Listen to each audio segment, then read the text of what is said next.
Thank you. At our June meeting, there was, things got a little spicy. And I would just ask people to remember to address your comments to the things in the bill. Don't impugn motivations or bestial qualities or any such thing to the people who are talking. Okay, we're just gonna all pretend that we're the way politics in America used to be, which is civil and polite to each other. And just kindly remember that, so I don't have to bang my gavel at you, which I will if you start being really rude. So just don't go there and save us all. We understand that there will, not everybody's in agreement.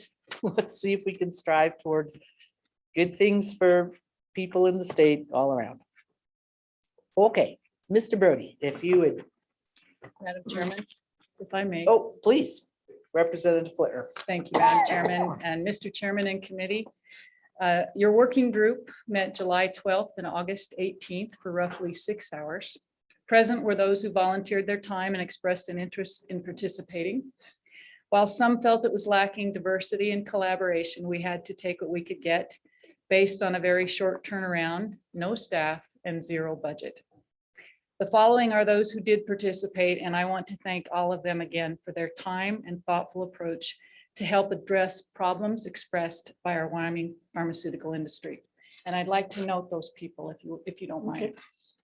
John Kinder, Melinda Carroll, Lugina Mendez Harper, Dave Pickard, Matt Meyer, Tony Gagliardi, Heather Roday, Denise Burke, Caitlin Lucharello, Franz Fuchs, Mike Moser, Scott and Amy Schmidt, Andrea Todd Harlan, Jen Davis, Camilla Hancock, and Craig Jones. Many of the work group attendees, I am sure, plan to testify today, so I will not go into detail about our work. Everyone, though, had the opportunity to tell who and why they were there. Everyone had the opportunity to express their concerns, whether that be necessary PBM enhancements or concern over any enhancements and how it could increase costs. Much time was spent describing problems, asking questions, and listening to answers. Suffice it to say, if you're an independent pharmacist, or if you even work for a chain pharmacy, you know that the PBM system is not working for you. PBMs seem to slowly be driving small independent pharmacists out of business with their industry practices and lack of equitable reimbursement. These practices do not allow for a fair, free market system. If you're using the services of a PBM or you represent a PBM, you don't necessarily see problems, or you fear harming the greater good, such as the over 100,000 Wyomingites who subscribe to the Blue Cross Blue Shield system, or the Department of Insurance's lack of staffing and budget to dedicate personnel specifically to address PBM enforcement. So at the end of our meetings, we said our goodbyes without generating any clear solutions. It was at that point that Senator Hutchings picked up the ball and met with several pharmacists who had been involved in the process and who also happened to live in her community. They put their heads together and created the draft legislation that you have before you. The draft is based on a fusion of legislation passed in other states. It was created because the problems expressed by our Wyoming pharmacists do not seem to be fixable at this point by existing statute. The draft legislation is just that, it is a draft. And I will ask Senator Hutchings to walk us through the bill. And I would ask the committee to keep in mind that it is a draft, and it is my hope that we will move this forward, but I do not feel that it is ready for us to make an informed decision on without LSO having done their magic and providing us with a fiscal note. So with that, I'd stand for questions. Otherwise, I will pass it on to my formidable assistant here. Questions for Representative Flynn? Okay, so let me just understand, Senator Hutchings and Mr. Brody. So as when we do get around, are you going to do a sort of a 30,000 foot and then let Mr. Brody go page by page, or what's your thought? We could do either way, whatever you want to do to make it go faster. We have the overview and we can do line by line. And I think when Mr. Brody needs to interject, he can jump in at any time. And any really hardcore, serious questions, address them to Mrs. Carroll. Okay, so you want to basically start us off and then, Yes, I do. I mean, I do think because it's so long, I think we really do need to go page by page. And I'm sure there will be questions all Yes, along. So are you prepared to do that? Yes, Senator ma'am. Hutchings? Okay, carry on then, and we'll let you have all the backup you need. All right. Well, first of all, Madam Chair, I'd like to thank the chair for allowing me to be a part of this subcommittee. I have never, ever in all my 61 years worked with a group that was so kind, so organized, and just so gracious and passionate and patient as these pharmacists. They made the entire job easy. So I kind of was their secretary as they prepared everything. Yesterday, you guys heard over and over again how the medical community wanted us to help them with what's going on today in the medical profession. And I look at this bill as an opportunity for you to move forward a piece of legislation that will help our local Wyoming pharmacists with their plight, with the pharmacy benefit managers. I sent you all videos, 2 to 15 minutes to kind of help you get a good background about what's going on. I went out to NCSL for help. I talked to other state legislators, and everyone was willing to help us with this process. 36 states have enacted legislations, and during our 2021, NSL was tracking 81 bills proposed by 29 states on PBM pharmacist type bills. This is a serious issue, and we hope as we discuss the bill with you, you will see the gravity of the issue and how this bill will help curb their problems. Up front, just wanted to let you know, we worked with states that have already passed legislation with hopes that when we combine their legislation with Wyoming's, you kind of know it's already been done somewhere else.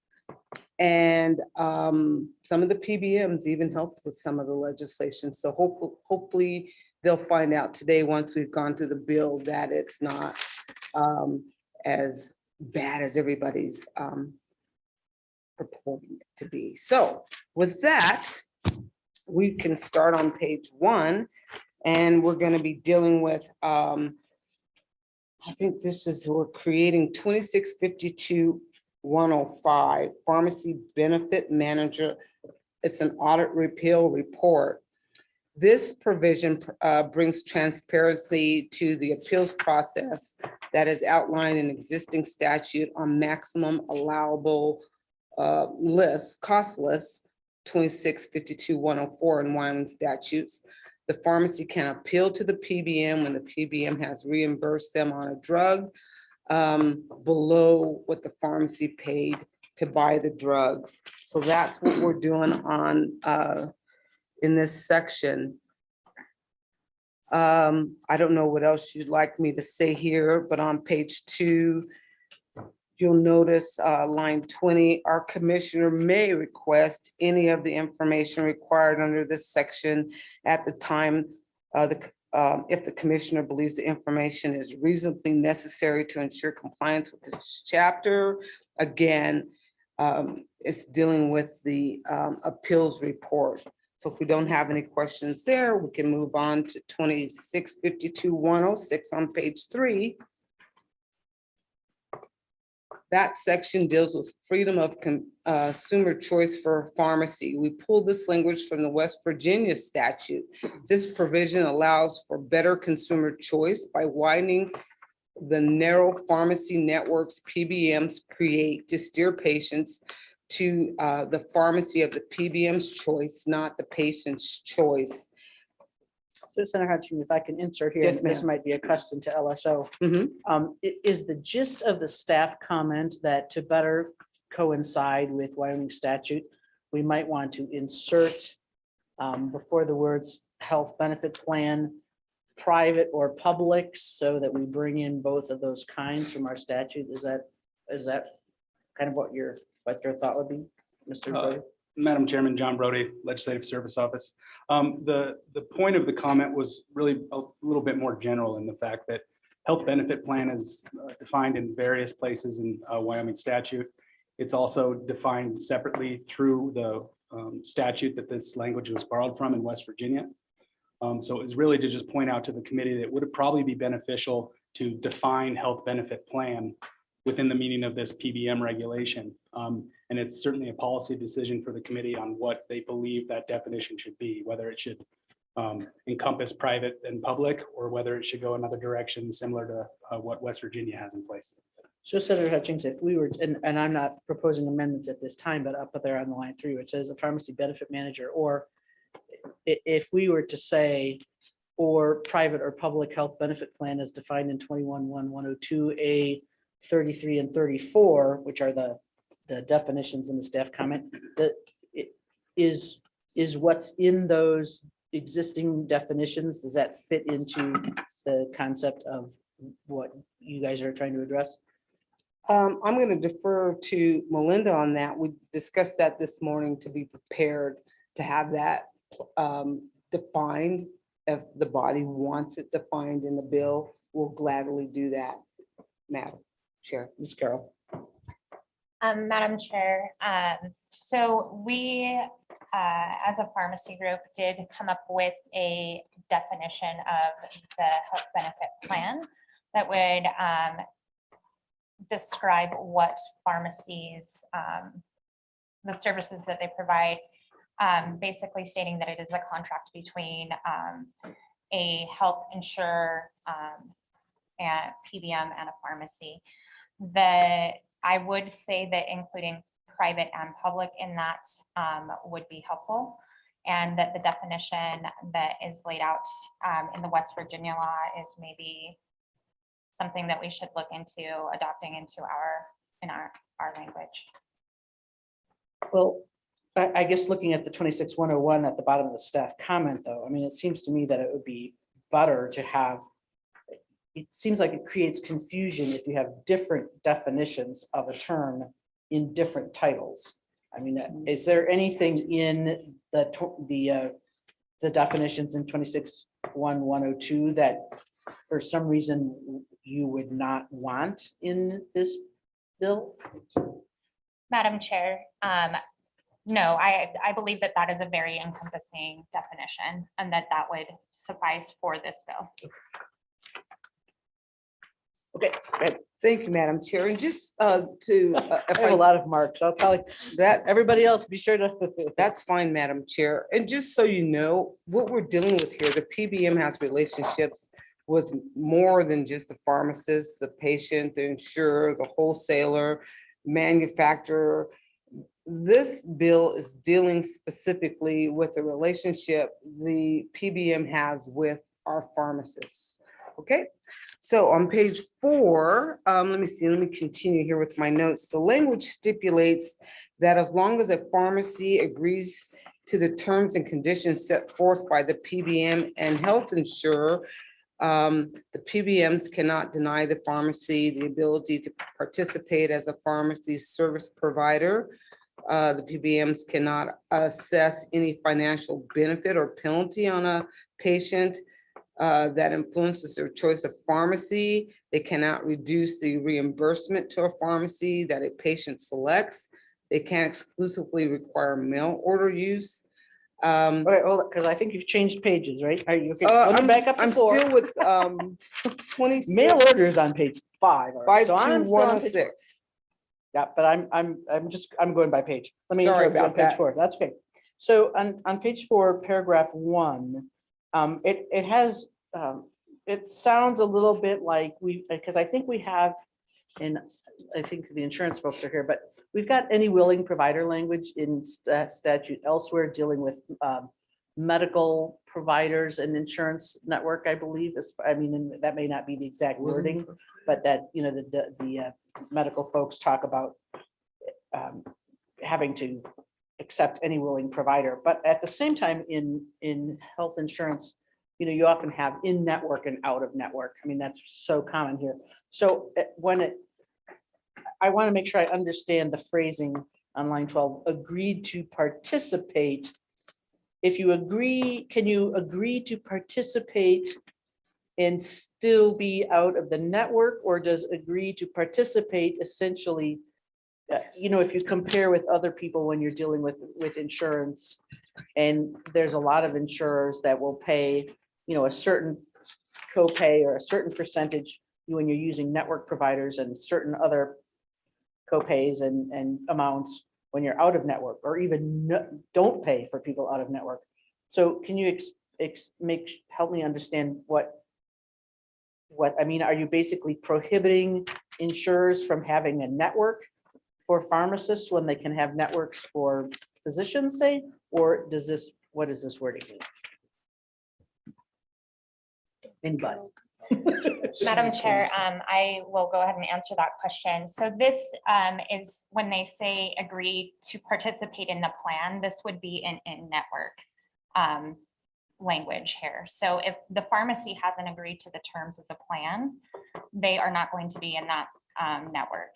And so that's if that patient would then choose to use a pharmacy that is out of network, that would indicate that, as you said, they're probably going to be paying out of pocket if they're choosing an out of network pharmacy. So this paragraph doesn't prohibit insurers from having networks of Correct. pharmacists. Correct. Okay. And another thing, Madam Chair, just to help you here, everything in this bill is dealing with real life situations. There's a reason it's there.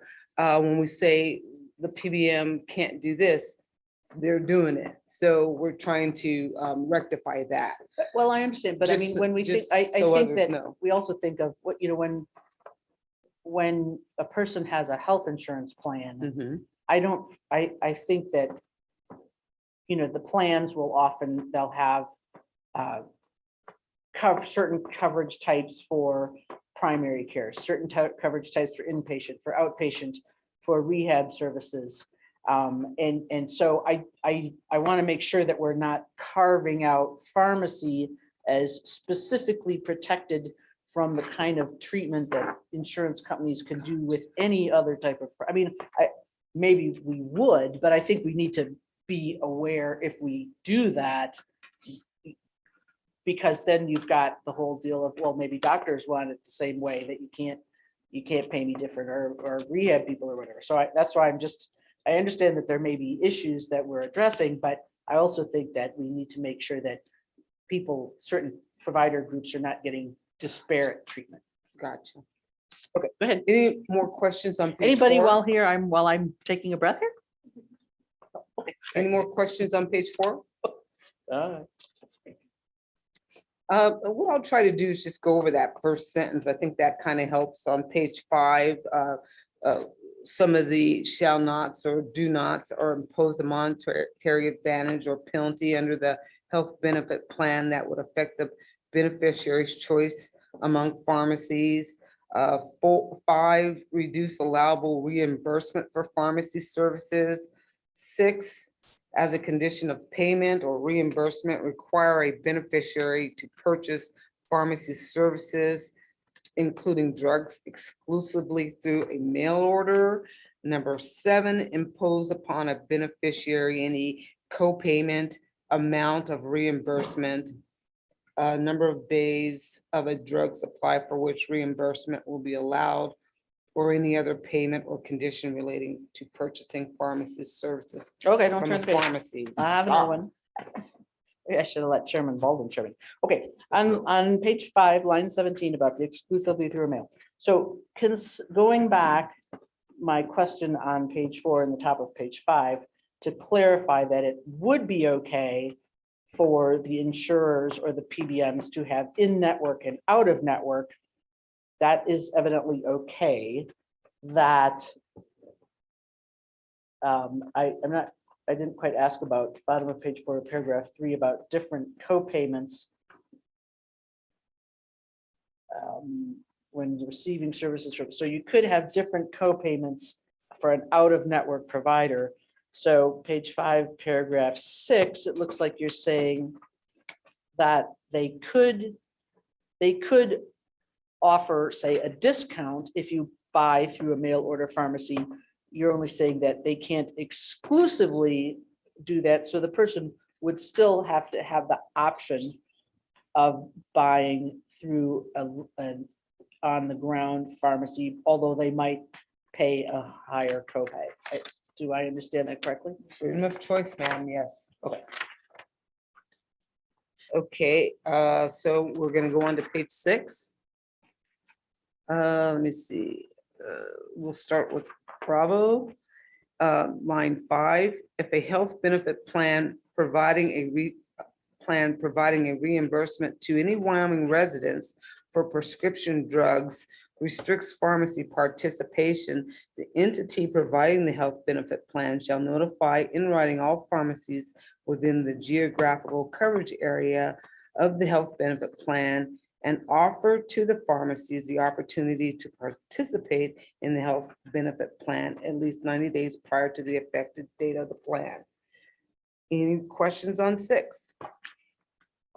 Okay, we'll move on to page 7. And we'll start with the clawback. 2652-107. This is retroact, and this came from North Dakota. Retroactive adjustments are often assessed long after the point of sale for a prescription. PBMs play the dual role of deciding how much to reimburse a pharmacy for a prescription drug, then audits the pharmacy and decides if they paid them too much. Audits are often onerous, involve hundreds of prescriptions that may have been dispensed years ago. So on this one, the pharmacy PBM shall not directly or indirectly retroactively deny or reduce a claim or aggregate of claims after the claims have been adjudicated. B, a pharmacy benefit manager shall not charge the pharmacy a fee related to the adjudication of a claim, including for the receipt of processing a pharmacy claim, development or management of a claim processing or adjudication network. That's the end of 7. And we'll go over to page 8. Let me see, participation in a claim processing or claim adjudication network. The PBM may not engage in any practice that in any way bases pharmacy reimbursement for a drug on patient outcomes, scores, or metrics. And that was interesting when we found out about that. Go to II. Actually, if I can just, I think there's maybe a typo here. This might be for Mr. Brody. Keep going. And so I'm just going to read from the beginning of I and then get up to line 11. That say may not in any way basis pharmacy reimbursement for a drug on patient outcomes, scores, or metrics. Notwithstanding this prohibition, a pharmacy benefit manager may base pharmacy reimbursement for a drug on pharmacy care, including dispensing fees. Should that from being, I think it should say including dispensing fees based on patient outcomes. Does students say the from being? I don't think. Madam Chairman, I think you're correct. This provision was taken from West Virginia. Yeah. And their statutes are drafted in a different type of way. Mhm. So in kind of the it was a little bit lost in translation, and then given the abbreviated timeline, it's just not as Yeah, clear so as it just would be. note that, I think that's it. Yeah, I have it marked on my draft Okay. to address. I love it. Awesome, thank you, ma'am. Okay, let me see, we talked about imposing point of sale fees or retroactive fees. Triple I there, derive any revenues from a pharmacy, pharmacist, or covered individual in connection with performing pharmacy benefit management services. This paragraph shall not be construed to prohibit any pharmacy benefit manager from receiving deductibles or copays. Any questions on that section? Representative Connolly. Yeah, thank you. I don't understand this section. Madam Chair, Representative Connolly, could I get clarification which section was the question in regards to? So paragraph 3, I don't understand the first sentence, deriving any revenue from a pharmacy in connection with performing the PBM services, but it doesn't prohibit a PBM from receiving deductibles or co-payments. What are they getting? What are you prohibiting them from that isn't then a deductible or co-payment?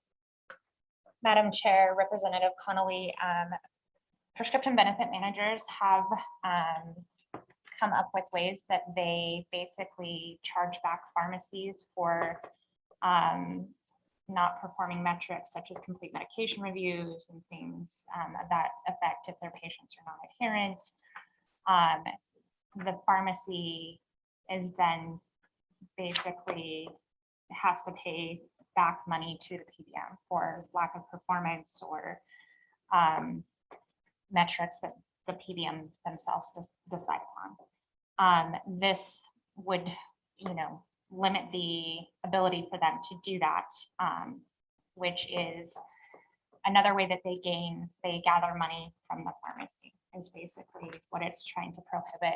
The sentence at the end is just basically saying that we're not trying to limit them from collecting their copays or their deductibles, which is how insurance plans, pharmacy benefit managers function. All right. Okay, Madam Chair, we'll move on to 2552-108, transparent pharmacy reimbursement. This is the heart of the bill, as it aims to eliminate below-cost reimbursements by the PBMs. It states the minimum at which the PBM can reimburse a pharmacy. It is a formula that is used by CMS. So I have several questions do you want to go talk your way down to the line 12 and then I'll come up with several all at once, or is that Okay, the explanation of that? On page 9, that's where you're talking about? Right, Okay. I have a question about the whole top half, but That's- were you going to explain further from in I'll there? go ahead and explain some of this. We will have offer an amendment here.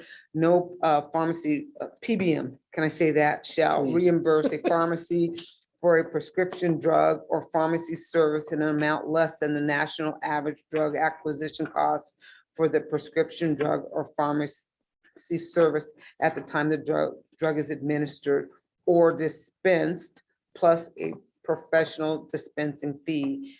We do plan to remove on line 5, after fee, we'll have a period of $10.49. Onto line 6, we'll remove that, and line 6 will start with, or close to, if the national average drug acquisition cost is not available at the time a drug is administered or dispensed, a pharmacy benefit manager shall not reimburse in an amount that is less than the wholesale acquisition cost of the drug as defined by 42 US code, blah, blah, blah, plus a professional dispensing fee. And right after the word dispensing, we plan to insert commensurate with national dispensing fee average. We'll do that if the bill's moved, we will make that amendment and there will be a period there. In essence, we're just removing the $10.49 out of the bill. Okay, because it's- great. So that was one question. Of course, it seemed Yeah. kind of quirky to insert a Exactly. dollar amount in something that will change. So then if we could get some understanding of what the differences between the national average drug acquisition cost and the wholesale acquisition cost, and I guess more broadly, and I understand the complaints from the June meeting. And certainly it happens in times, many times in statute that we delve into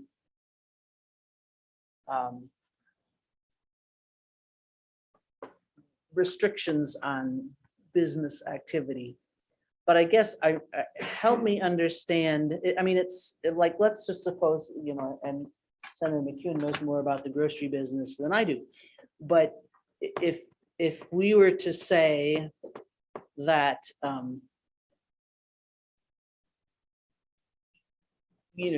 that the grocery store can't pay any more than the average price of bananas for his bananas when he buys them from the wholesaler. I mean, that just seems like kind of an odd interference. Suppose he's got a banana wholesaler, or suppose Hurricane Ida has knocked out all the banana plantations and he's got to pay extra. I should probably just take my foot out of my mouth and yes, please do, Senator. I'm only hypothesizing. Thank you, Madam Chairman. You're making a very valid point. What we're doing is legislating something into a free market. We're saying you can only charge this much or that much. Yeah, I don't really like that language in the bill. And I'll give the example from like a grocery standpoint. Coca-Cola, or excuse me, one of the major soft drink companies will pay one of the major stores an annual fee at the end of the year to use their shelves. I don't get that benefit. But then that major soft drink company will advertise to everybody and say, we don't give anybody any advantages. We sell it all at the same price. As we head into this, it's almost like we're trying to control the free market. Is how I'm reading it. And if that's not the case, please clarify it. But you're going to end up with, in my mind, a state-run economy on the cost of prescriptions. Everybody can sell a prescription from $8 to $10.49, and you can charge this dispensing fee. So I'm not sure I understand the language in it either, and I think that's kind of your question, wasn't it? Well, it was, and I'll call on Senator Broussard in just a moment. But I do want to say that having opened that door to that Pandora's box, I do understand, and we see this elsewhere in healthcare, that we do want to maintain the ability of providers in the state to continue to exist. Whether it's meat butchers or other things, and not be only taken over by large out-of-state chains. I mean, I get that, but we still have the balancing act. And now I'll call on Senator Bouchard. Thank you, Madam Chair. I mean, I see two things going on in this section of the bill. One, I see that if there is a flat out zero return because of what they're doing to, when a PBM actually comes in and says, we're only going to pay X amount of dollars, one is it's going to be that they have to make a minimum amount of money.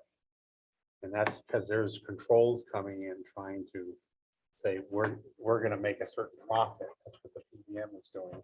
And that takes it away from the pharmacist. So that's what I see here. Is it so much a control to make it a fair playing field as far as, because it's not when you have a PBM that's they have a different agenda on one side, and this just puts it back and makes it that they have to get something out of the deal.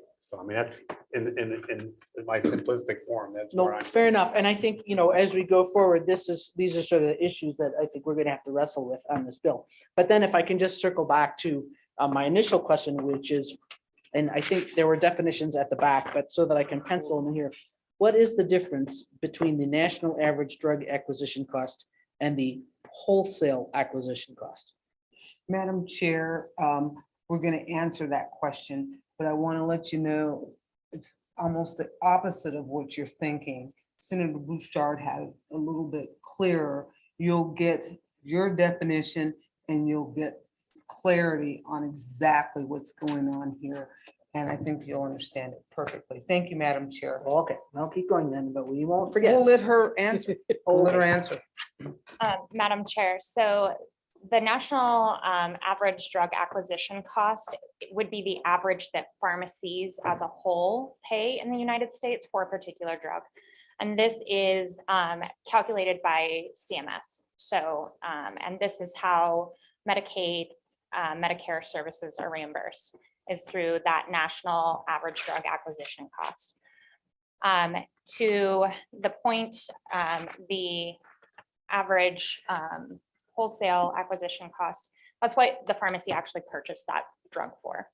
So the pharmacy actually bought that drug for $5.50. What this aim is to do is to not reimburse the pharmacy less than what they paid, is really what it is. So it would be like saying that you purchase said national cola to put on your shelves, to sell on your shelves for, say, $2.50 a case. And then you sold that for $2.75. And then that national cola chain said you have to actually pay us $3 for purchasing our product. So we're going to then give the national cola chain the money. We're going to sell at a loss and subsidize that cola. Okay, now I'm gonna come full circle and finish up my point. Okay, so you've now put things into place to guarantee no matter what I pay for that national chain of cola, I'm at least gonna get my money back. So I don't care if it's $2.75 for 6 cans. I don't care if it's $7.50 for 6 cans. It doesn't matter because I'm protected by law to get my money back. I love where you're trying to go with this, but I see it as if I pay too much, I'm still going to get reimbursed, right? Thank you. Ms. Carroll? Madam Chair, Senator McEwen, excuse me. So I understand your point there. With that, I would like to say that if the pharmacy is only getting reimbursed at what they're paying for it, how are they making a profit either? These pharmacies aren't in business just to break even. They would also like to make a profit. And so they're going to minimize their cost to purchase those drugs as well, because they would like to make a profit. What this is doing is preventing abusive practices that have happened that is putting pharmacies out of business, which I'm sure that you have seen throughout the state. We were having that discussion over lunch. Casper used to have 6 independent pharmacies. Do you know how many independent pharmacies it has now? 0. 0. Once again, I love what we're trying to do with this.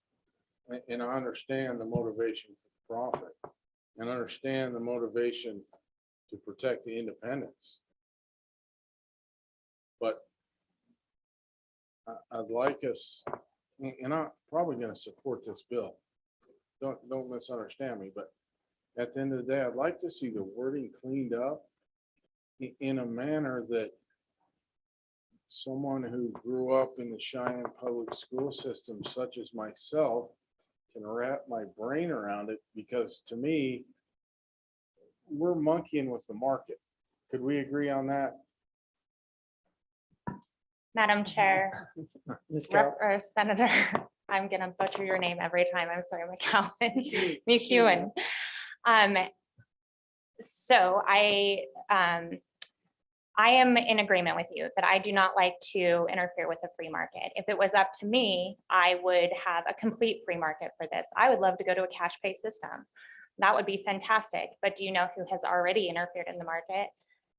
Is prescription benefit managers. And they have already put in unfair practices. And this legislation, unfortunately, I would say that the government created that problem. So that problem was created by the government. And now we're simply asking the government to fix the problem that they created. And that is what this legislation is doing. So this goes all the way back to the creation of ERISA plans in the 70s. This is a problem, like I said, that was created by the government in the first place. And so now we're asking, please just correct course on it. Okay, so I think we should all agree that we should put a Post-it on this page. If you need to Post-its, I have some spares. And we'll move on with, obviously, this paragraph may have some more. Do we have another, Senator Bouchard? And Madam Chair, I would just like to make a statement to Senator McEwen. This isn't like your business. This would be as if you had a controlling factor on the outside saying, well, you can't sell this soda for this much and this soda for this much. And if you do, we're going to take money away from you and we're going to control it until you sell what we want you to sell. So this is a whole different scenario. I understand that. Okay, stop that. Let's move on, that's right. Let's move on to line, yes, Representative Connell. Thank you, Madam Chair, and just one more as we'll probably come back to here. I am curious about, again, that the first sentence has a reimbursement not less than the national average drug acquisition. And I am not, I am, this last meeting, that was my first introduction to this topic, but I am somewhat familiar with school finance. And I'm making trying in my head to make an analogy there. And the recognition that in Wyoming, economies of scale don't allow, honestly, for the same kinds of costs that you see in a far more densely populated state. So I am curious about using a national average when it might cost more to get or deliver supplies in Wyoming. So I just want to put a pin in that in your mind to come back to that, because that language concerns me just a little bit. Thank you. Okay, let's move on though, just so that we, all right. Picking up with line 14. All right, ma'am. Network adequacy issues, 2642-109. That was pulled from North Dakota statute. This provision has been popular in the PBM reform world as it prevents superfluous standards being imposed by a PBM on a pharmacy for accreditation.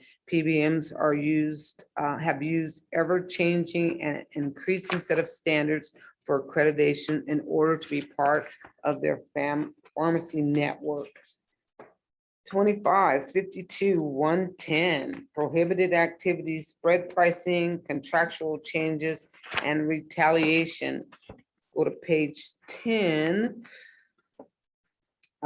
This is pulled from the Texas statutes.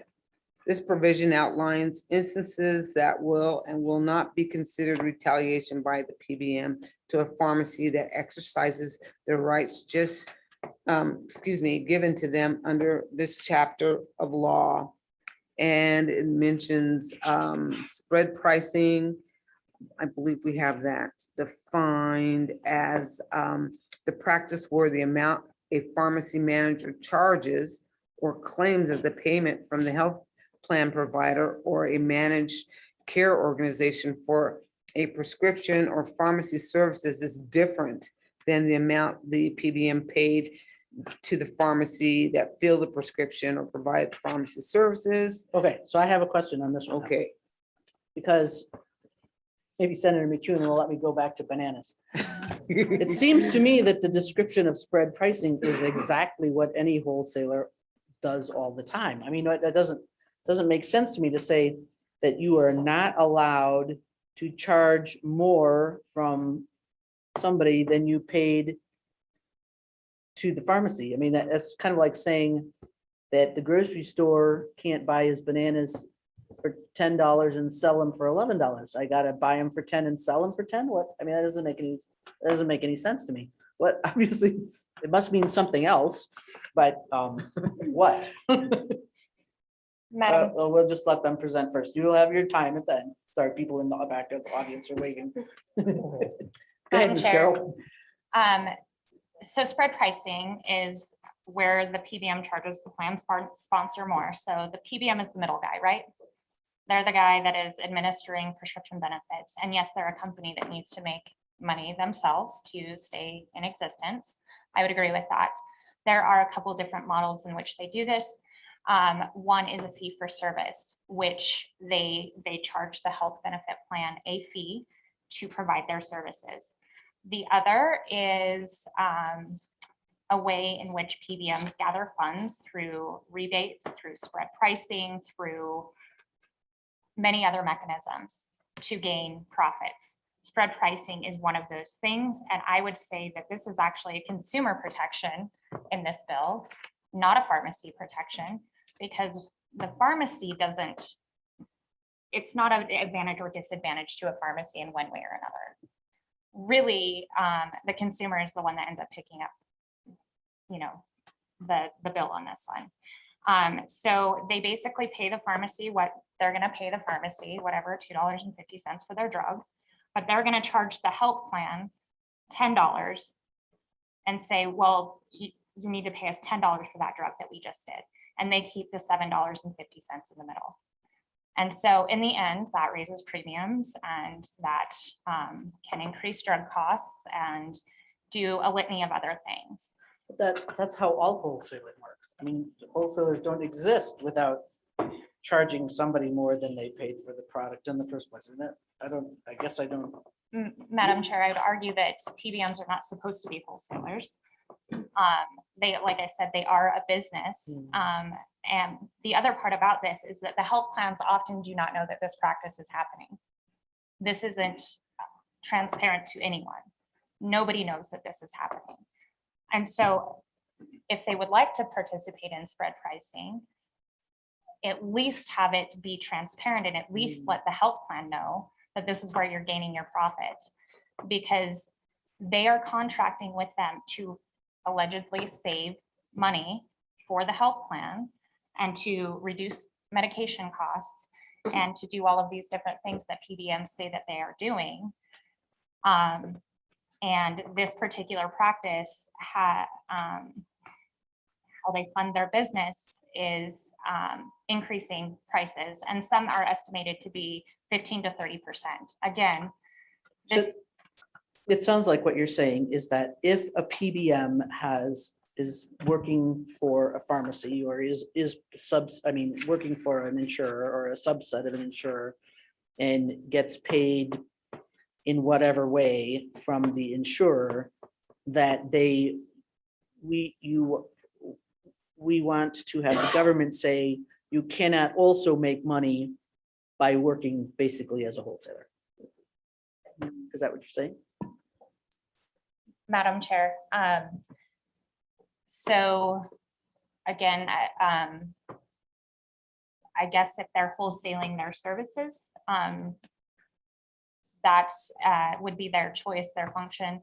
Again, in the pharmacist aspect of this bill, this is something that we felt was a consumer protection that we wanted in there, not a pharmacy protection. And I do not want to dictate how PBMs make their money, honestly. I would prefer them to be transparent in how they're making their money, because they do not have to report this to anybody, which is. So does Senator McEwen's grocery store. I don't know how much he charges for his bananas. Okay, well, with anybody else? I'm gonna let Representative Stivar, he hasn't had one yet. Thank you, Madam Chairman. I just ordered my meds. And I think it was lisinopril or the other one. maybe. But I paid zero for it. When it came out, it was zero. I had for a 90-day supply. It was Simstat or the other one. I forget what I take. This is a HIPAA But so, compliant room. We yeah. don't want to know. So We can guess. blood pressure. So what you're telling me is in this PBM, I'm getting it for nothing, but they're charging back the insurance company or to get that money?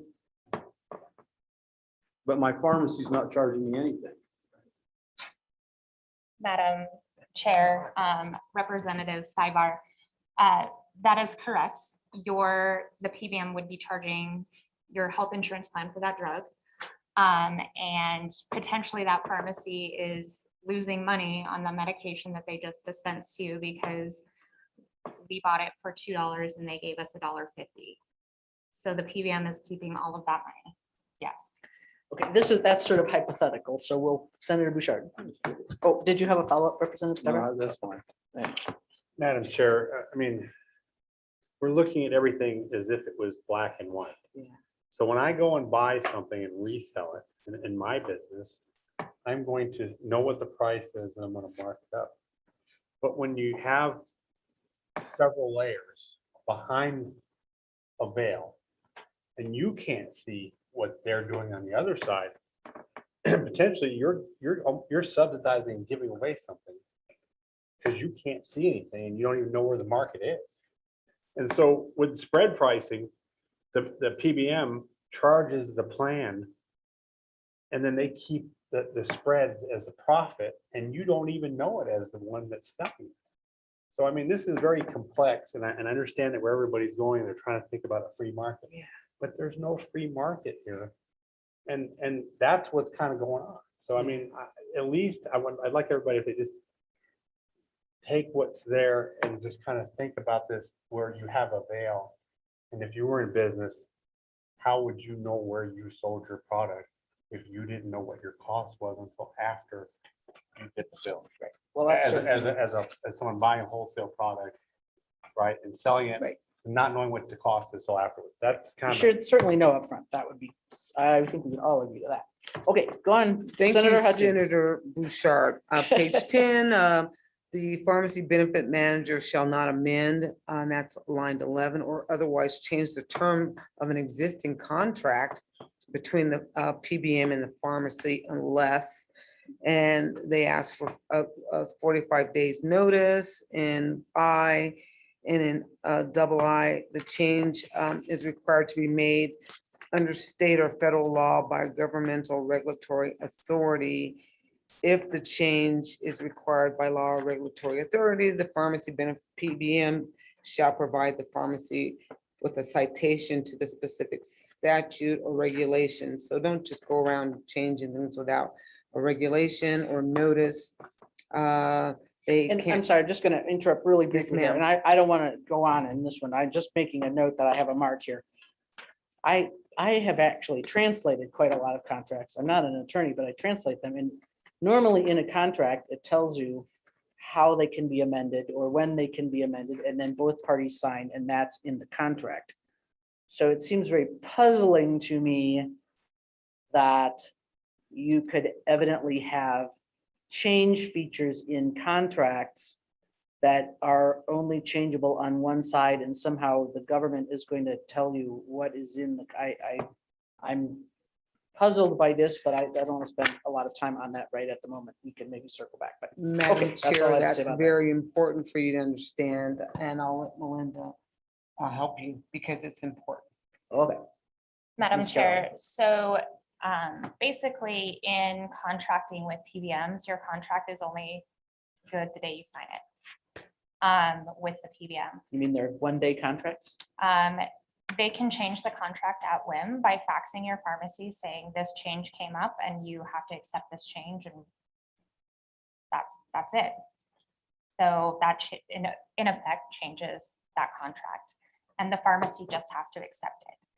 This provision in here protects pharmacies, protects contracting law, honestly, because they should have to uphold their side of the contract and they shouldn't be able to silently amend the contract through sending your pharmacy a fax.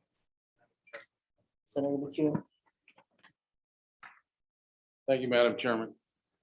Okay, like I told you, I'm product of public school system, but I think the light just went on. So I want to make sure I'm understanding this. You buy the product, and you get reimbursed based on what the PBM is going to reimburse you. And then you get paid based on what the insurance company is going to give you for the product. So at no point in time are you really that much in control of the margins right now? Madam, Is that correct? Madam, Madam Chair, that is correct. We have no control over it, zero control. We get paid what we're paid. We pay what we pay. And Well, I would like to rescind some of my other statements because like I said, the light just went on. And that would be like me selling bananas. And I don't know what I paid for the bananas. And I don't know what the bananas are gonna cost. So I might pay $7 for bananas and they go out the door at $2 and I have no control over the price. I'm finally there. And once again, I apologize for being so dense. But I had to get my brain wrapped around this and understand. Thank you, Madam Chair. Well, that's very good. And so then let me just throw in a further information for the rest of the committee, which is most of healthcare is like that. Nearly every healthcare provider doesn't necessarily know what the insurer is going to pay them, and they've already taken care of the patients. yeah. And federal law, EMTALA in 1985, made hospitals have to see anyone that comes into their ER, whether they're gonna pay you or not. So let's just point that out, that we Yes, were talking ma'am. about the entire healthcare system across America. So whenever we want to talk about the free market in healthcare, not there. So trying. we're just trying to make sure that we're not too different with one thing than with the other, because if we, many things are totally controlled by the federal government and there's nothing the state can do about it. Some things the state can do about it, but if we try to make everybody whole, the state hasn't got enough money. Just saying. Okay, go ahead. Well, if I have it correct, and hopefully I'm not overstepping, Madam Chair, the Supreme Court ruled that states can make some of these changes, and that's what we're just trying to do, just make some changes to make it better for our local pharmacists again. So, Wait, page carry on. 11, let me see. C, the PBM shall not retaliate in any way against the pharmacy based on the pharmacy's exercise of any right or remedy under this article, including terminating or refusing to renew a contract, subjecting them to increased audits, failing to promptly pay any money owed. The C, for the purpose of this section, the PBM is not considered to have retaliated against the pharmacy if the PBM takes an action in response to a credible allegation of fraud against the pharmacy. And on to page 12, they provide reasonable notice to the pharmacy of the allegation of fraud and the basis of the allegation before taking action. Let me see, any covered individual or pharmacy injured by a violation of this section may maintain a cause of action in court of competent jurisdiction to enjoin the continuance of such violation. And here we have the commissioner may, it's not a shall, but may examine or audit the books and records of any pharmacy PBM, providing the pharmacy benefit managers determine if the pharmacy benefit manager is in compliance with this section. So if you look through the bill, you see we really don't have a lot for the commissioner to do. Their name is mentioned as may a couple times. 265211, which is the Madam Chair. line. Yes, ma'am. Representative Connolly. Before we go on, thank you, Madam Chair. This is actually a question, I think, for Mr. Brody.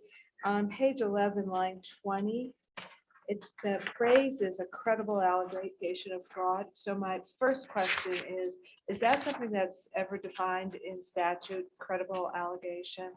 And then it goes on to the next page on well, between lines 1 and 2, it's just the allegation of fraud. The term credible isn't there. And so I'm just curious about that construction. And is it relevant, honestly? Madam Chairman, so I guess credible allegation is just going to be a fact determination, I think, based on the situation. Depending on the regulatory scheme that would be set up to sort of enforce these, the provisions of this bill, I can envision that it would be the Department of Insurance, for example, that would, or even another agency through contested case proceedings that would examine the evidence and see if there's a credible allegation through maybe a summary procedure. Then it could go forward. And the to your second comment about how it doesn't say credible allegation in paragraph 2, we could certainly insert that, but since we've already required it in 1, it was just referring to that same allegation, but there wasn't a reason to not have credible included. Chair, so just to clarify, it sounds like what you're saying is that that is a question of fact for the trier of fact. And I'm curious if, who would be the trier of fact? Well, Madam Chairman, I guess internally, it would probably be, it would have to be whatever administrative body was ultimately pledged to enforce the act. Here, it would be the Department of Insurance. You could certainly go to the Office of Administrative Hearings if you wanted to provide that in the bill and have that office adjudicate any sort of disputes that arose under this provision. Okay, go ahead. Thank you, Madam Chair. Thank you, Representative Conley. Nope, Oops, Senator sorry. Bouchard. Madam Chair, so as I read this section, it says for the purposes of this section, a pharmacy benefit manager is not considered to have retaliated against the pharmacy if the pharmacy benefit manager takes an action in response to it. So in other words, if they say, hey, we think something's wrong, we're going to do something, but you're not going to say to us that we're retaliating because we're doing it because we see something wrong. So I don't see this as a bad thing. This actually protects the PBM in this part of the bill. So it does not look to be a red flag. Thank you, Senator Bouchard, Madam Chair. Line 18 on page 12, 2652-111, dealings with 340B entities, discrimination prohibited. This was new, came up toward the end of our discussion, and this pretty much deals with 34B programs that the federal government sets out. We don't want the PBM to, let me see, get drugs at a much lower price to disadvantaged sorry, populations. Thank you. I didn't write that word in there. And that's all that's doing. It's just say you can't discriminate against pardon?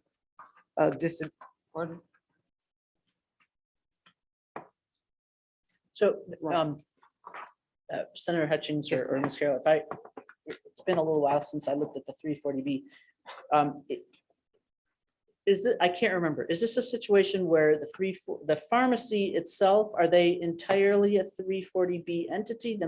Or isn't the 340B pharmacy program something in which the feds in some way provide the medications to them? I refresh, and some people may need more than, I mean, refresh our memory on this a little bit. Madam Chair, I do not purport to be an expert on 340B because it is a very complex program that is administered by the federal government. They do subsidize that program. A pharmacy can choose to be a 340B pharmacy. However, they can also be a regular stock pharmacy as well. Good example is the Walgreens in Cheyenne. It handles 340B and they handle regular prescriptions. They have to keep that stock separate. They charge different prices for it. They have the population, the disadvantaged population that can come in and get those medications for a much discounted price. And then the pharmacy uses stock that's different, that is provided through a government program. So this is basically saying that prescription benefit managers cannot discriminate against the three pharmacies that choose to participate in 340B program. But so does the federal government have a PBM? Or if the meds are coming from a different source, it's not clear to me what involvement the PBM would have between the pharmaceutical product and the patient that such that this would come into effect. I guess that isn't entirely clear to me. Madam Chair. Again, I do not purport to be a 340B expert. It is a very confusing program. So for this understanding, it has been determined that in some way, shape, or form, these pharmacies were being reimbursed less or being discriminated against by the prescription benefit manager. Again, I am not a 340B pharmacy. I've never experienced this myself. I would have to look into that for you, exactly how that discrimination happens and how that reimbursement is, how they're being disadvantaged by that reimbursement. Or So that as discrimination. people, whoever in the audience is thinking of testifying, I want to make sure it's clear. I mean, it seems like it might be extraneous. And that's just my understanding of this kind of week too. So, but if I don't, belt and suspenders is great, but if belt and suspenders for a pair of shoes, you know what I'm saying? I'm not entirely convinced that it's applicable, but that's my knowledge isn't that great on this. Okay, go ahead, Senator Hutchins. Okay, Madam Chair, and this was brought in, like I said, toward the end when we were working on this bill, we had an outside entity helping us with this bill. I will get total clarification for you on that. So it'll be either totally clear or totally removed. We Okay? can Now- certainly consider who might be running this bill in either chamber in February. Exactly, I think we'll be working on it, and you've gone over it so many times and you think you know everything, but yeah. That's We'll go make on it ahead. clear for everybody. So with that, let's jump over to page 14. And we had some definitions at the top of the page and the National Drug Code number, which it was explained to me as a UPC code, but that's still dealing with the 340B, which we will get clarification on. We have in section 2, we've created some new paragraphs, and those are all mentioned there. And then we have a section that was amended to here, 2652-101, licensure of a PBM profit manager, waiver prohibited. One of the things the pharmacists did not ask for is an increase in their licensure fee, which I thought was awful nice. And in section A, we just have no person shall act or hold himself as a PBM in the state unless he obtains a license from the department. And here the commissioner shall adopt rules as necessary. And one of the things, they could just cut and paste the bill and that'll be their rules and regulations if they'd like. It's gonna hopefully be that simple for them. Going on to page 15, establish the requirements, specify administrative penalties, including monetary fines and provisions, governing license suspension and revocations for violations of this chapter, and the rules adopted pursuant to this section. And if you go down to the staff notes, I believe John has there, Wyoming statute 26-1-107 as imposes both criminal and civil penalties for any violations of the Right, so if we insurance can hear code. that, because the 26. Actually, that's not actually in the bill, is it? Could Go to page 15. No, I see the comment, but the Right. 26-1-107 that imposes criminal and civil penalties for violation of the insurance code. Each violation constitutes a misdemeanor. So, and committee, we don't need to decide about this now. If we Right. move the bill forward, we can decide whether we actually want to authorize the commissioner to have additional penalty capability specific to this, or whether we should just have it commensurate with any other violation of the insurance code in the already existing language. Absolutely, Okay, Madam Chair. Go ahead, Senator. All right, page 16, let's see, the top of the line, the provisions of this chapter may not be waived, voided, or nullified by contract or any other type, I think others redundant there, type of agreement, and we'll get that fixed as well. And before I go into the definitions, I don't know if I said thank you to John. We gave this to him, I think, late August. And this man just created a phenomenal document. So just want to let you know, I thank him immensely for all the good work he did. We have some definitions here that you may have seen within the bill, like the word adjudicated. It meant something a little different here than other places. We defined the maximum allowable costs on line 25. And let me see, John, you had a staff note there. Yeah, Madam Chairman, just if I may, on that staff comment on page 16, 2652-103, through that statute, the legislature created an appeals process when it comes to audits that are conducted by PBMs. So this statute may benefit from further clarification of whether an adjudicated claim includes the conclusion of that appeals process, or how that appeals process may interact with what an adjudicated claim is intended to be. And that was the purpose of that staff And comment. what is the appellate site for this? So, Is it the Department of Insurance? well, so it's actually an appeals process, and correct me if I'm wrong, by the pharmacist, because they do it, but it's an appeals process between the pharmacy itself and the PBM. So the insurance commissioner and the Department of Insurance isn't involved in that conversation. Okay. But the statute itself in 103 sets the kind of parameters of how the appeals process is supposed to move. Okay. Let me see, we have the maximum allowable cost, we have that included. And then at the top of page 17, you see the maximum allowable cost list includes, but is not limited to, the average acquisition costs, including the national average drug acquisition costs. And this is pretty much all the pharmacy is asking for. We have an average manufacturer price, average wholesaler price, and on and on and on.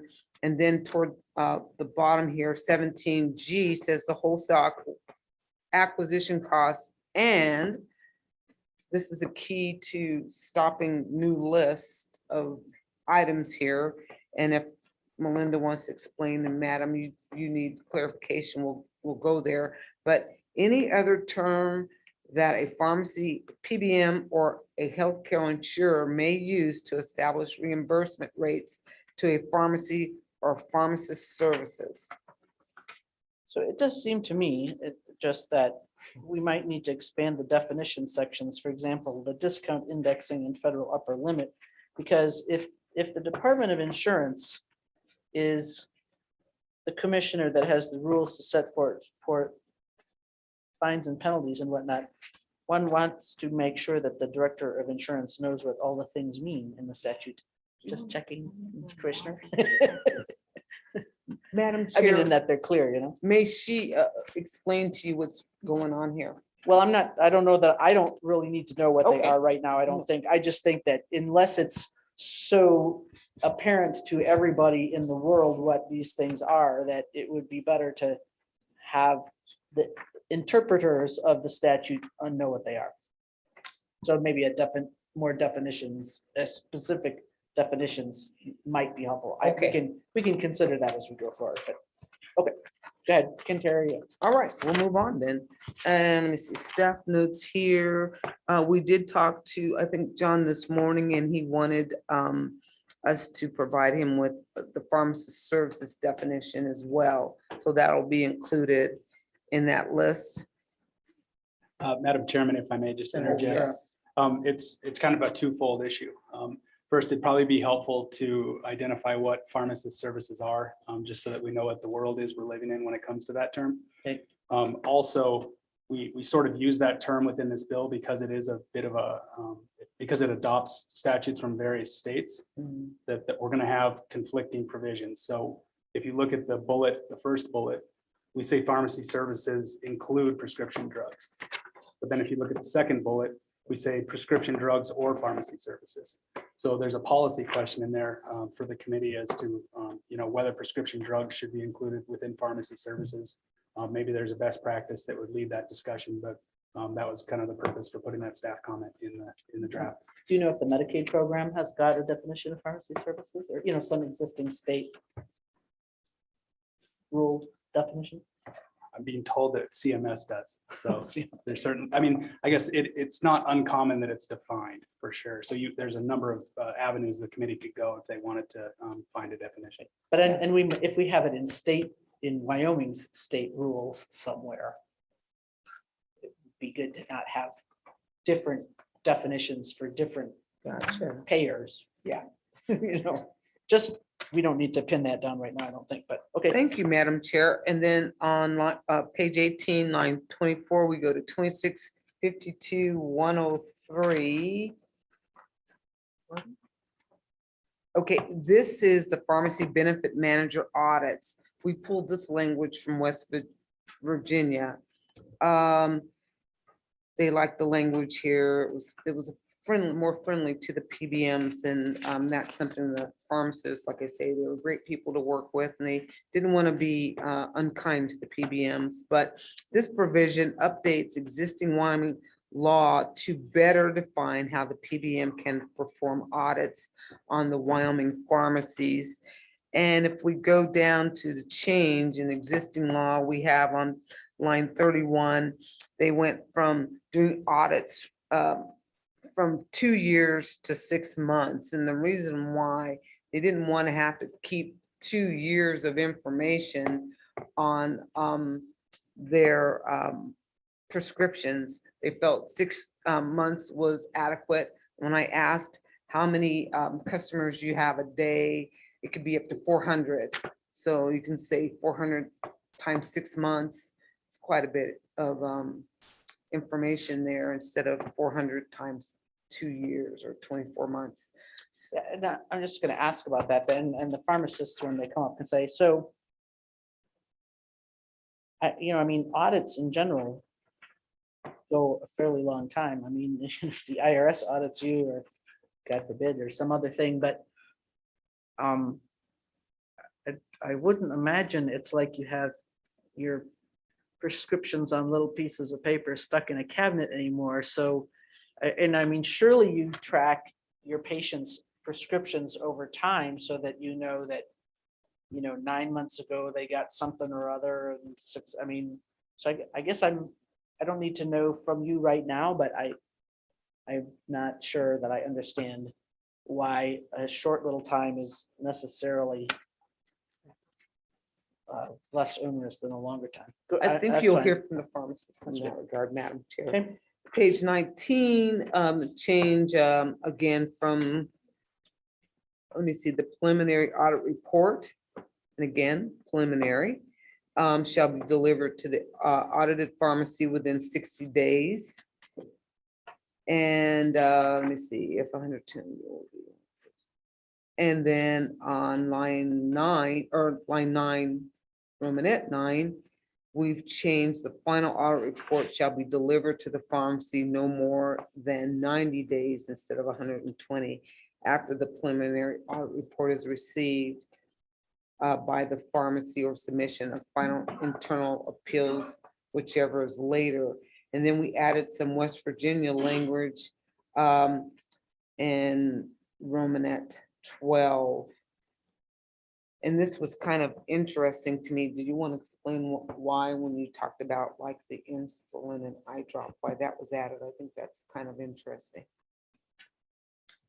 Madam Chair, this was added in because, and the pharmacy audits piece is because as states pass legislation that are reining in some of these practices that have been going on, PBMs have become more creative on how they're making their money, and audits is one of those ways that they have now decided that they're going to make their money. So this is again just kind of a rein in on on a business practice. With this, the contracting between the pharmacy benefit manager, giving them time to withdraw and resubmit a claim. If they find a claim that they say was something that they would like to pull money back from because they say it's fraudulent or whatever, they need to get the pharmacy time to correct whatever that is, because it could be something as simple as a day's supply that was inadvertently entered wrong for something like insulin that has to be calculated on units per day.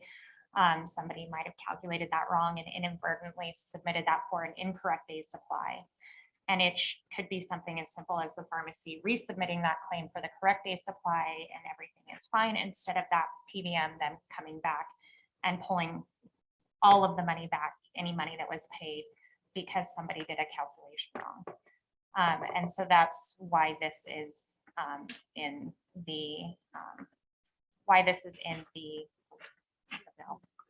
Yeah, new language. Okay, page 19, line A, the preliminary audit report is delivered if the pharmacy does not request an internal appeal under subsection 7 of this section, or going on to page 20, the conclusion of the internal appeal process under subsection 9 of this section, if the pharmacy requests an internal appeal. Page 20, line 6, 2652-104 is a maximum allowable cost, offering information and alternatives. The provision adds language from Arkansas statutes and language to our existing statute that stipulates how the PBM will reimburse Wyoming pharmacies. It goes into detail. A condition of how a PBM is to adjust their MAC pricing depending on availability of a drug. When a pharmacy challenges their MAC reimbursement, requires PBMs to reimburse pharmacies they do not own the same amount they reimburse the pharmacies they do own for the same drug. PBMs often steer patients to their own affiliated pharmacies, then reimburse themselves more than they reimburse non-affiliated pharmacies. This also allows a pharmacy to the option to decline filling a prescription if the PBM is paying them less than the price it costs the pharmacy to buy the drug. Let me see, there's a staff comment on the bottom of page 21. I don't know if John wants to address that. Madam Chairman, that's just sort of the customary comment we'll insert sometimes to advise the committee on the provisions that are being repealed through the repealer section in the bill. So that's all we're doing there, is just showing you the two definitions that are being repealed as a result of this legislation if it moved forward. Okay, with that, we had repealers on page 22. We have rulemaking and effective dates. We're hoping for July 1, 2022. With that, Madam Chair, we've sped through the bill, and hopefully We need the a lights definition turned for on sped to in that everybody. Everybody's lights turned on and they understand what we're trying to do, and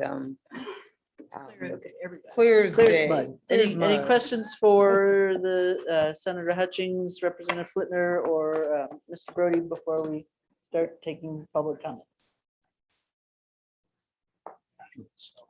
Senator Murphy. Well, I wasn't going to comment on this, but the way I see it overall, the big picture is this bill helps the local pharmacies, which I'm all in favor of. So that we're not just controlled by the large multinational pharmacies. But on the opposite side of that, I see it not benefiting the consumer. Because I can see the consumer getting these breaks that these benefit managers are giving to the big national companies again. So the cost of drugs may not be as low for consumers. My Am I on track at all? Madam Ms. Chair, Carroll. Senator Furphy. So that is one thing that prescription benefit managers would like you to believe is that they save people money. So PBMs operate as middleman. They often actually drive up the price of premiums and medications, taking a cut of the revenue stream themselves and adding no real value to the patient. Just 3 PBMs control 80% of the market, creating a makeshift monopoly. This forces pharmacies to accept a take it or leave it contract. In return, it drives up the cost of care at the expense of Wyoming residents. One would ask why drug prices have only gone up since PBMs have been in play, and they continue to go up. And they have risen exponentially these last 10 years. And it's not because the PBMs are in there saving people money and reducing prices. The steering aspect that they were talking about, so those big national chains that you're saying, they steer patients to those and they say that they're saving them money. They can reimburse those people, those pharmacies more than they're reimbursing your local pharmacy. So in turn, they're just lining their pockets because it's a vertical integration. They own the PBM, they own the health insurer, they own the pharmacy. So they are just lining their own pockets with that money. We will no doubt hear Madam Chair. more than one opinion on that. Yeah. Yes, Representative Helena. Thank you, Madam Chairman. I was curious about this concentration on audits. Why do they want to do an audit on a pharmacy? And why do you find it so objectionable? What they do when they audit you? And let's hold off. I'm sure the PBMs can explain why they would like to do audits. Perhaps we'll just leave the second aspect of the question to Ms. Carroll from the pharmacist side. Representative Wilson, Madam Chair and Representative Hallinan. I'm not against audits if they are fair and reasonable and looking for actual fraud, waste, or abuse. Trust me, I don't want those things to occur either. What the pharmacists find to be objectionable is consider the mix of prescriptions that I fill at my pharmacy. I fill 80% generic drugs and I fill 20% brand name drugs. When a PBM comes in to do an audit, do you think that they audit prescriptions at an 80-20 ratio? They don't.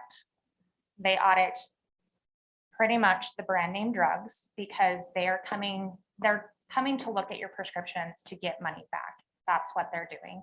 They want to gain money back as another way of income revenue for them. Again, it could be something as simple as somebody miscalculated that day's supply, and instead of asking you to resubmit the claim, they say, I'm sorry, that was a fraudulent claim. We're going to take back that $700 that you paid for that insulin, or you paid $1,000 for that insulin, or you paid more for it, and then they're going to pull more money back. Again, it's a revenue stream for them. And there are several articles showing that as PBM reform occurs, more audits are occurring to supplement what income has been lost. Senator Bolden. Excuse me, I have no voice. I have a quick question. It's neither pro or con against or for this bill. I know in June, we talked about pulling in other states and looking at what they had done. And I lost count, and I apologize, as we went through. How many other states legislation is contained within this working draft? I heard minimum of 3. I'm just curious, how many different states are involved? Or how many other states are we looking at legislation that they didn't include in our bill? I have 4. West Virginia, Arkansas, North Dakota, and Tennessee. Did I do Texas? I don't see Texas on my list. I don't think we did Texas. Any more questions from the group? We tried to bring, excuse me, Madam Chair, the best from all the states that addressed each issue that the pharmacists are going through. And one of the senators from one of the states that I spoke to recommended that this is the way we do the. Madam Chair, just a 340B. The federal 340B program is a drug price control program that allows qualified providers, generally hospitals, specifically clinics and their associated outpatient facilities serving uninsured and low-income patients in rural communities to purchase outpatient drugs from manufacturers at discounted prices. So I just wanted to point that out because that's one of the problems we've been facing in all of the overall healthcare initiatives through the last year. It's at that point, you're taking the lowest of the low, the small guy. He's not low because he's the small guy. He's the low because I'm going to use the word he's being shysted out of his profit by what I would call, and I'm just using my own, a funnel monopoly type of system. And I could probably come up with some other language, but my question for whoever wants to take the question is, my understanding is we're trying to fix what was broken. So it's being framed as a consumer protection, and I think justly so. I also think, isn't it also a government protection? I mean, we're those elected, we're all government, whether state or federal. If that dollar is coming from, it's hitting the poor.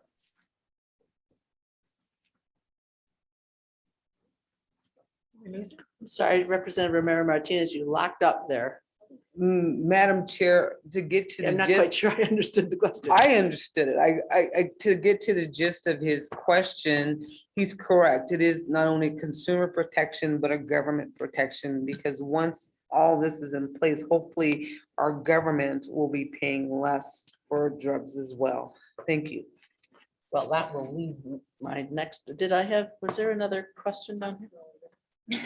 Okay, what I want to do It's first, actually, interesting. before we bring up the various, and I think you guys might be able to take a break there, but Thank you, Madam Chair. I know we have, at least I hope we have testimony from the state agencies who also serve as insurers, because it's easy to think that, it's just Blue Cross or those folks, but actually employee group insurance, workers' comp and Medicaid are basically insurers, and we need to make sure we understand. I mean, it's possible that we may need, an appropriation or something in this bill that if it's going to cost the insurer more money. Katie, do we have Ralph Hayes from EGI on? Could we start with him, please?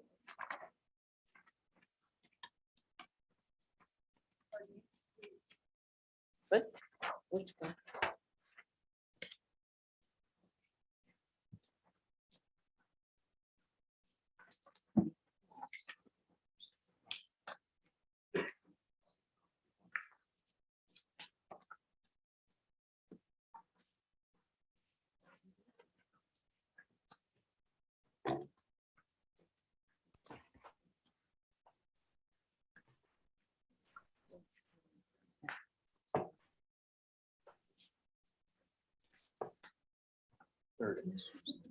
All right. All right. wanna Make sure. I'm muted. Oops, we had you for a second, Ralph. Well, Madam Chairman, can you hear me? we can hear you. Maybe speak a little bit closer to the mic, but we can hear you pretty well. Good afternoon, members of the committee. My name is Ralph Hayes. I'm the manager of the Employees and Officials Group Insurance Program. I'm going to be pretty brief on this one. I've prepared some fiscal impacts from what I see within the bill, would have some costs associated with it. And I'm going to break it down, some background information. We spend roughly in 2000 about $61.5 million for prescription drugs in 2020.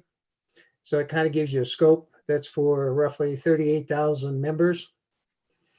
So it's pretty significant.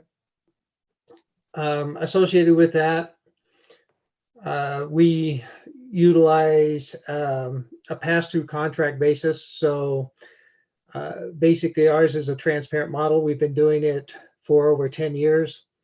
We pay a flat administration fee, and the payments that are made to the pharmacy comes straight through to us without any, as we put it earlier, the spread pricing.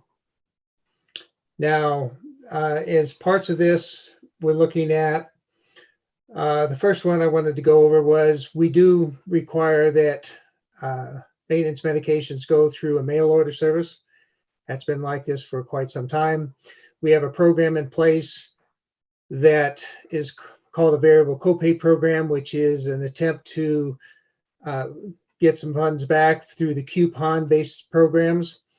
If that program were to go away, as members would go through their local pharmacist, that would cost the program roughly $2.3 million. Mr. Hayes, just to clarify, is that 2.3 million in 1 year or a biennium? 1 year. Okay, good. And we would assume that that would increase over time as inflation moves forward. Now, the amount associated with the dispensing fee. Now, of course, I use the $10.49 fee. That's going to be eliminated. And without a firm number in there, we really can't calculate anything. But based upon the 10.4, that would increase the program $2.4 million a year, or roughly 3.9%. And the ingredient cost, which we're looking at roughly a 2.7 million, or a 4.4% increase. So we see the impact to this particular bill, the way it's currently written, is roughly increase in costs of $7.4 million per year, or roughly 12% of our prescription costs.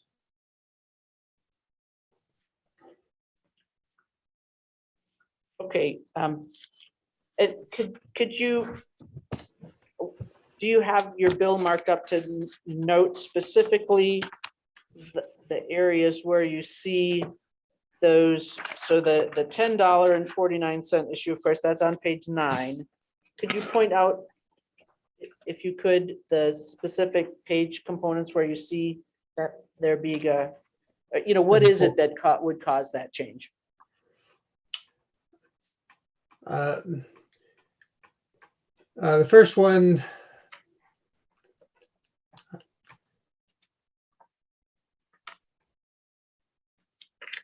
the pharmacy choice program, without the requirement that they go through the mail order service, which would eliminate the variable copay program, which is where we get funds back from the coupons that the manufacturers are offering to lower the cost to the membership.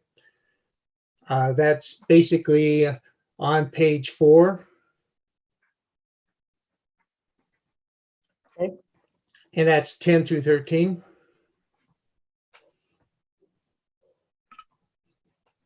Okay.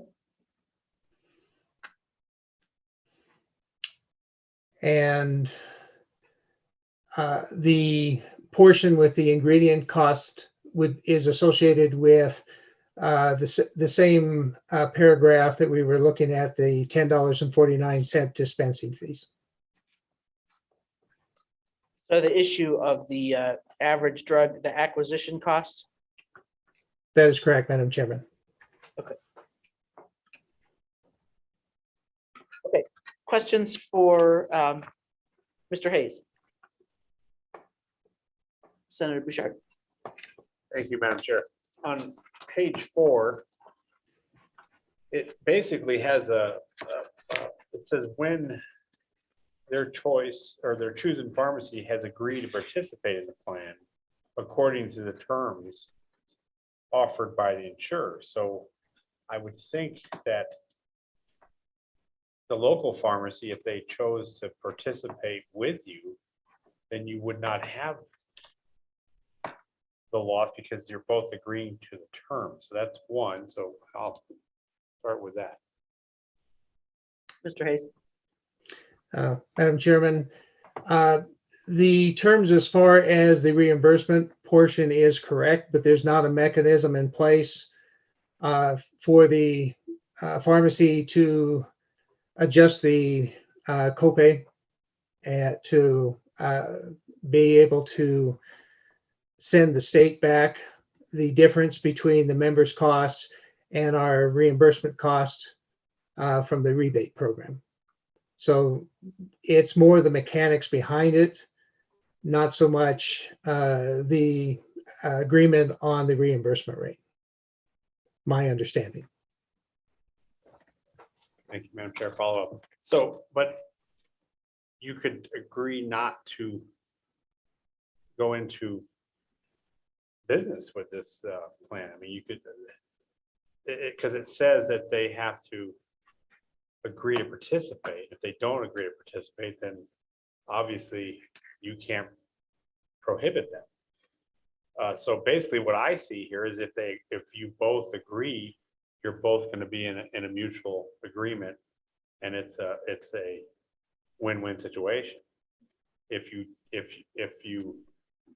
they don't agree to participate with the plan, then obviously you're not going to enter into it. So I just don't see where this looks to me like if it's a win-win, you're both going to agree. If you don't, so it just says prohibit or limit any covered individual from selecting a pharmacy of their choice when the chosen pharmacy has agreed to participate in the plan according to the terms. So it looks like both of you have to come together and decide on what those rules are. So that's how I see that. So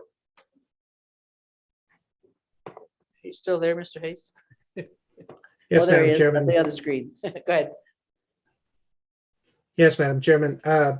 Basically, the overall reimbursement, could it be adopted? It's just not something that's put in place currently that is down to at an independent, well, any pharmacy level, whether it's a chain or an independent pharmacy, or maybe one of the hospital pharmacies.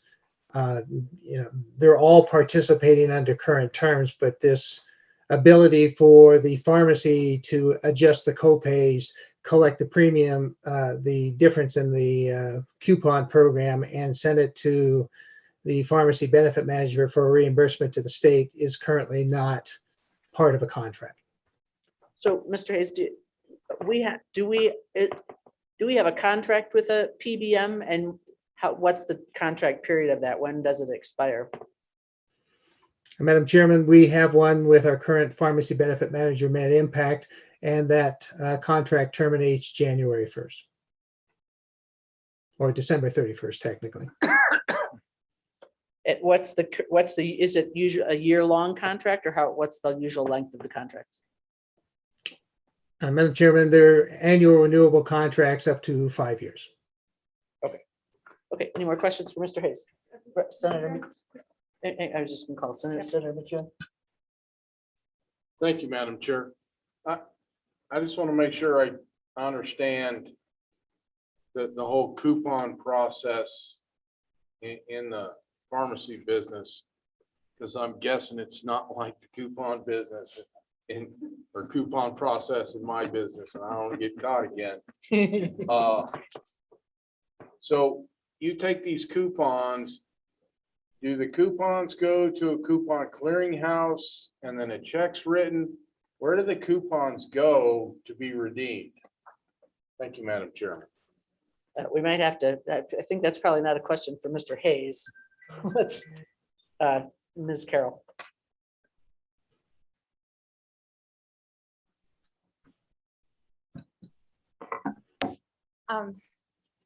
Madam Chair, Representative McEwen, or Senator McEwen. Now I got that wrong. So, well, I'm going to get it by the end of the day, I promise.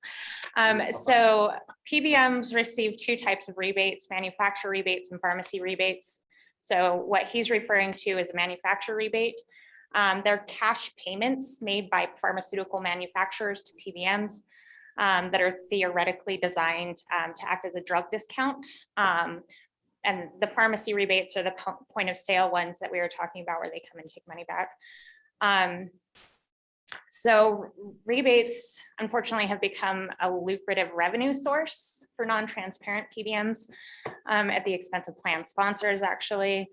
One example of a rebate scheme is well documented in a Broward County audit report of Optimum RX. It revealed several alarming practices, among other things, a complex web of contracts where Optum contracted with the Coalition for Advanced Pharmacy Services, which in turn contracted with Express Scripts to maximize rebate retention for the benefit of Optimum RX and to the detriment of the plan. So basically, drug manufacturers pay PBMs to discount their drugs, and the plan is supposed to receive the benefit, but oftentimes the PBM ends up keeping the money. So it's not, Madam Chairman, Mr. Hayes. that's actually not the program I was referring to. The coupon programs the manufacturers are putting out there, and this is generally on some very expensive medications. So you've probably seen ads where if you can't afford your medication, AstraZeneca or whatever company will help you pay for your costs. So at the pharmacy level, let's say that we had a $100 out-of-pocket expense for a $3,000 medication. On this particular coupon program, what they would do is they would basically provide $95 towards that $100, which is actually a payment to, my understanding, the pharmacy. So the member only pays $5 instead of the $100, and that's the coupon program that I'm referring to. And so then, just to be clear, Mr. Hayes, so with your concern about the coupon program going away, just clarify then, the pharmacy just got $95 from the coupon and $5 from the patient. And then you were saying that the $95 what happens to that $95 in what you were discussing before? Well, this is the coupons range, let's say from anywhere from $15 to $300. So it can be a significant amount above and beyond what our copay is. So what happens is our copay gets pushed up to the maximum amount. And the difference between what the pharmacy is paid, the pharmacy still gets their, in the example of the, instead of getting $95, what happens, they get a rebate, and this is why it's done on a mail order basis. The pharmacy, instead of receiving a $95 one, will maximize the coupon. Let's say that's $150. And everything above the $95 is provided back to the state. Okay, And so that has that, provided significant savings to the program. so that the pharmacy only keeps what they would have had without the coupon and sends the balance of the coupon to the state. That is correct, Got it. Madam Chairman. Okay. That particular coupon is not. Okay, any more questions for Mr. Hayes, Representative Connell? Thank you, Madam Chair. Mr. Hayes, I'm a bit confused about the number of people that are in EGI and then the requirements that you said. So I'm thinking that it's all state employees, but curious about the requirement for mail order, and then you get to the coupon. Because certainly I don't use a mail order. I go to my grocery store. So I'm curious about that calculation.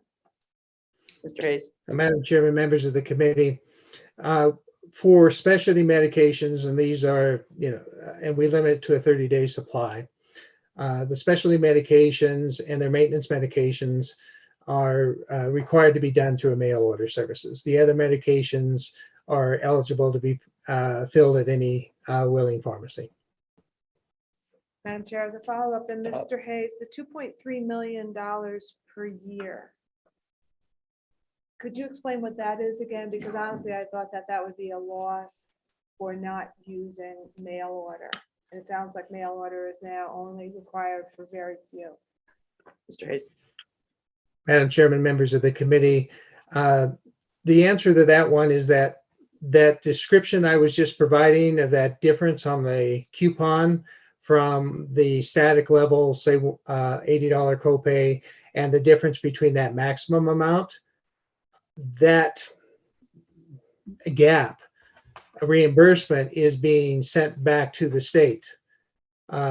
Without that, currently, the ability for that being done through the mail order services, if that program goes away, basically that recoupment from the rebates the drug manufacturers are doing disappears, which directly increases our costs. Mhm. Okay, Mr. Hayes, I'm really trying to figure out the 340B program, and I'm just curious if you have anyone who you represent who's also eligible for 340, the use of a 340B entity. Mr. Hayes. Madam Chairman, members of the committee, I'm not qualified to answer that question, so. And Mr. Hayes, just to circle back so that the members of the community know, so 38,000 members. So the state employee group insurance plan, just recite for us who the covered people are, and of course their family members, to roughly add up to the 38,000 in broad figures. Madam Chairman, members of the committee, we basically cover the state employees, the LSO, University of Wyoming, the 7 community colleges, Natrona County School District, the city of Casper, and retirees. So we have multiple entities who are part of our program. And their family members. And their family members. And do I recall correct? It seemed to me that I remember from JAC that the annual cost to the state for employee group insurance is something like 350 million a biennium or somewhere in there. Is that right? Madam Chairman, members of the committee, if you look at the medical program, which the prescription cost is built into that, we're looking at a little over $300 million per year. And of course, that's been increasing over time. Drug is one of the fastest growing components of prescription of our medical care costs. It's more consistent, and a lot of it's due to the new specialty medications and the horrendous percentage increase in ingredient costs we've seen from drug manufacturers, which has leveraged that portion of our costs significantly over the past 10 years. And I just brought that in so that because it sounded like a large number and people probably weren't realizing. So then just one last thing. So right now, because the people are using the mail order, the way if this bill went forward, the way to avoid that $2.3 million a year cost of lost coupons would just be to require that any local pharmacy fulfilling a script for an EGI enrollee had to return to the state the balance of the coupon. And of course, you don't have contracts with every individual pharmacy. I'm not quite sure what the format would be, but that would be what would solve that. Is that right? Madam More or Chairman, less. each pharmacy benefit manager handles that a little bit differently. These are fairly new programs. Most likely that would have to be something that would be done through the pharmacy benefit managers, not directly with us. Right, Because but that's the the way pharmacy we're currently benefit, doing it. That doesn't necessarily mean that does not change. but so the pharmacy benefit manager, instead of just asking one mail order company to send the state all their coupon excesses, would have to ask that all pharmacists in the state send in their coupon excesses, basically. Madam right? Chairman, that would be correct. And, part of the largest, probably 80% of our total fills are done through chains. And let's face it, a lot of it's because the population bases are centered in Casper, Cheyenne, and Laramie. So getting the chains to do it might be somewhat challenging. Okay, Senator Bouchard. And Madam Chair, I just want everybody to imagine that you are in business And that everybody that you were dealing with has all the flow charts, all the information of how they're going to maneuver through it. But you're selling a product and you don't see what they're seeing. And I think that's what's really happening here is the transparency is only on their side. And you don't know how much you can sell something for because of how they're maneuvering through it. So that, I mean, and I get it, we're almost saying that I've got to subsidize everything for my business to them because they've got the game play out there. So that's what we're missing here. And I mean, it all sounds like somebody's gonna go down the tubes and we've taken just the mail order and we've multiplied it times everybody in the plan, but that's really not what's happening, but that's what they want to think is happening. So I think we really need to look at, I mean, maybe we need to do a deeper dive and do an audit ourselves so we can see what's going on in their business. So we can see really what's going on. And that's really what's happening here. We need, it's not even transparent to us. Which is why we keep asking questions. Senator Hutchings. Madam Chair, we'll continue on. Okay, is that all the questions for Mr. Hayes? Great. Thank you so much, Ralph, for participating. Appreciate that. We're gonna just work our way through the various state agency first, and then we'll hit the insurance commissioner, and then we'll open it up to the rest of the folks. We have someone from Medicaid. That will be exactly who we want.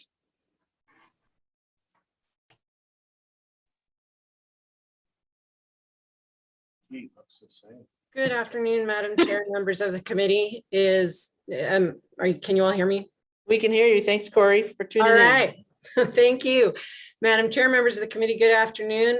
Thank you for allowing me a few minutes to talk. I'm going to try not to take up too much time because I know there's still a long way to go. My respect to you for hanging in there through what is a really, really complicated conversation, and I hope I don't make it worse. I want to clarify a little bit the difference between commercial PBM, which is really what this bill is meaning to talk about, and the way that Medicaid uses our vendor who processes our pharmacy claims. We call their system the PBMS, which would lead you to believe that they're a PBM, but we use them more as a pharmacy benefits administrator, meaning that the state is in control of how we reimburse pharmacies through Medicaid, the amount that we reimburse pharmacies. We know that there's no spread pricing, and our vendor does not have financial interest in any of the claims that they process, meaning they don't get a percentage of any of the claims that they process for Medicaid. The way that we set reimbursement is a matter between us and our federal partners at CMS. That said, so the argument could be made that this statute doesn't apply to Medicaid as Medicaid is run right now because we don't have a PBM in the sense that this bill is addressing. If it were interpreted that the statute did in fact apply to Medicaid and our vendor that we use to process pharmacy claims, I just want to point out a couple of sections that could be problematic for us to comply with in Medicaid. Firstly, 2652-108, which starts on page 8, the title's on page 8, but really on page 9, dealing with reimbursement and setting reimbursement at NADAC, the National Average Drug Acquisition Cost, or if there is no NADAC, then wholesale acquisition cost. Medicaid pharmacy right now, through our estate plan amendment, which is our agreement with the federal government, with CMS, about how we manage our program and how we reimburse. And for those who aren't familiar with how Medicaid reimburses, I do want to make it clear that for every dollar spent on a prescription drug, 50% of that comes from the federal government, and 50% or 50 cents for every dollar comes from state general funds. So That's why we have to agree with the federal government how we pay for drugs. And we actually have a lesser of logic that includes a number of different price points. The national average drug acquisition cost is one of those price points. If there is no NADAC on a drug, then we would defer to wholesale acquisition cost.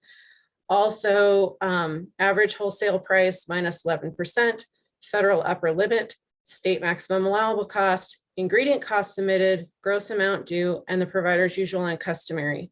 So on every pharmacy claim that our vendor processes, they're looking at every one of those price points, and the least of those is what Medicaid reimburses the pharmacy for the drug. And then on top of that, we have a $10.65 dispensing fee. So if it was decided, if this became statute and it was decided that it applied to Medicaid, we would basically be in violation of our state plan amendment that we have with CMS. We would have to go back to them and say, we're only going to pay on this 1 or 2 price points. And I'm not sure how CMS would react to that.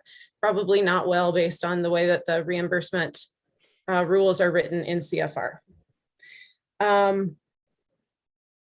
Section 109, 2652-109, which is also on page 9, talking about adequate network coverage, and the wording of that could be problematic for Medicaid because the ACA actually requires that we re-enroll or recertify pharmacies, well, all providers, every 5 years, which is more stringent or more requires more of the pharmacies than the board requires of them. So I don't know how that would work out.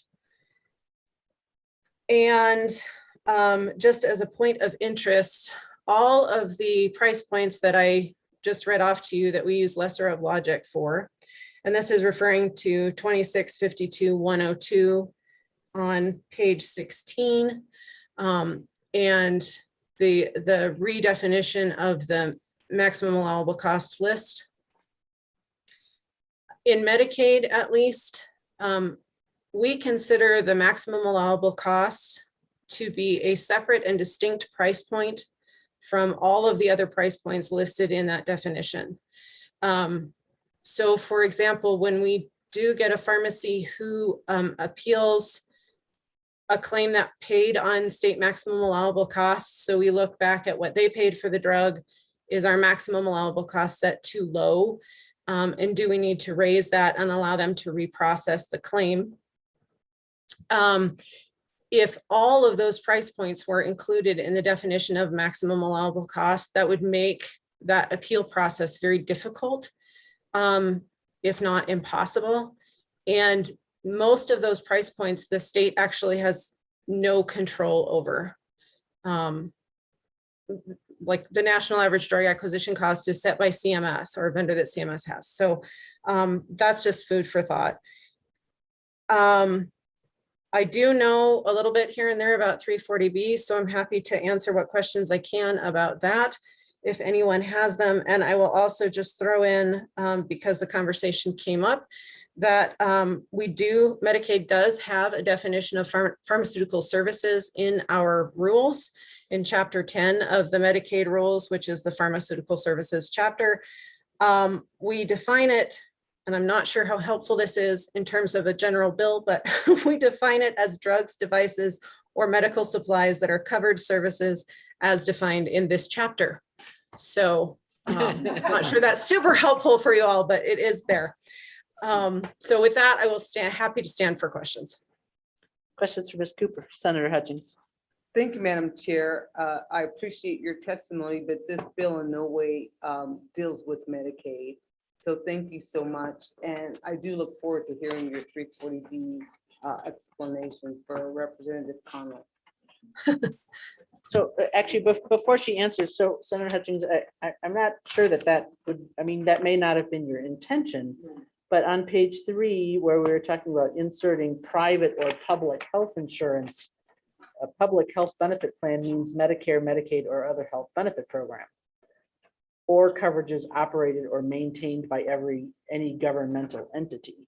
So now, if the intention of the working group is to only impact the private sector and leave the government sector untouched by law, which is a common behavior of the government.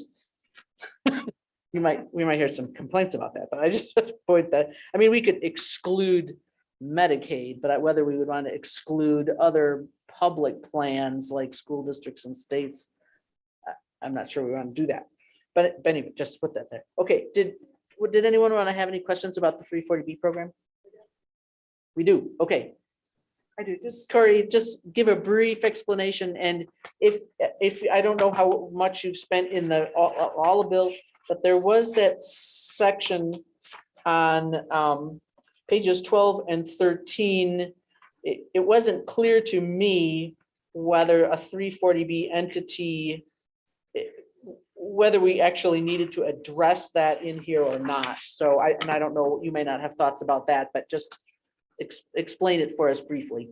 And Madam Chair, I mean, I'd like to Right. know if, for example, how many 340B entities that we have and how many people are utilizing them.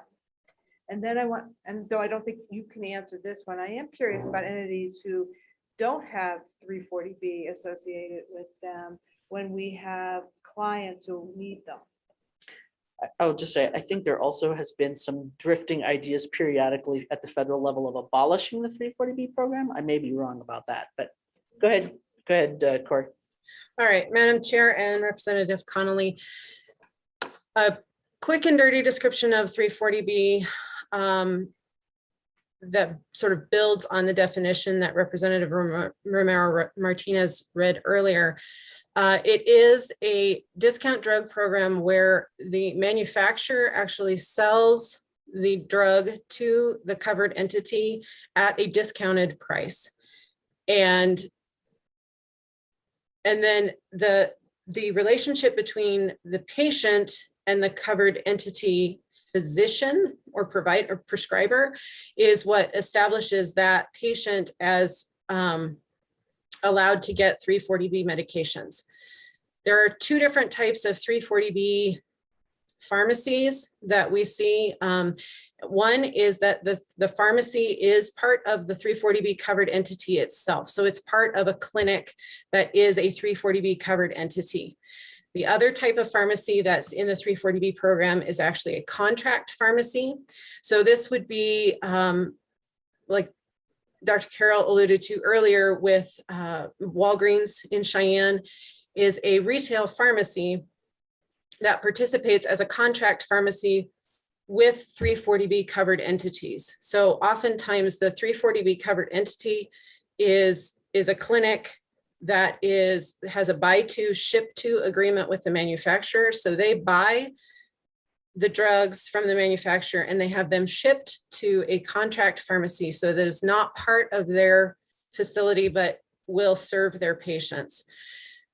And then the pharmacy, it's the pharmacy's responsibility, the contract pharmacy, to keep those drugs separate, either electronically or physically separate from their retail stock, and to identify 340B eligible patients on the basis of their association with a 340B prescriber. It gets messy. It can get very messy. We don't have a huge number of 340B covered entities in the state of Wyoming. Many of our hospitals are, because they're smaller hospitals and serving a large proportion of uninsured or underinsured. And that's really the definition of a 340B covered entity, or how they get certified to be a 340B covered entity is by virtue of the number of uninsured or underinsured people that they serve. We have enough to make it be a meaningful program. As far as how many patients are involved in 340B or with 340B covered entities, that is not a question I can answer for you, and I apologize for that. One follow-up? Representative. Yeah, thank you, Ms. Cooper. Ms. Cooper, I am curious if you are familiar with this proposed legislation in this section, which is designed to address some possible problems. And in particular with 340B entities that go beyond what we read in the rest of the bill. And that there's, at least the way that I read it and with the documents that I've read, that in fact, those 340B entities are having even more problems with PBMs. Have you run into that at all? Or would you even know? Ms. Cooper. Madam Chair, Representative Connolly, what I can say that I know, I'm not particularly familiar with that part of the bill. I apologize, I didn't realize that that had been put in there and I didn't review it ahead of time. So I kind of reviewed it while you all were talking earlier, but what I can say is that the 340B covered entity or contract pharmacy is getting that drug from the manufacturer at a reduced cost. So to reimburse 340B claims at a lower cost than you would reimburse retail claims as a payer, not necessarily, I'm not PBM or not PBM, just any type of payer, seems reasonable if what you're trying to do is preserve the amount of, as a payer, limit the amount of money that you're reimbursing. And even if you're allowing for a profit margin on 340B drugs, the profit margin could still be there even if you reimburse less. That said, I'm not in retail pharmacy and certainly not part of a 340B covered entity. So as to the problems that pharmacies are 340B pharmacies are having with PBMs on their 340B claims, I cannot speak to that intelligently in any way, shape, or form. Very good. I think that was really a wonderfully clear explanation from Ms. Cooper in general, considering. Any questions from Ms. Cooper? Okay, thanks very much. And now I think, do we have workforce service? Oh, here are Mr. Wolf, still right in front. I didn't, and committee members, just so you know, I rounded up these state agencies. They didn't all just come running in hoping to testify. It occurred to me as I was reading it that that the state often functions as an insurer. And so I have asked them to come. That's why they're here. Go ahead, Mr. Wolf. Thank you, Madam Chairman. Jason Wolf with Department of Workforce Services. Madam Chairman, I think I've had I had our AG's office review this, who represents us, and then also the PBM that we operate with reviewed it. I think there's kind of a lot of confusion, and perhaps the commissioner and his team or LSO can give some clarification, but you know, after both reviewed it, they didn't think that the language was such that it did include workers' compensation. I can give you just a brief, you know, what we see is if it did include workers' compensation, we would actually be reimbursing pharmacies less. So, and some people in the room who are much smarter than me may know more about this, but we pay by our state fee schedule, which is in rule for the workers' comp program. So we pay what's called AWP, or average wholesale price, minus 10% plus a $5 dispensing fee. And so I don't know what the difference between that and the NADA is. Somebody else can probably explain that to you, but I think that's the short comments that I would have, is that if this were to include workers' compensation, the way this is structured, we would actually probably be paying less than we are now. I don't know if anybody wants that. So, I'll take it. Mr. Wolf, just the one thought. So the reason that on page 3, the current language just says a pharmacy benefit manager or health benefit plan shall not. And then we were discussing what is the definition of health benefit plan. So that was where we were thinking, if we pulled in from the staff comment, both the definition of private health benefit plan and public health benefit plan, which says means Medicare, Medicaid, or other health benefit programs or coverages operated or maintained by any governmental entity. So if we were to bring in public, are you considered a health benefit program or coverage? Madam Chairman, I would classify workers' compensation as more of a benefits and eligibility type program rather than a health benefit plan, but Okay, I mean, I'm not an attorney. so we might draft it to exclude, and committee just thinking as we go forward. I still do think if we carry this forward, that we would want public, because in the state of Wyoming, as numerous commentators have noticed, we have a very high ratio of public employees per capita. So when you consider all the state employees, the county employees, the city employees, the district employees, whatever, it would, you kind of hate to rule out public health benefit plan entirely, but maybe we could write it to just say excluding, well, and one, we can't, obviously, we can't tell Medicare what to do.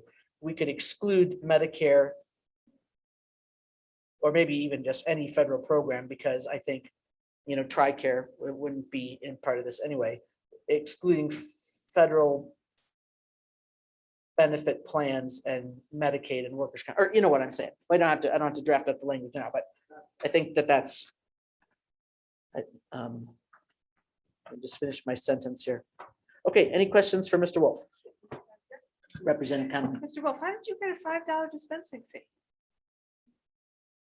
Everybody else wants it. Madam Chairman, again, I don't know. That's the way the rules are written. I think we've adjusted that over the years, but I'm guessing that somebody can explain the difference between the average wholesale price and the NADA. Maybe because we're paying more for the drug, we reduced the dispensing fee. I'm not sure. Deary me, the transparency of today is frightening. Who knows what will come up next? Okay, no more questions for Mr. Wolf. Great, thank you so much for staying. You've really been sitting here a lot of extra hours to answer that question, didn't you? Okay, I think, are there any other state agencies on, or? I don't. Actually, yes. Oh. You know, you're so special. I didn't even think of you as an agency. Please do come up. Department of Insurance, my bad. Sorry.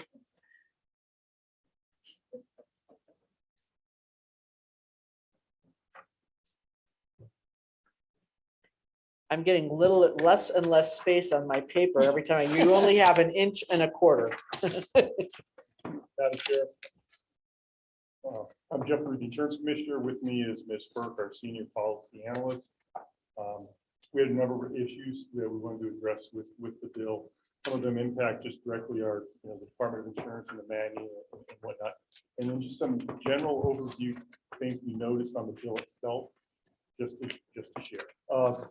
First, I guess I wanted to be clear that, Ms. Burke worked on the working group, but we didn't suggest any of the language in the bill. Okay.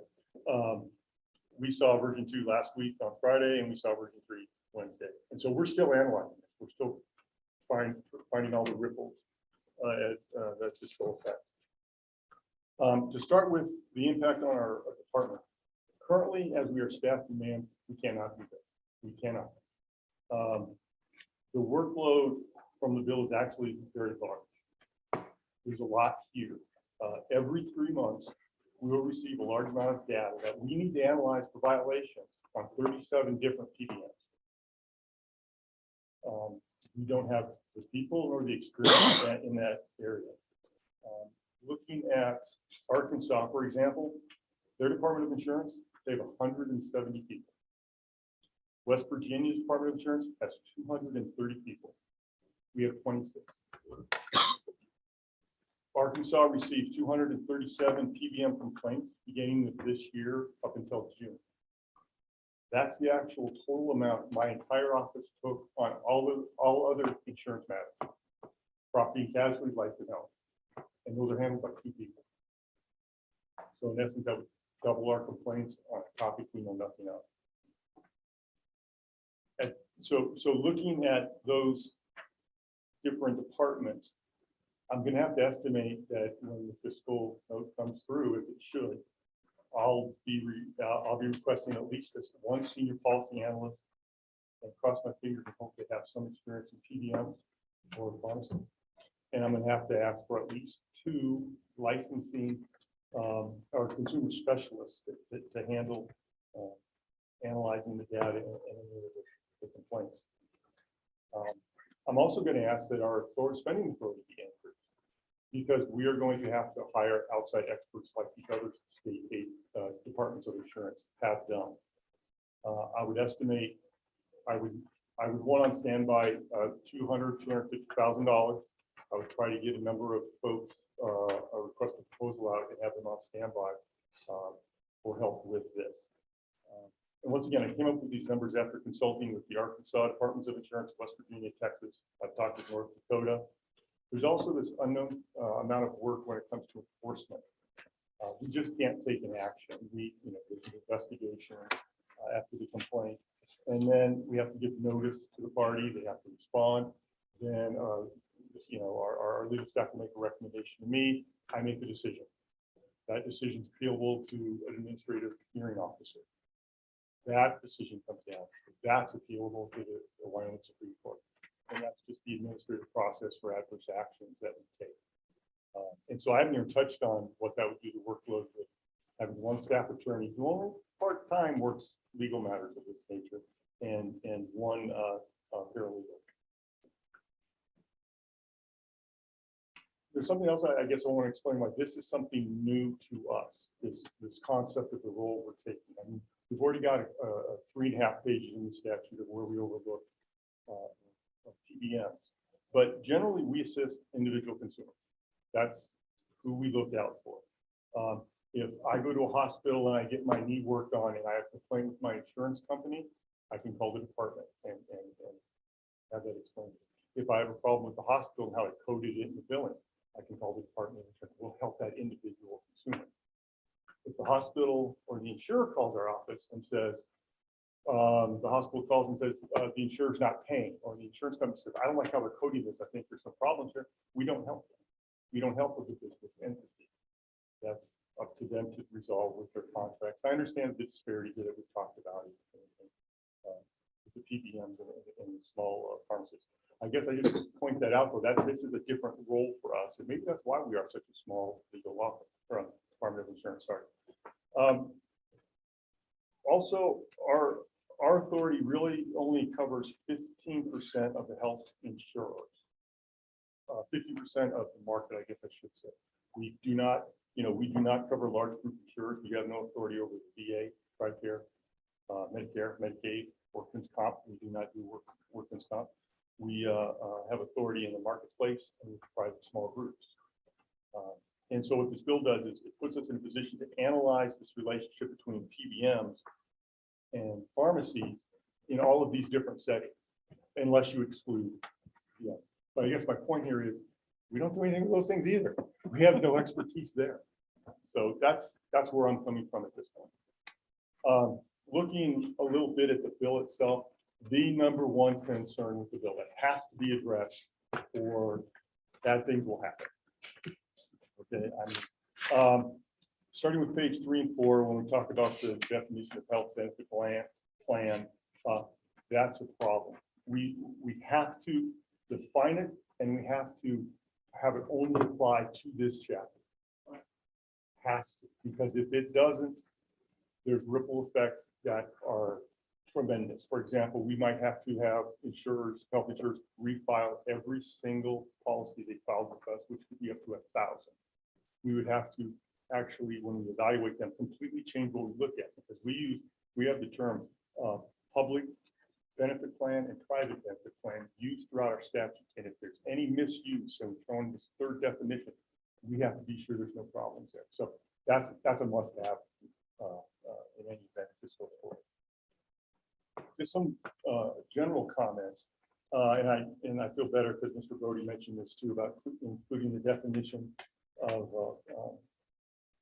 pharmacy services. And I guess I should say the proper phrase here of the practice of pharmacy. You mentioned the definition of practice of pharmacy. I think it's a good thing to put it in the bill. I think it should. In the bill, in a couple of places, for example, page 4, line 17, the phrase is used pharmacy services, and it's used throughout the bill.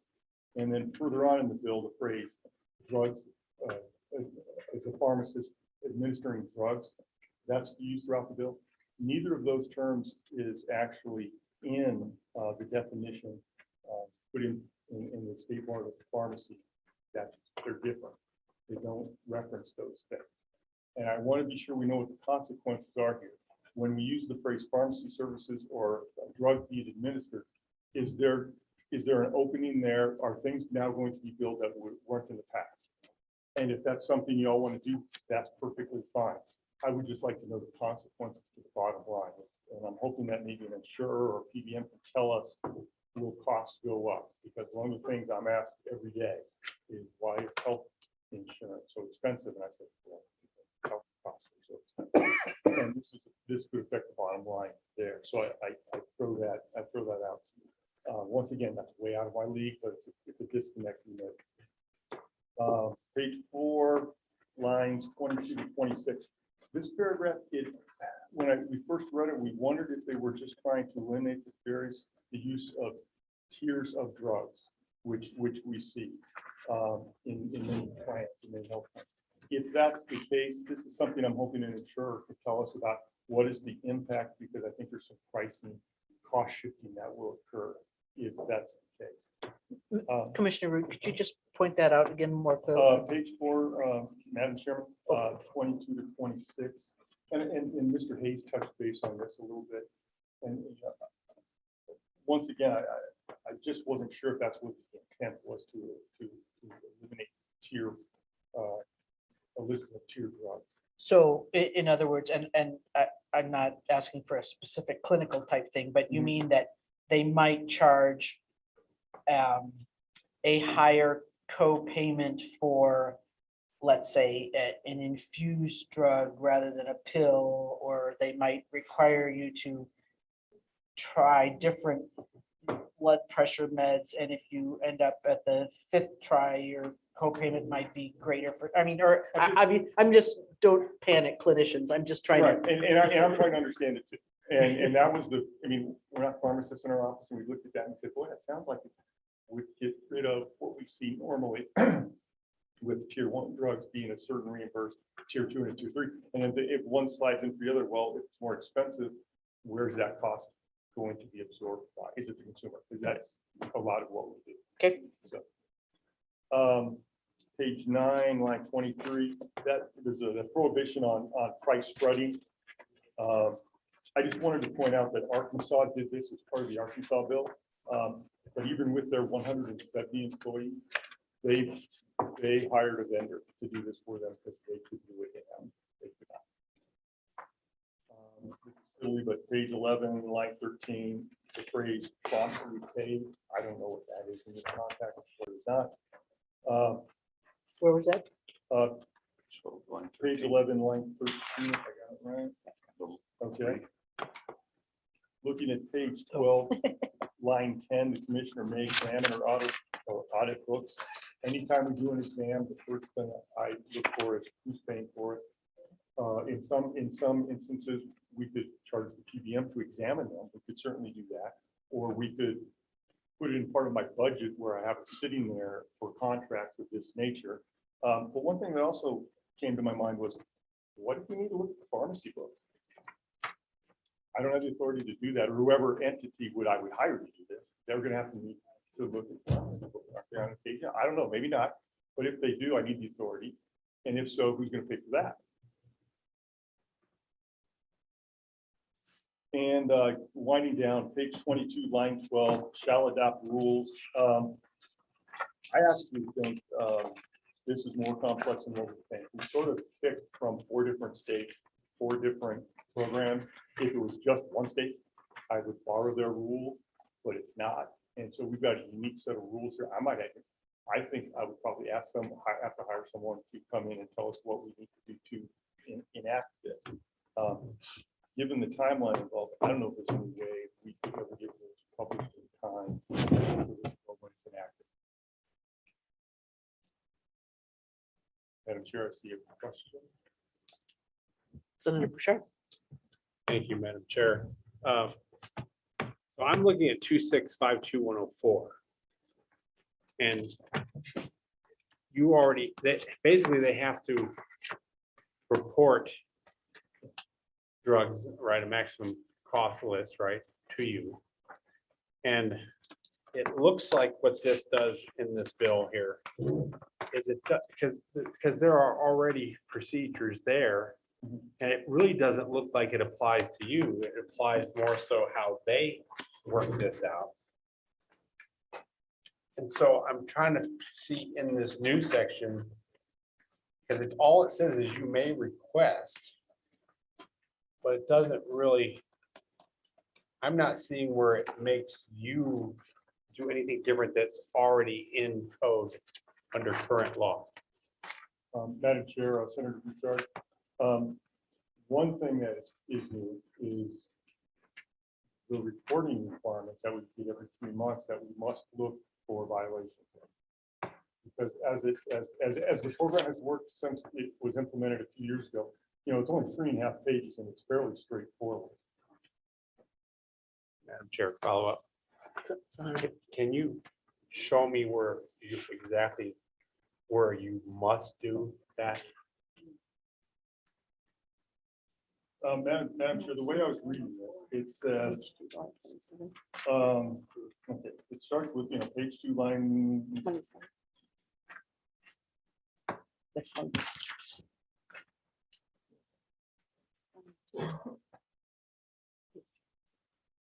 Okay, page 2, line 16, the report required under section A of this section shall be filed with the commission in 30 days. Calendar order, and then above it has everything it contains, and then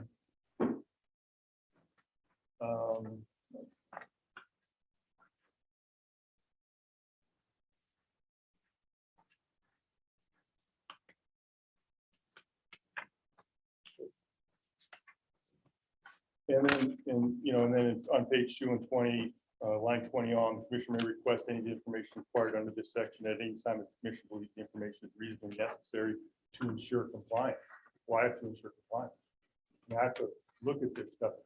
If not, I'm just getting stuff every 3 months, and you got to analyze. I have to do something with it, Madam Chair. Senator Bouchard. Madam Chair, is there language that you already have to have reports of the maximum costs? Madam Chair, Senator Bouchard, we do not receive any reporting, any quarterly information from finance. The way I understand it, Madam Chair, is much of what the previous is in the previous statute. It states things like, for example, an auditor may not request, has to request so many days in advance of an audit. They can't do an audit within the X number of days of the first of the month. So it's basically really easy, simple stuff. So if I received a complaint from a pharmacist, I would say, well, all right, show us the email that says, oh, Joe's PBM is calling on the first of the month. They want to audit you in 4 days. Well, that violates 2 of the provisions. One piece of paper gives us what we need to know for determination. Now, to date, we have not had one pharmacy file a complaint. So I looked at what's in there now, and it's very basic and it's very simple, and I think it's not, this is not that. This is exponentially more complex. Madam Chair, I'm trying to figure out, maybe I'm looking at this all wrong, 2652104. And it looks like there's a whole procedure in there. Senator Bouchard, can you read from us some of the extracted parts, because I don't have my computer up. Yeah, and I'm trying to verify that I'm looking at the same thing. Right.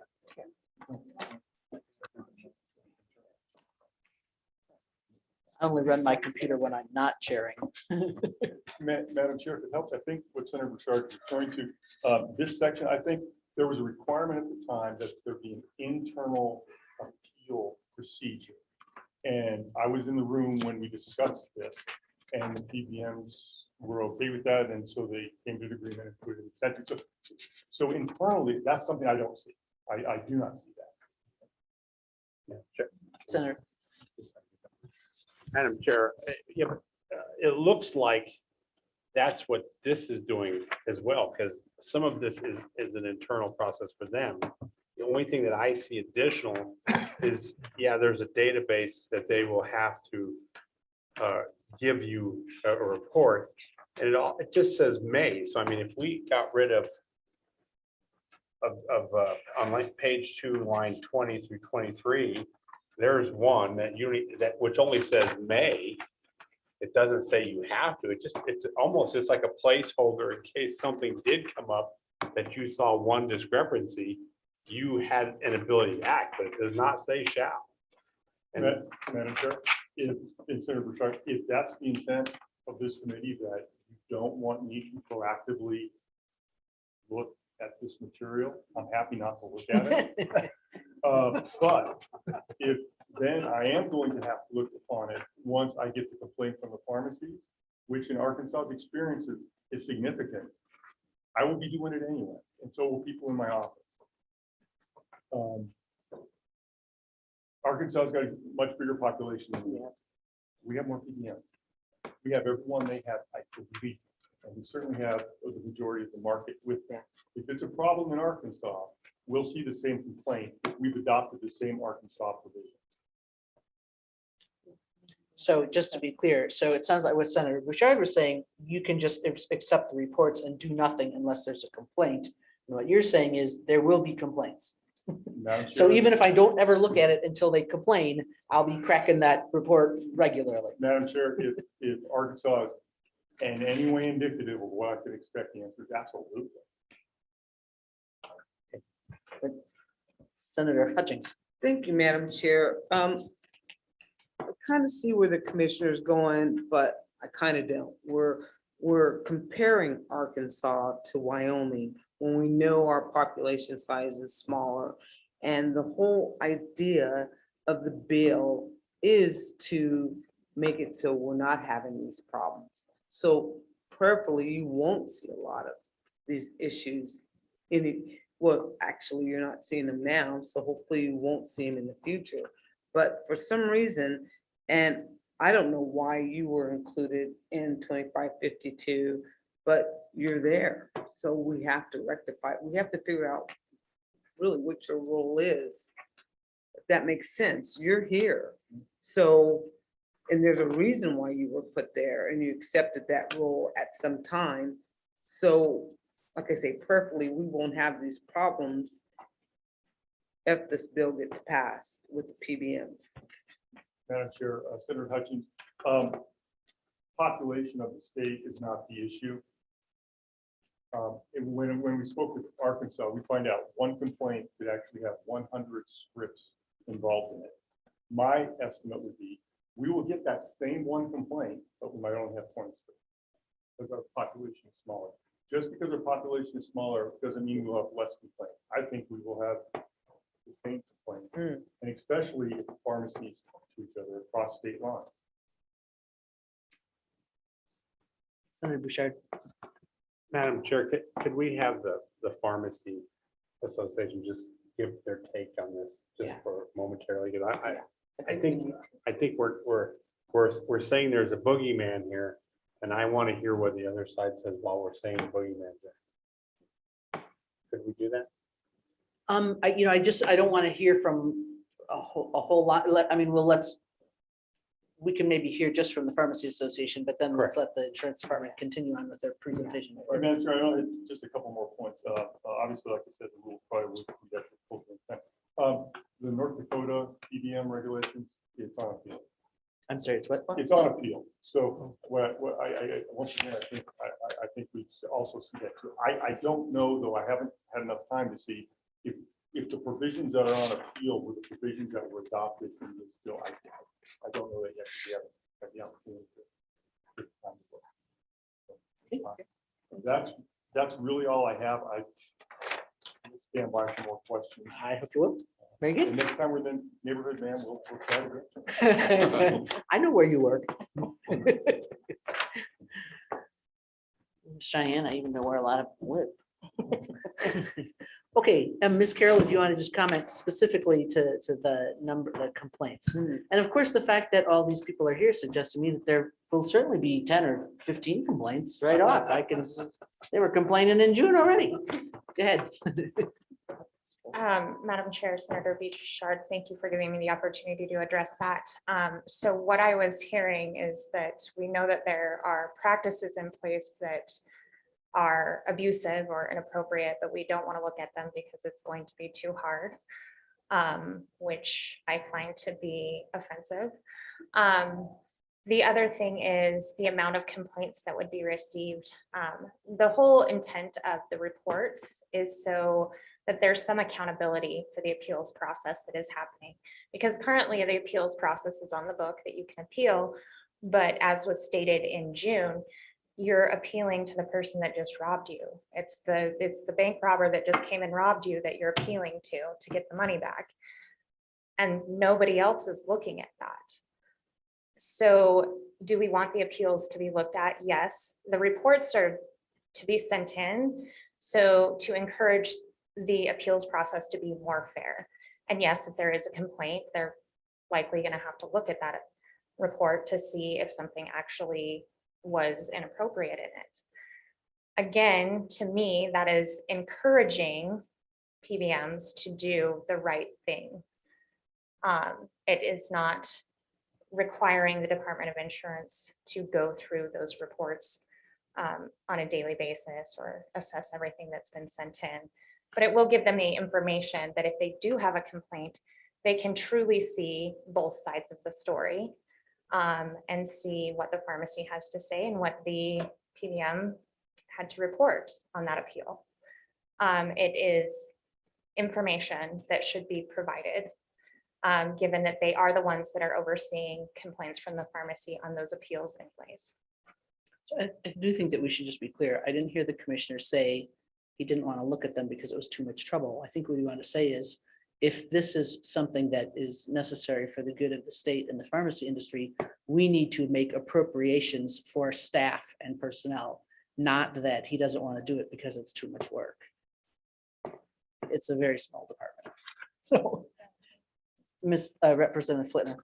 Thank you, Madam Chairman. And Dr. Carroll, can you tell me why there's been only one complaint filed with the State Insurance Commissioner's Office? Ms. Carroll. Madam Chair, Representative Lintner. I have been told by pharmacies that the complaints process is not helpful to the pharmacy. There was a complaint that I know that was lodged, and the response that came back was, we have no authority to do this. You can either remake the complaint or you can pursue outside sources. I know some colleagues called the Department of Insurance to ask for help, and they received less than helpful responses.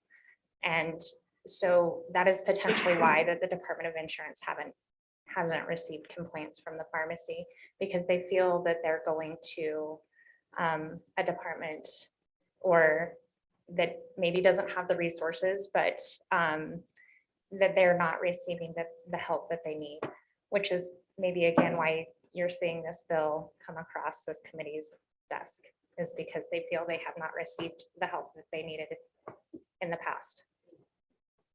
Of course, if the commissioner's office is mainly focused on individual consumers, that would kind of explain it. Was there another hand down there? No, Senator Bouchard. Thank you, Madam Chair. So it says under current law. So that's under 2552-104G. I'm scrolling in my phone here. If an appeal is upheld, the pharmacy benefit manager shall make an adjustment. And it goes on, there's some other language there, but that's under current statute. And then it goes, so at the bottom, it says this section should only apply to a contracted pharmacy or the pharmacy's designee who holds a contract with a pharmacy benefit manager entered into or renewed or extended. So it looks to me like most of this section is internally, even though it's in the part of law that where you're at. And then as I come back here, it just looks like a review process where you are there. It does not say that anybody will still complain to you or make you do something. So I mean, unless I'm seeing something different, it looks like this is just another section that would go with what's already in law as I see it. It does put some transparency there where there has to be some reporting. Because as it is now, nobody can see it except for the people who are going to either decide to refund money or do something with it because they took it. So that's kind of how I see this. So I don't see it. I mean, it looks like we'd have to write more law to make you have to do something or to make the commission do something. But that's how I see it. Maybe I'm wrong. Well, it sounds to me though, like that the request is that there should be some enforcing agency, which presumably would be the Department of Insurance. What I'm hearing from Ms. Carroll is that perhaps it's felt that the Department of Insurance really doesn't have personnel, legal authority, or knowledge to be the enforcing agency, but people are wanting the insurance agents, the Department of Insurance, to be the enforcing agency. So then the commissioner's point is, you know, it's not like he's a business where if a claim suddenly shows up, he can run around and hire a bunch of help. He wants to be he needs to be stood up ahead of time. I mean, we all know the appropriations thing, and you gotta have the budget authority, you gotta have the, you know, all that sort of stuff. You can't just suddenly decide, you know, November 3rd that, oh, look, here came a complaint and I gotta do something about it. So I think that's the tension we're gonna kind of work with here, is that if we don't staff them to actually enforce, then they won't enforce, or it'll take 6 years, or, you know, something like that. And I mean, I think we'll still continue wrestling with this. And, okay, so let's, I don't want to say we're, we'll let open it up a little bit more broadly. Are there any other agencies? Oh, Commissioner, did you have something to add? Madam Chair, very quickly, Jeff Root, Insurance Commissioner again. Senator Burchard, I think I understand where we had a slight misconnect, and I know where it came from. It came from version 2, which we got on Friday. Because in version 2, it said, insurance commissioner shall not authorize any pharmacy benefit manager or health benefit plan providing pharmaceutical service which is not conformed to this section. One of the things I circled was, I have to pull a license if I find out they did something wrong. Well, I have to look to see what they did wrong by what they filed with. So there was a shall. I think the 2 versions, we took that out. Where is that in version 2? In version 2, page 9, which was essentially line 7 to 10, the insurance commissioner shall not authorize any pharmacy benefit manager or health benefit plan providing pharmaceutical services which do not conform to this section. Okay, just because the pages don't sync up exactly. What's the statutory section that's under? 2552. It's the very end of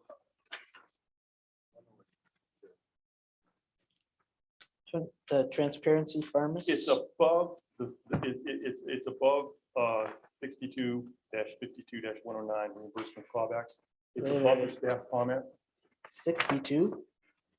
There's no 62. I'm sorry, 52. Wait, 2652 what? 107. There is what It's in 107. I'm looking at version 2. Right, but just in 102, is it at the end of 2652 106, freedom of choice? Just above 107? It's just above 107. It is the only. It's after 50, yeah. And is it a paragraph D? It's paragraph C on my copy.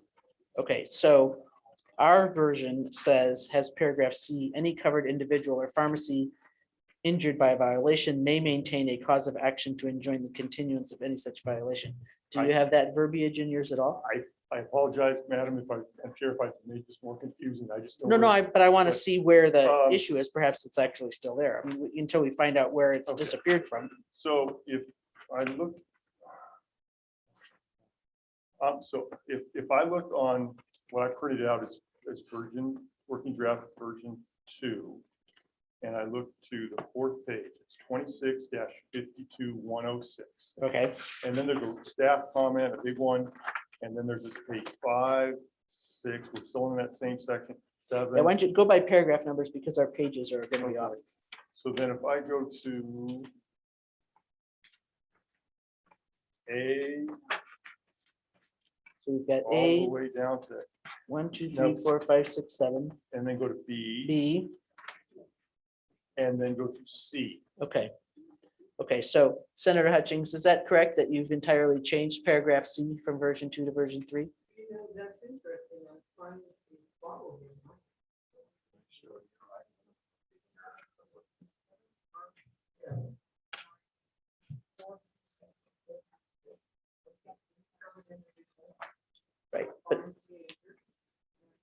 Right, but so what he's saying is that in version 2, paragraph C was entirely different?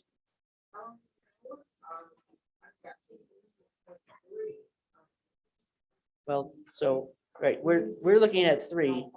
If he's got 2. I just want to pin this down so that we're, I no, apologize for the confusion. no, just- but I it think dawned it's on really me where it important was. to know what we're all talking about, make sure we're all on the same page, as it were. Madam Chair, I would love to hand this to somebody.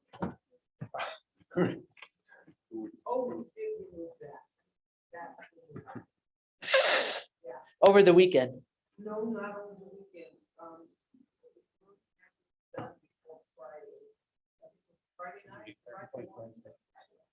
Well, in any ways, rather recently. And I mentioned to everybody that we were working on, so that's. There we go. And Madam Chair, that, and so once I clarify that, I see where the disconnect is. If the committee truly wants to go forward with this and say, I should not have to need this many people here. I think the easy answer for me is give me the authority to bump up my budget, have it sit there. And if I don't need it in a year or two, I'll roll it back into the general fund. But I have it there and I can already do the request for proposals and have experts on staff who will look into any complaints that there are. But there is another way there, I say. But if I don't have the authority and I don't have the people, we will not do this. And if we do it, we will not do it well. Wait a second. So you previously talked about 250,000 for outside consultants. If you are looking at just, a section that gives you now 2 things. One is the 250 a biennium. I mean, give us, and we don't necessarily need to know now because I think, we'll be considering this again in November, but we would need a dollar amount. The other thing to question, and committee, we need to be alert to this issue because for the most part, the Department of Insurance's budget is funded by assessments on insurers. So would this need to be a general fund appropriation, or can it come out of the assessment on insurers that have PBMs or something? It could, Madam Chair, it could come under either. It would have, it's easier for me just to do assessments. We do assessments every year. We come up with 1,250 insurers. We look at our budget, we do a division, and we say, here's your bill. If there's a special appropriation, that's fine. But I know how those are scrutinized. And it was probably, I'd rather just do an assessment. So you would just need to build that into your budget and get spending it and get spending authority. Madam Chair, But that's I right. mean, whatever, you almost really don't need extra spending authority because your budget is, I don't want to call it opaque, but. Well, Madam Chair, I have to put in what it is last year and then increases or decreases. This would be an increase. And if the money's not sitting there and a complaint comes in, I don't have anybody on their contract that I can hire to look at that. Right, okay. Senator Hutchins. Thank you, Madam Chair. It's really unfortunate that you don't have the most current, and I think, I don't know, maybe it was Monday that we did get this out. I can't remember. I know we worked really hard on getting it, and it's just unfortunate you don't have what we're working with. So like I said earlier, the commissioner doesn't have a lot to do. So get the new bill and like I say, this is still a working draft. Once we get it all complete, maybe we can sit with you and help you understand each and everything that we're doing. But But I do Yeah. think still, if we are actually expecting enforcement, we have to enable him to enforce. Roger, And roger that. Madam Chair, I do have the most current bill. I have both versions. I have both versions. And so when I answered Senator Bouchard, the reference to me of what we must do went back to the prior version that came on Friday, not the most current one that came on Wednesday. So I apologize for that. No troubles. Uh, Representative Flitner. Thank you, Madam Chairman. Commissioner, while you're here, since you came back to the And neighbor- table, I was wondering, could you provide the committee just a link to the rules that's referenced in 2652-101? Just because I'm curious, I'd like to take a look at those. So, and I know I can probably go to your website and try to find them, but I'm lazy. And Madam Chair, President, you're asking for which rule? The rules, it says licensure of pharmacy benefit managers, yeah, the department shall through rules establish license requirements, et cetera, et cetera. And I'd just be curious to take a look at the rules, if that's a simple, Madam Chair, we'll take care of that. okay, thanks. Senator Bouchard, did you have your hand up for a minute? Yeah, Madam Chair, thank you. I think that's where we're kind of getting lost here. There's rules, there was already pre-existing law that puts this stuff in there. And then when somebody makes the claim, it doesn't go to the commissioner already. And so even if we dialed this back, even in the last paragraph that we talked about, even though it says may, it doesn't say shall, everything's already there on the books in that previous section. So this just adds to that section. And so it will be beneficial, I think, if we see the rules so we know how that all works already. Right. But, you know, admittedly, the goal of the bill is to make the situation better, which will require enforcement, pretty much. I mean, you know, people are not that obedient in the world. So let's, okay, let's hear, we're plainly not going to finalize the bill today. I mean, I think that's plain. So let's just make sure that all the folks who are here have been sitting here on their poor, tired rear ends all day long can express themselves in a kind of concise manner so that we have sufficient to work with over the next month and a half. So I think we probably have people of multitude of opinions. And I really would like to just remind everybody to use your polite words and, you know, not impugn evil motives to other people. Everybody just has their own interest in life. And I'm just going to kind of start rather than go front to back or something, because I know people have a tendency to kind of sit together. I'm just going to start kind of at the right and go to the left and just sort of point at you, and hopefully that'll randomize it a little bit, you know, just that way. Sir in the back with the hat, are you here to testify in this bill? No, you're just here to make sure that we don't get angry at each other. Jen Davis, are you here to testify? Josh? Oh, okay. Come on up.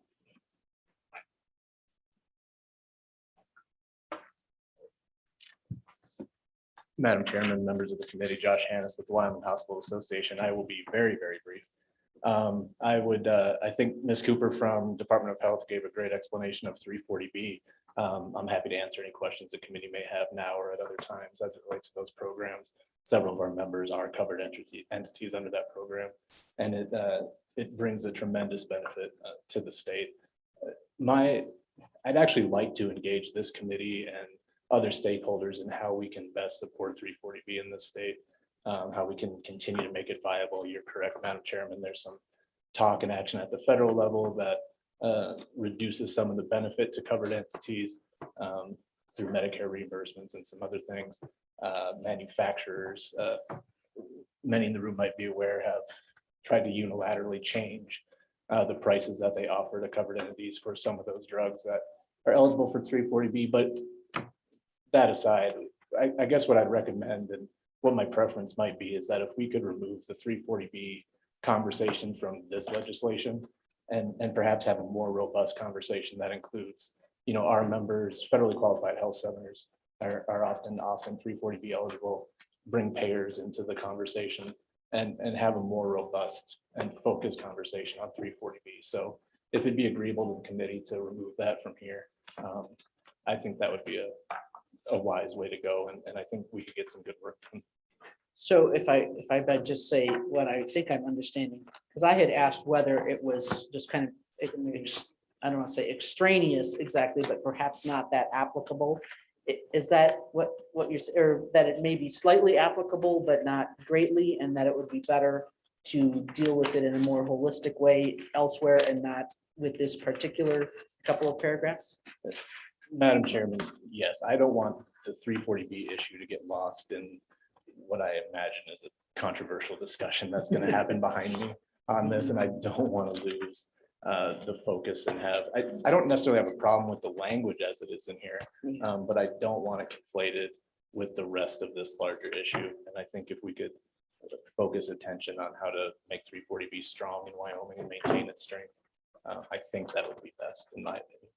We could plausibly actually put 340 on the agenda just because we have pharmacy as a topic, although we hadn't necessarily planned to do that, but Senator Hutchings. Thank you, Madam Chair. And I didn't get your last name, sir. Madam Chairman, Hannes. Hannes. Madam Chair, we've already decided to remove that section. So I think that should help with anybody else in the audience that would bring it up. We'll go ahead and try to amend that out. Okay, or not try, do it. Right. Okay. Thank you, Josh. Thanks, Josh. Any other questions for Mr. Hens? Okay, very good. Let's see. I see next, Heather Roday. Come on down. Pick a door, any door. You have 3 doors.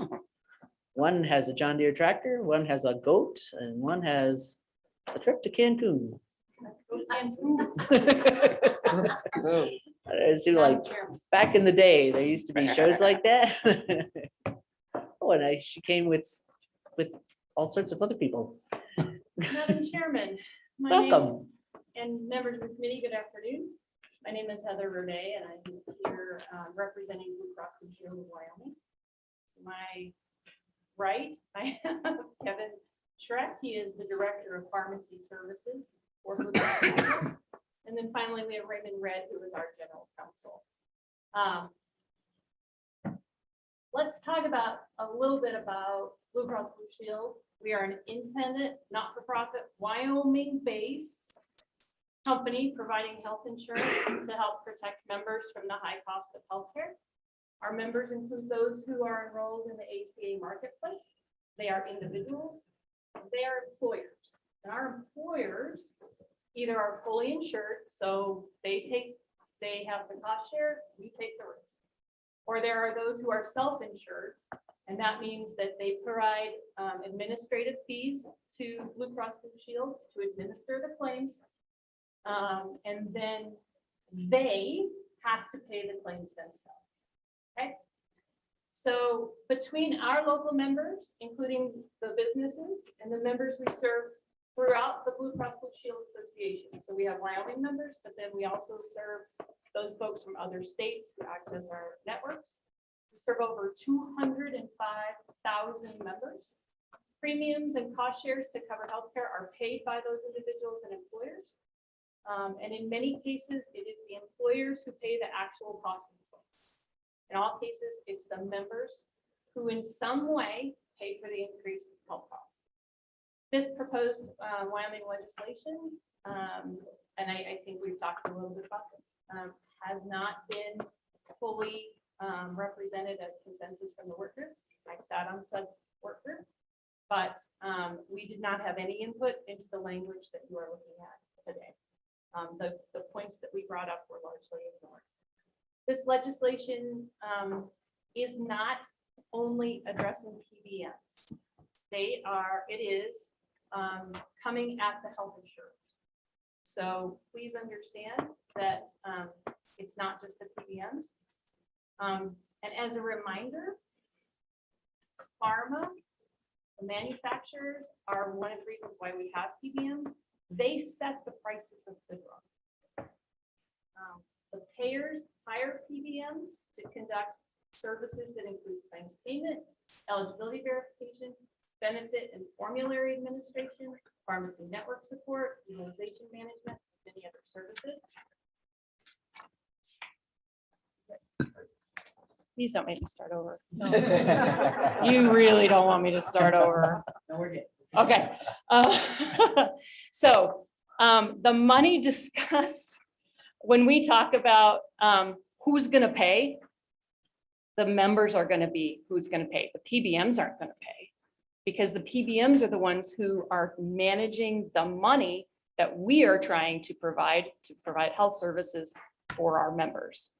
So this is going to impact this, depending on how you define a health plan, by the way, but it has the potential of affecting everybody, all the citizens in Wyoming who have pharmacy coverage as part of their health insurance benefits. Just to be clear, when there are rebates involved, Blue Cross Blue Shield of Wyoming uses them either to offset premiums for our fully insured folks, or we send them back to our employer clients who are the sponsors of their health plans. And when we first saw the bill, and again, we haven't seen this bill for very long either, so we are still assessing the possible implications. With that original dispensing fee, it was going to be increase our costs $7.7 million, 5.2 of it going to the large chains. So that's most of the money that you're talking about raising would not, I mean, some of it will go to the independents, but just remember that this covers all of the pharmacies and we will be increasing the profit margins of the large chains.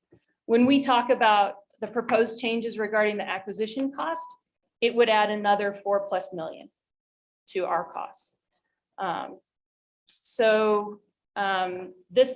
This is impactful to our members. If the goal here is to support independence, then why don't we focus on them, I guess is a question that we might have. The legislation prevents us from contracting for appropriate rates for support lowering the cost of healthcare. The draft prevents us from pursuing cost-saving measures provided by PBMs in a very complicated world, started by the increase in costs of pharma. So there's other costs here. So legal fees from, there's new legal provisions added in this bill. You just heard that the insurance companies may receive increased assessments from the Department of Insurance to pay for the costs of staffing. The prohibitions on mail order options will reduce the choices that consumers have to purchase lower priced drugs. But then we have other concerns, right? So let's just put costs aside. We also are very concerned about the definition of health plan because it's talking about us, right? So that's very important to us. It changes the definition of a MAC price list beyond generics, which is where it sits right now. We agree that we are concerned that there is no definition for pharmacy services because that impacts our reimbursement potential. The prohibitions on the plan design components. So when you talk about mail order availability, days supply, things called monetary advantage to incentivize certain behaviors, that infringes on the rights of our clients to design their own health plans. They design their health plan benefits with what works for their budgets. And we have a concern about it being preempted by ERISA because Rutledge didn't give states wholehearted applicability to regulate everything. They focused it very narrowly on the rates. We haven't talked very much today about the ban on accreditation. This affects patient safety because there are standards in place on purpose to make sure that specialty drugs are administered for the safety of the patients. Due to a lack of time to evaluate this bill, nobody's talking about the medical implications of the infusion clinics. So infusion clinics in our states are licensed as retail pharmacies. But if you take the accreditation part out, we have concerns. We haven't had the chance to evaluate this yet, but that we have to be accredited to be on the exchange. And if those accreditation abilities are not there, we have concern that we may not be able to have those pharmacies in our networks because we would not be able to accredit them. They wouldn't be accredited. We don't know that. We're still looking into it, but just wanted to put that forward as something that perhaps folks haven't thought about. There's a conflict about as far as, so there's a place in the bill, page 7, lines 11 through 14, where it says no payments can be taken back except for fraud. But then on page 19, we talked about the fact that payments could be taken back for errors. So I think we would need to resolve that. There are no requirements for transparencies into the contracts that pharmacies have to sign with their wholesalers. We had talked about that in the work group. That's not in this bill anywhere. And those ramifications or those provisions were put in other bills that have been quoted today. It creates interference with contracting between businesses, page 10, page 11, page 16. It would point out that the National Association of Insurance Commissioners, commonly referred to as NAIC, this organization often provides model legislation across the country for insurance acts. They couldn't even do a model PBM act. They said for lots of different reasons, they could not come to a consensus on how to do it. So I guess there would be other things to consider. Some of the things we might point out is that there are citizens who have different healthcare, what we might call plans, health ministry plans, limited plans, discount cards, short-term plans that that this legislation wouldn't cover because they're not considered insurance. Depending on where we land with exactly how much of the commissioner's responsibility there is to actually review the materials that are submitted, it statutorily could force them to become more heavy-handed and interfere in contracts as an advanced step towards government-run healthcare. Have we thought about that perhaps? If transparency is required, then why don't we ask the pharmacies to have reporting requirements from manufacturers on and appeals on payment price and then forbid them from contracting for terms less than what this legislation would allow, as well as not being able to sell directly to consumer for less than what this legislation is allowing. If the committee decides to only apply this to the private health insurers market, there's some discussion there. Please understand that creates an uneven playing field when it comes to the state plan. So we would want public and private in there because it would also cause a lot of confusion in the pharmacy. Are you a state employee or are you a private employee? That we have to follow these rules for the state employees. We have to follow these rules for the private. The commissioner asked about page 4, lines 22 through 26. He was asking if it was eliminating tiering. That's a great question. I had actually read it that it would eliminate efforts to even have different plan designs across a book of business. So we now have 2 very different interpretations. So bottom line, this draft will dramatically increase costs to people with health insurance covering pharmaceuticals. For the legislative committee, which has spent countless hours over the last years trying to figure out why healthcare costs are going up in Wyoming, and now we're considering increasing costs in Wyoming, I think I would respectfully suggest caution in the actual wording of the product that comes out, and to understand that is the potential to make these costs go up. We would encourage us to start over, actually defeat this draft, start over, and have input from the wide range of stakeholders that this bill impacts, because business owners were not at the table. And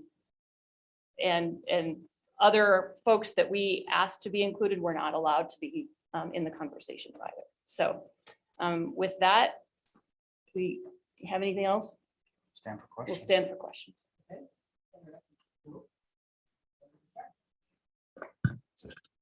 Thank you, Madam Chair. you know, I look at a lot of the numbers I see out there. And so Cigna spent 52 billion in acquisition of a PBM. So I would like you to be transparent in how much you've spent acquiring PBMs. I also found that Blue Cross has acquired and building a drug company. They spent 55 million for that. So I'd like to see the transparency of where that money is coming and going on that company. So, I mean, there's a lot of stuff here. I mean, and the other thing that I would like to know is these pharmacists are subsidizing at some point. So is it proper for you to save your customers money on the backs of these pharmacists? And that's where we're trying to go with this legislation. So I think those questions need to be answered into this committee, and there needs to be transparency, because when you see insurance companies spend 52 billion to acquire a PBM, there must be a benefit there. And I would like to see if that PBM is operated as a nonprofit as well, or if it's operated for profit, because when those rebates go back, somebody's getting them. And it's not the end user all the time. Somebody's getting this. I've seen it time and time again where somebody goes into a pharmacy and they say, well, we can't give you the generic. And then they're paying for a higher price.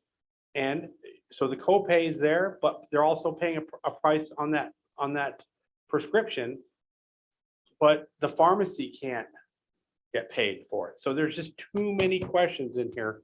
So 52 billion, a Cigna to acquire a PBM, insurance, your insurance company is started up their own drug company for 55 million.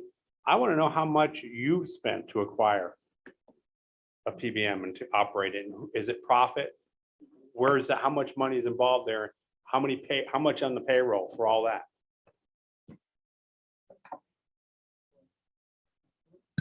Sorry, Phyllis. Do you know that answer? Madam Chairman, Senator Bouchard, we're not aware of our PBM acquiring another PBM. Are you referring now then to Cigna acquiring a PBM? Madam Chair, do you own your own PBM? So we are, Madam Chairman, Senator Bouchard, in combination with the other equity owners of Prime Therapeutics, we do own our own PBM, Prime Therapeutics. So this originated back in about 1999 with 3 not-for-profit Blues plans who initiated the ownership arrangement with subsequent buy-in from other not-for-profit Blues plans since then. So we own our own PBM. We have similar incentives to the Prime Therapeutics. As a not-for-profit, our PBM is not beholden to Wall Street. And so we are always trying to keep prices down for our member groups. And we've done so successfully, as evident by the expansion of Prime Therapeutics itself. It's recognized as a leader in the PBM industry as a business model that people are going to, getting outside of the Wall Street model. Madam Chairman, regarding the other building of PBM that Senator Bouchard referred to, please understand that we are an independent licensee of the Blue Cross Blue Shield Association. And so there are things that happen at the national level that we are not privy to, but that happens there. And we cannot speak to the Cigna acquisition.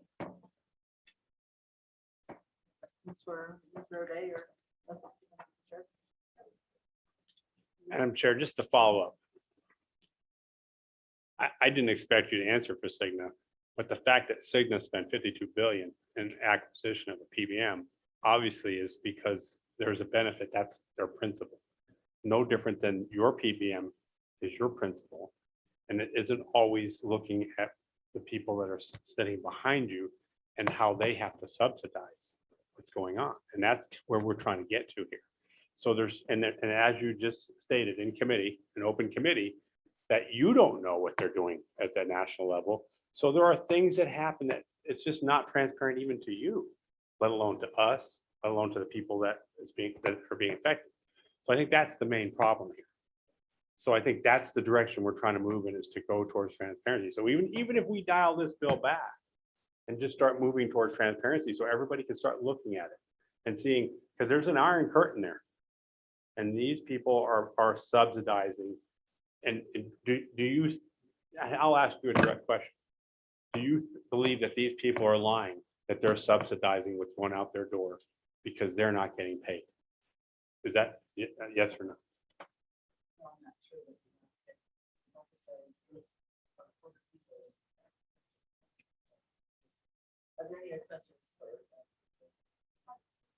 Microphone is off.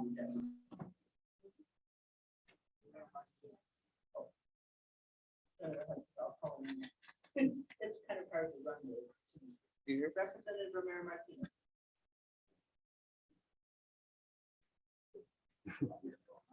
Oh, No. Representative Romero Martinez. Are you there? Yes, thanks. I was just saying microphone was off, so I couldn't hear you for a while there. Thank you, Madam Chair. I just wanted to, well, first comment is that I'm glad that we were able to separate out the 30 number that, you know, basically the 304B. But either way, if we're dealing now with to anybody on the board, and I don't know, I didn't hear the answer to Senator Burchard's question. Was that a yes or a no? I could get a point of clarification on that. Representative Romero Martinez, I'm not going to have people asking questions wondering what other people's hypothetical motivation is. So what is your question? I guess I didn't hear it, so if I was muted intentionally or not, I mean, I don't know.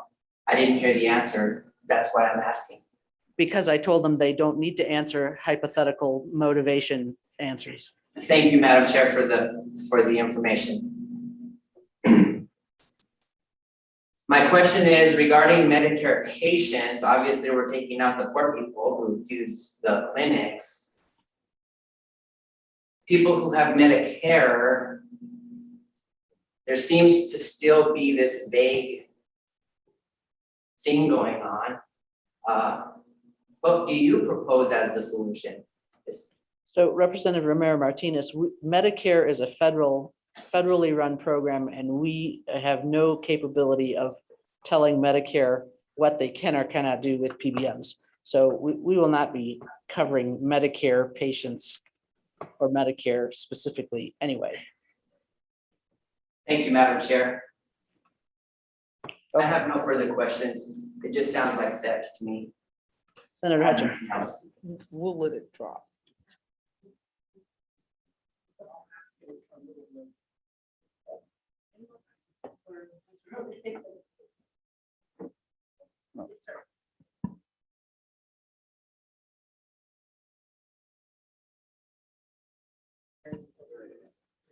Madam Chairman, committee, I do want to sort of address Senator Bouchard's question. I think the way that I want to address that, as opposed to a hypothetical, is just to say that there's not a health insurance company in the country who doesn't use a PBM. It's a matter of necessity. And so, of course, we do have maybe a relationship with a PBM, some ownership in a PBM.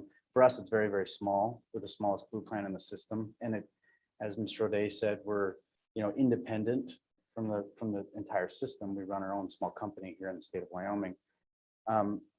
But from our perspective, we're inseparably connected with the PBM. We have to work with them. It's important for us. That relationship is not something that we can just completely break away from. I mean, we have to as a matter of necessity. And so, of course, as a matter of business, we may purchase them, or there might be an interest in them due to that circumstance. But from my perspective as general counsel for the company that I work for and the compliance officer with this legislation, is that, first of all, it's being introduced, I think, as a reaction to Rutledge, which is a Supreme Court decision, allowing for there to be PBM legislation. But what underlies that is that it goes towards cost. It's a very narrow ruling. And I understand that other states have passed legislation, and we've used that. that seems to go beyond what the Rutledge decision intended for. And what I do know as an attorney is that there is constant litigation, current litigation, and there will be ongoing litigation on these issues with respect to benefit design. Because the employers who make these products and the insurance companies who have to administer these products are allowed to make their own benefit design determinations under ERISA.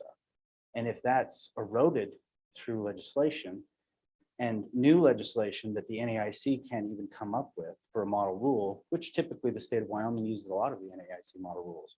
There's not one before us. We're talking about some cutting edge things. And I understand the interests of folks to want to do something that they feel that's important. But at the same time, if you run into litigation, problems with compliance, I also serve as the compliance officer for my company. And if we make these drastic changes administratively to our system, our PBM makes these changes administratively to their system, and then we have to go back and take all of that out in vain because we tried to do something sort of cutting edge before we really knew what we were doing. I find that to be a big problem. And it's going to cost the consumer there too, because we're doing something that may not in fact benefit them because we might have to undo it all. And that is a truth that could be realized. And maybe PCMA will talk about that. But I think from my perspective, my main concern is that we're getting into something here that is far afield from what we're used to and from what we know the Rutledge decision to tell us that we can do. And there's nothing that we can do as an insurance company to stop working with our PBM because they're there to help us control costs, to help our members. And that's why we use them. So that's my comment.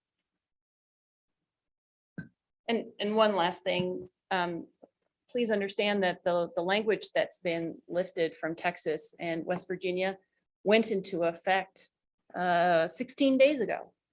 So it's brand new in the country. And whether it's challenged there, we don't know what the challenges will be, but we are proposing language that is as yet untested. So.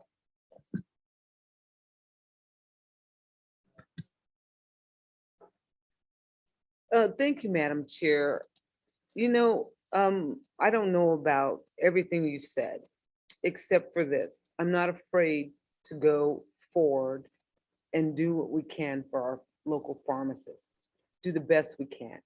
If you want to bring the legislature or the legislation to court, that's your prerogative to do that. But for me, my goal was to help the legislators, I meant the pharmacists. And by doing what we did, gleaning information from other states, I think it was a brilliant move. It may be a change for everybody in here, but that's what lawmakers do. We do things that may make a change in the way we do things. And we're not going to try to do it to harm people. If a PBM is working their hardest and their darndest to make the prices lower for the patient at the expense of our pharmacists now, once they do start to pay them what they've been, their purchase price for the acquisition price for an item, I don't see them wanting to raise those prices in the future. Their job is still to make the price low, and that's what they should do, especially if they're getting paid $52 billion. They're going to work their darndest for your clients. That's just my opinion. Thank you, Madam Chair. Thank you, Madam Chair. I think I heard you guys own a PBM, and then I think I heard you own a pharmacy. That's the whole supply chain. And after that grows, are you going to buy the pharmaceutical companies that make it? Now we're getting into antitrust laws. And my next question is, as I examine this, I don't see how where the insurance companies and the PBMs are headed this isn't a conflict of interest. And everybody throws around the term not-for-profit. That's nice.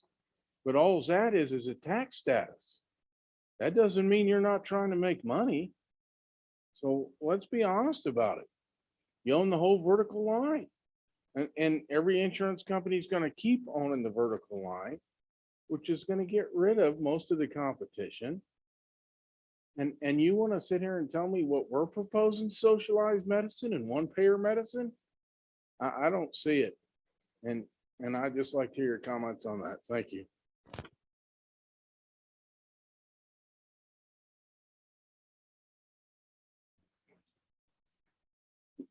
Madam Chairman, Senator McEwen, no problem, thank you.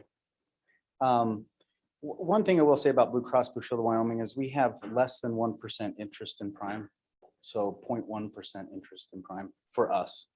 And with respect to owning a pharmacy, Blue Cross Blue Shield of Wyoming does not own a pharmacy. Again, I do understand the Blue Cross Blue Shield system sometimes is lumped together, but for us, that's not the case.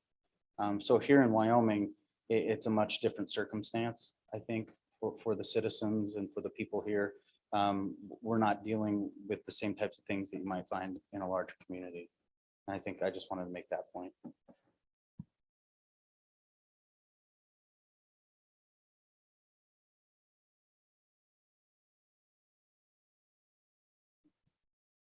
Madam Chairman, understand. So you're the good part of Blue Cross Blue Shield. But across the nation, this is what's going on. And eventually it'll happen here, I believe. And I think if you think this through, wouldn't you agree?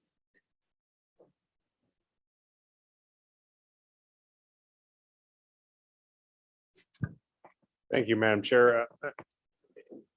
Question is, you use Express Scripts, is that your PBM? Yes, Chairman Wilson, Senator Bouchard, we utilize Prime Therapeutics as our PBM, and we have that relationship and have had for some time. In recent years, it became evident to us that we were not competitive in the industry to our groups and to our members across Wyoming as far as our discount rates. So in collaboration between Prime, our PBM, and Express Scripts, they have entered into a relationship in which we are renting Express Scripts networks for better rates to save the people of Wyoming money. So we're still have that singular relationship with Prime only. It hasn't been sold to Express Scripts, nor are we accountable to Express Scripts. It's an agreement to rent network rates for better discounts.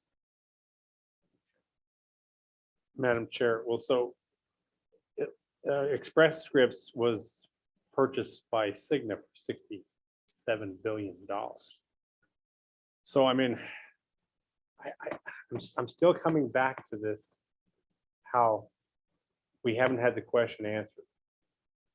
How do these small people compete when it's only about the price you're paying, when they can't get paid for what they're putting over their counter to their customers? Sure. And that's where the problem is. So I would be happy if you said, well, let's do this, or let's do this in this legislation, or let's do something else.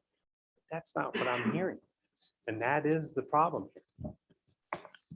Madam Wilson, Senator Bouchard, my response to that would be, we've heard a lot of discussion about the claims in which the independent pharmacy partners are getting reimbursed less in their acquisition. It's been estimated 10 to 18% of those claims.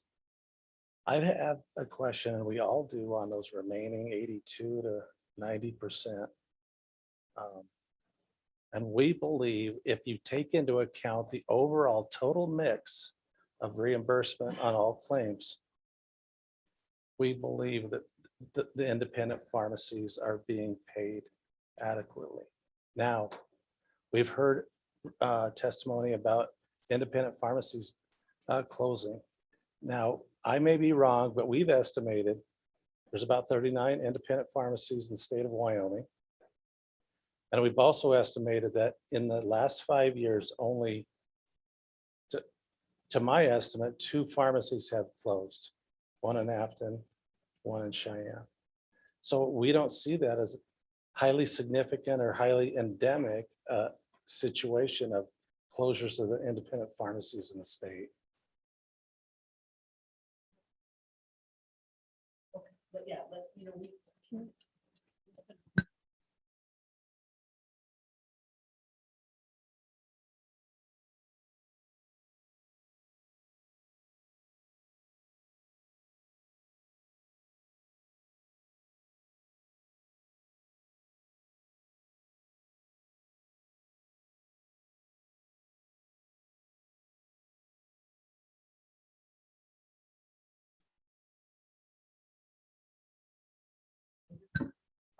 My name is Roberta Daly. I'm a pharmacist at Ridley's here in Casper, Wyoming. I am the manager of this pharmacy. I have worked there for about 5 years, and over the time, I've lost many customers to mail order. They still come and see me sometimes, but my biggest problem is when I'm helping these patients, I don't know what meds they're on. Half the time, they don't know what meds they're on.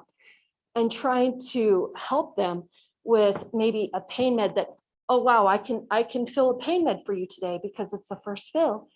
I don't have a clue what they're doing with other meds. And so I have a huge conflict with giving out meds to these patients because I don't control what's happening with other meds. So there might be interactions, there might be other things that are happening with this patient who come to me to help them. And I have no ability to help them because the mail orders have pulled them away from me and said, you have to get it all mailed order. And like you said, do you talk to your pharmacist on a monthly, 3-monthly basis when it's mail order? Not usually, right?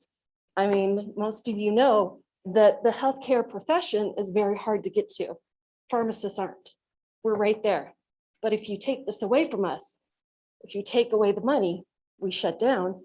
And I will tell you, we shut a Ridley's down here not too long ago because we were having trouble paying the bills. And that store was losing a lot of patients to mail order, to all of these PBMs, because we weren't getting reimbursed. They did shut it down. So we did lose one, and it is a chain. We are a small chain, but it's not a huge chain like Walmart or Walgreens that can control this and pay into these. So I just wanted to kind of give you my insight into what's happening.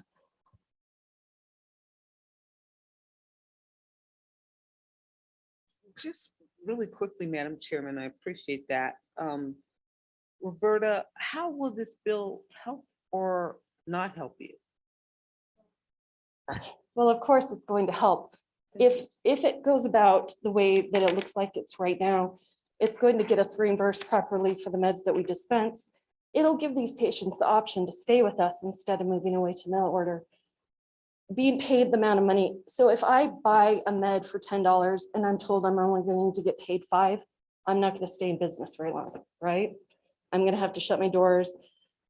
We're not going to be there. So these people won't have people to come to and talk to about their medications right down the block or across the street or wherever we are. People won't be able to get that health care that they need. So yeah, it'll help us. Madam Chairman, thank you. Can you compete with the mail order price? Yes and no. If they're paying us what they pay the mail order, yeah. If they pay us for what we're dispensing to patients, yeah, we do. But when they're saying, well, you can't go to them, period, because you don't get that option, how do you compete with that? Because it's their insurance. We can't tell them, well, just come to us anyway. Their insurance is stating that they have to go to mail order or else they can't get their meds through their insurance plan.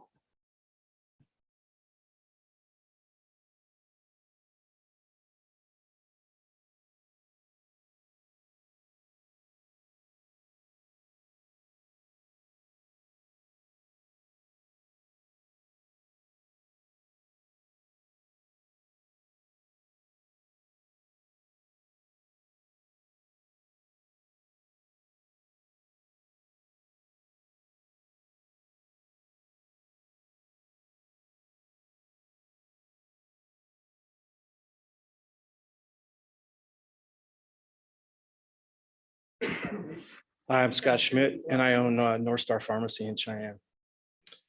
Again, I want to thank you, Madam Chairman and Senator Hutchins and Flintner and Richard for meeting with us and hearing our concerns. And as you can tell, I'm short of breath because my blood pressure's through the roof.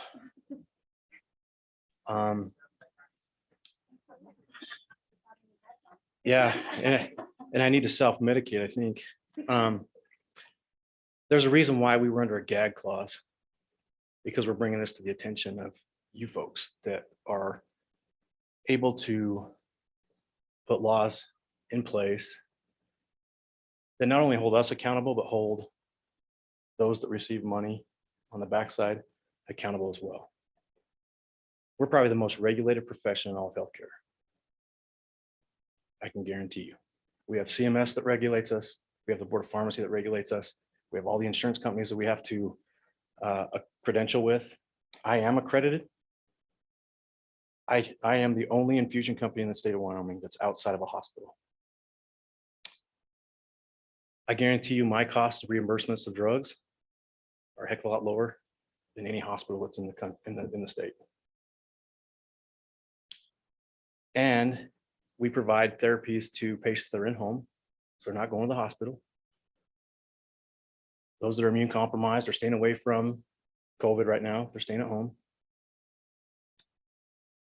And I submitted a claim for a patient that's been on Remicade for 7 years. My cost to obtain the drug was $5,800.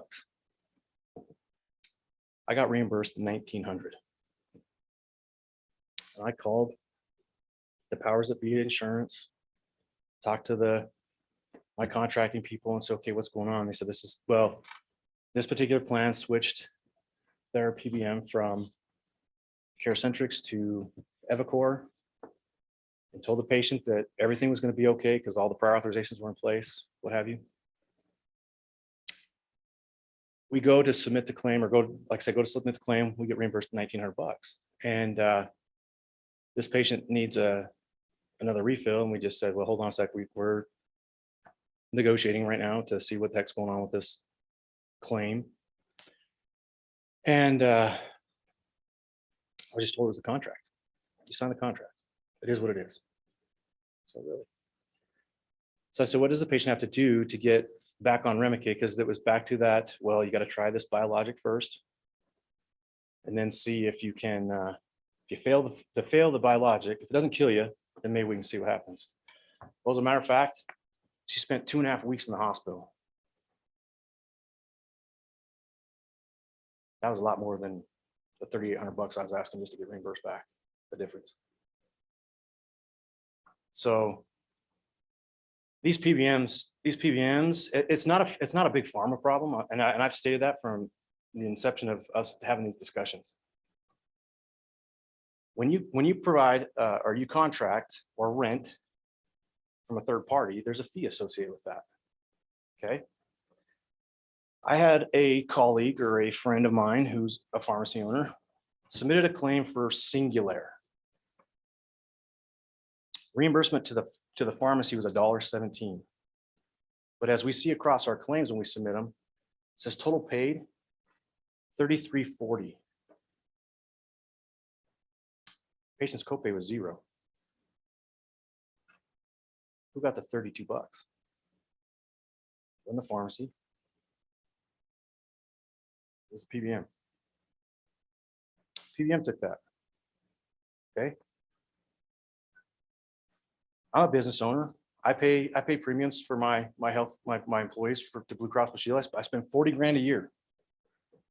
Never, ever, in all the time that I've had a policy, have they said, Scott, you run a pretty good business. Nobody gets sick. We're gonna, you did your thing, your due diligence. We're gonna reimburse you what you didn't spend. Never happened. Never happened. Never will happen.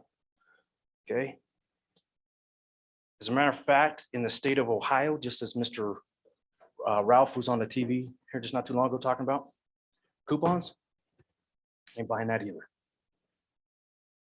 That's all a game. Okay. The state of Ohio just came out with this report. They have PBMs in their state as well. They took home 200 and some odd billion dollars in profit.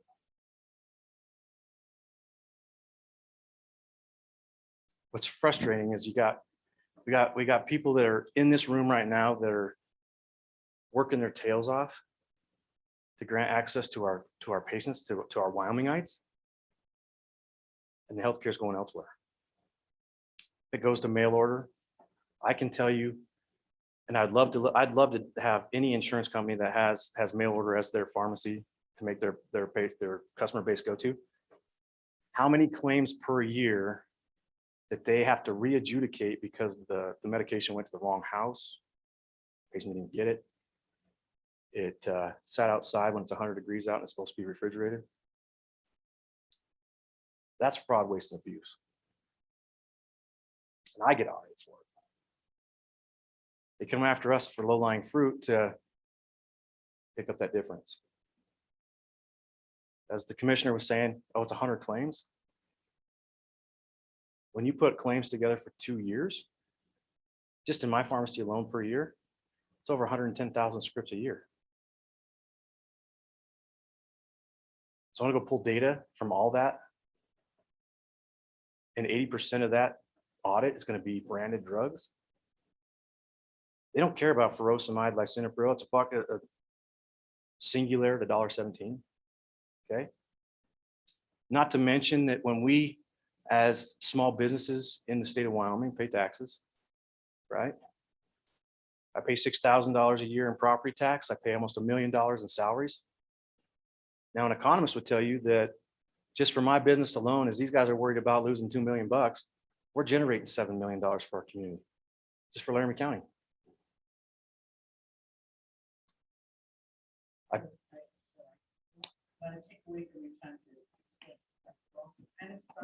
But what I'm saying is we are asking that we put rules and regulations in place for the PBMs to be as transparent as we are. They get to see when we adjudicate a claim, it goes to a switch to make sure things are appropriate and that the NDCs matched what we submitted, and then it goes off to be paid.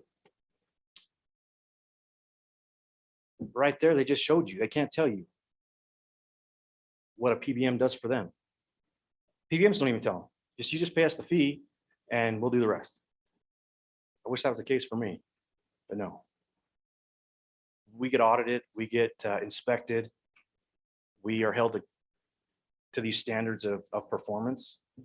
I can't make any of you guys take your medications, but I get penalized for you not taking those medications. Okay. And what really ticks me off is when I sit here and I'm in a meeting, if I paid 82% of my premium to Blue Cross Blue Shield, and one of my employees went to the hospital, it'd be denied. Why? Because payment wasn't paid in full. And they have the audacity to tell us that's okay that we get paid 82%. We're making 82% profit on our businesses. That's not okay. That is not okay.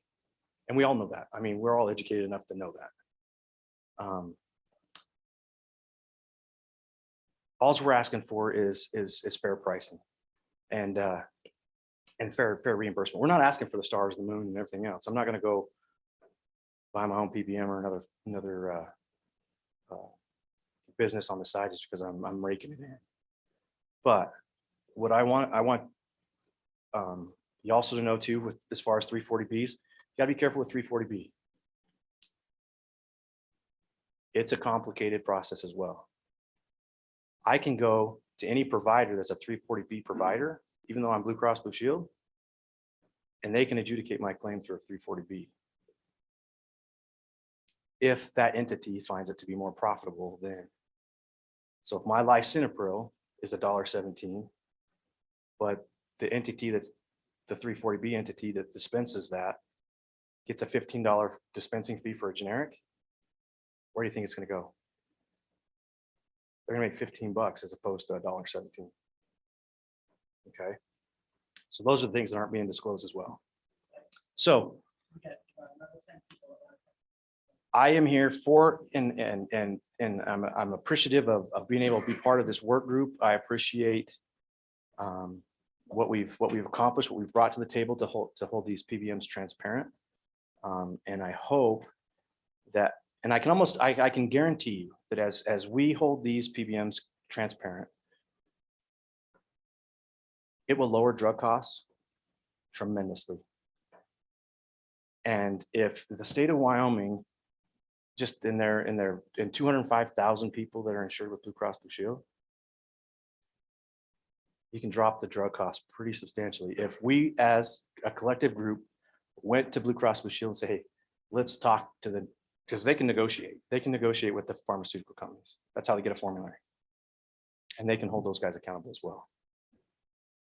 And that would help our reimbursements. So thank you guys for your time. Appreciate being here. And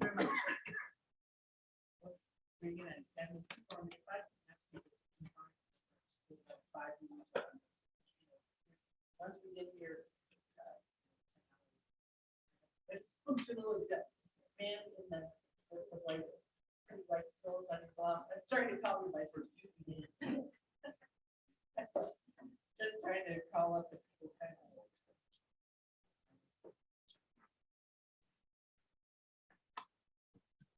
All right, it's already on. Oh, sorry. Did I just turn it off now? Okay, my name's Amy Schmidt, and obviously I belong with Scott. We own North Star Pharmacy and Infusion, but I've also been part of the pharmacy world for the last 14 years. My education is in social work, and I worked with several pharmacists when I worked as a hospital social worker. And I come at this because I approach these patients as a whole, and that's what I'm bringing to pharmacy. In addition to our own pharmacy that we own, I work with the University of Wyoming School of Pharmacy to help train their students to treat their patients as a whole, to see them as more than just a name coming through to fill a prescription. I also work for a company out of North Carolina that has over 4,000 independent pharmacies that are trying to care for their patients with enhanced services. So even though I'm not a pharmacist and I don't have a pocket on my shirt today, I would proudly put a pocket protector in if I did and join with these pharmacists. They are incredible, honest, hardworking people. And the reason I'm here today isn't because I'm a pharmacist. I am impacted by all of these things that are happening in pharmacy, but I'm here to tell you why I am here today and why what you're doing is important. And I wrote it down because I tend to be long-winded.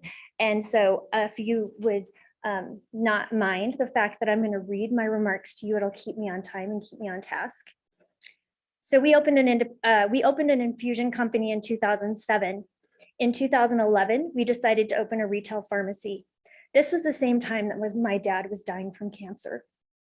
It was an exceedingly challenging time in our lives, but we felt an overwhelming desire to serve our community. So we pushed forward.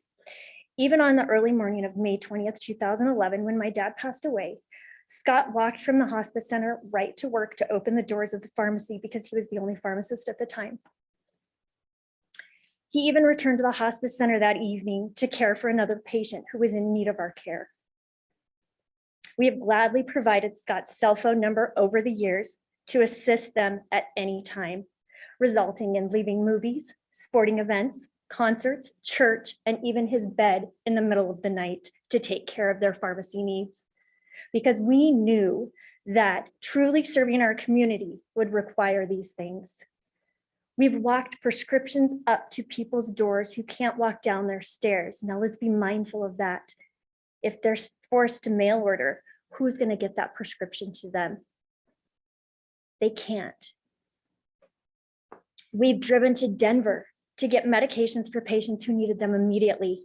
We have taken pain pumps to Denver so a family's young son could return home to die in his own home.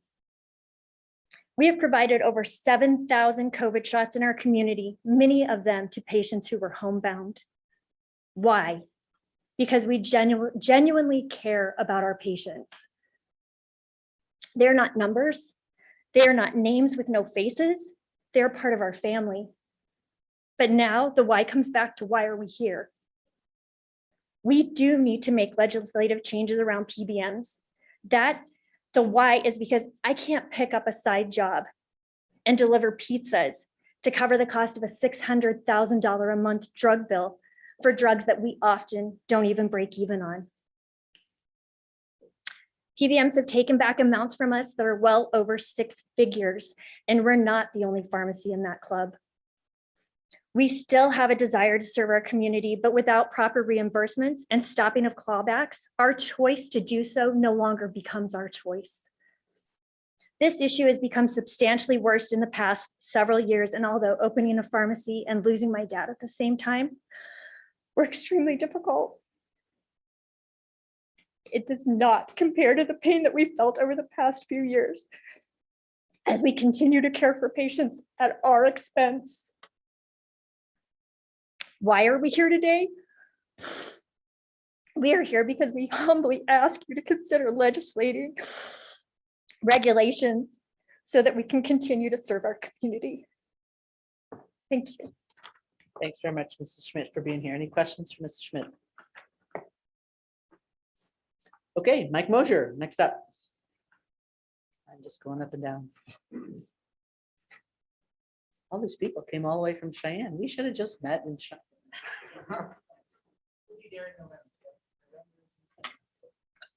But Madam Chairman, there won't be any road construction then, so it won't be as bad. I can't promise that.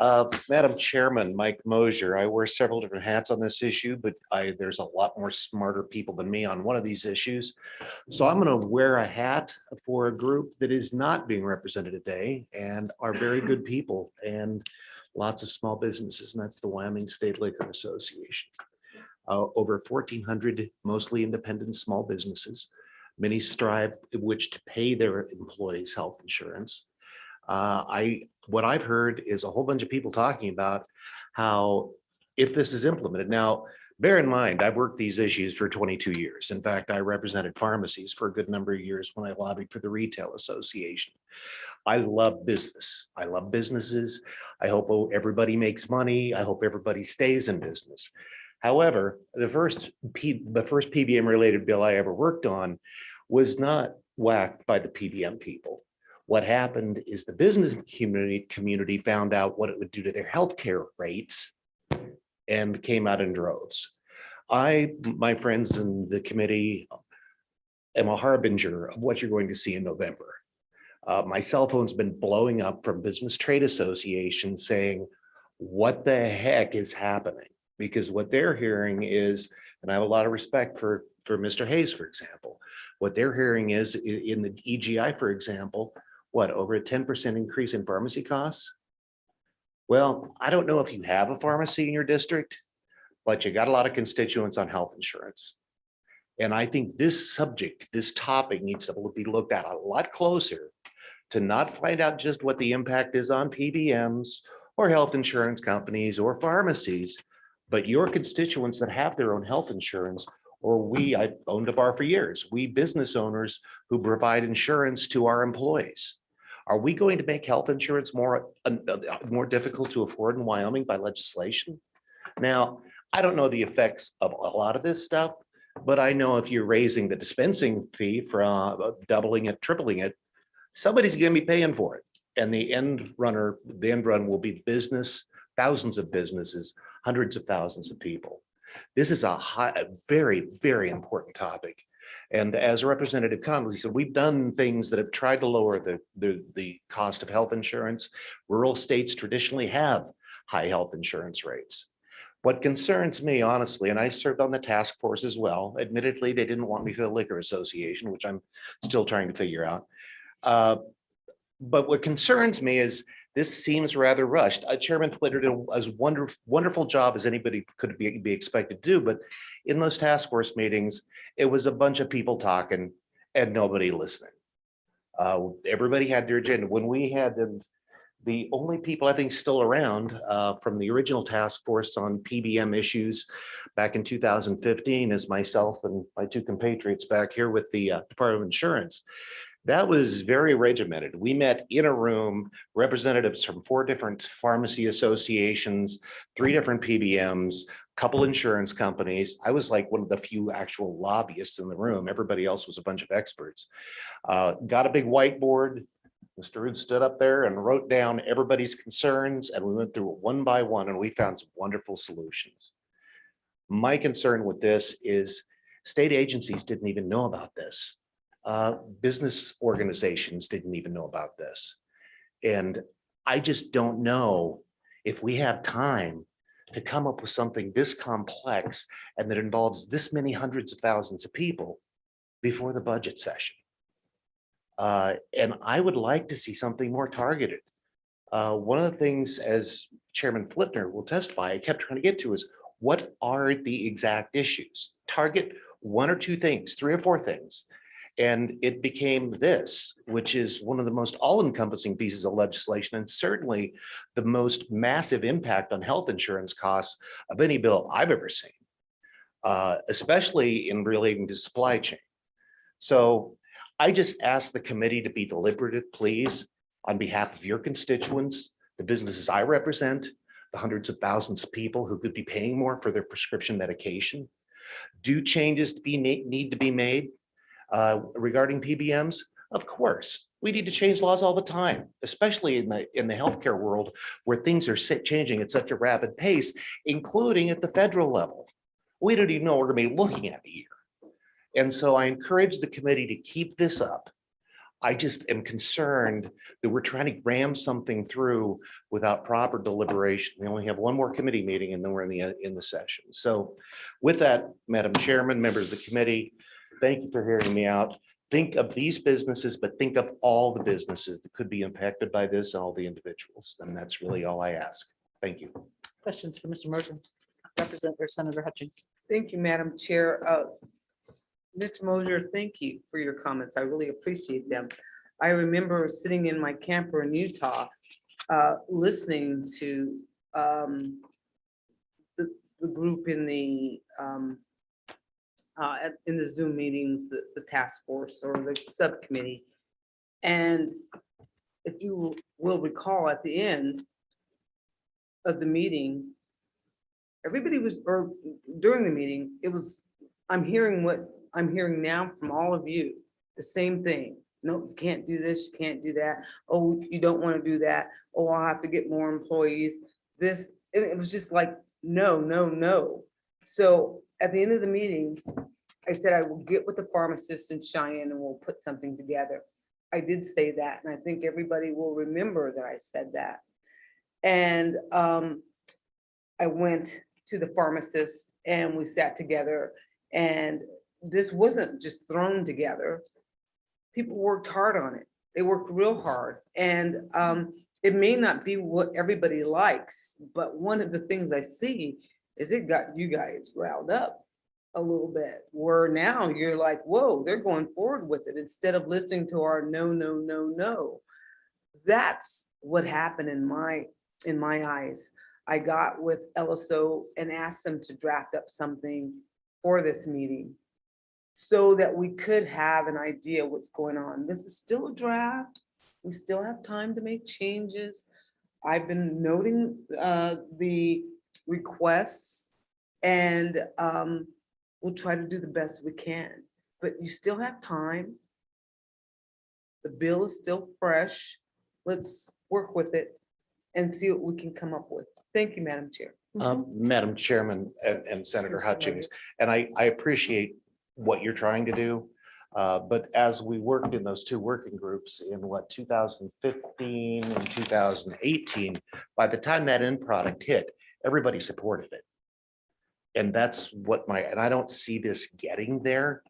And they did some pretty massive changes in 2015, which 2016 legislative session, we dealt with MAC pricing. We developed licensure for PBMs, which some states still don't do. So I appreciate where you're going, and however far we get, I'm willing to work with everybody. So this is some tough stuff, guys, as you know, so.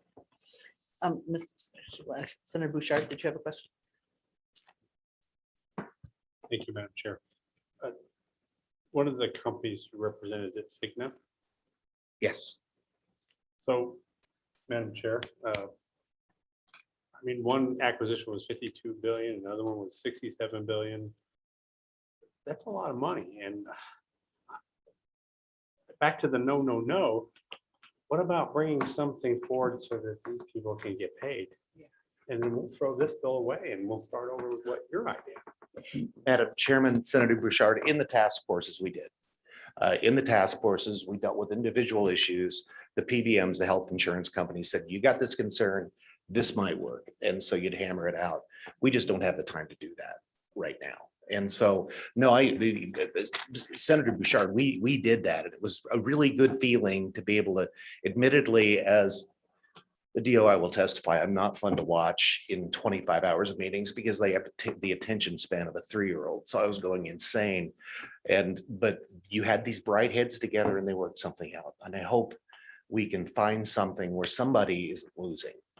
And like I said, my concern at this point is to make sure it isn't any of the other small businesses in the chain, because we really don't know what the impact of this bill would be on those businesses and on their health plans and on their employees. So thank you.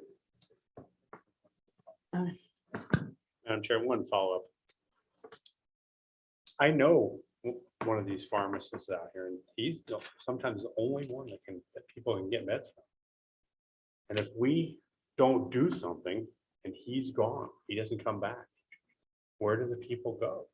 So I mean, this is imperative that we do something. So I mean, I would like to challenge you one more time. Bring those ideas forward so we can move on. I think we have time. That's what we do. I've had lobbyists tell me that's what we do here. We make sausage. Now's the time to do it.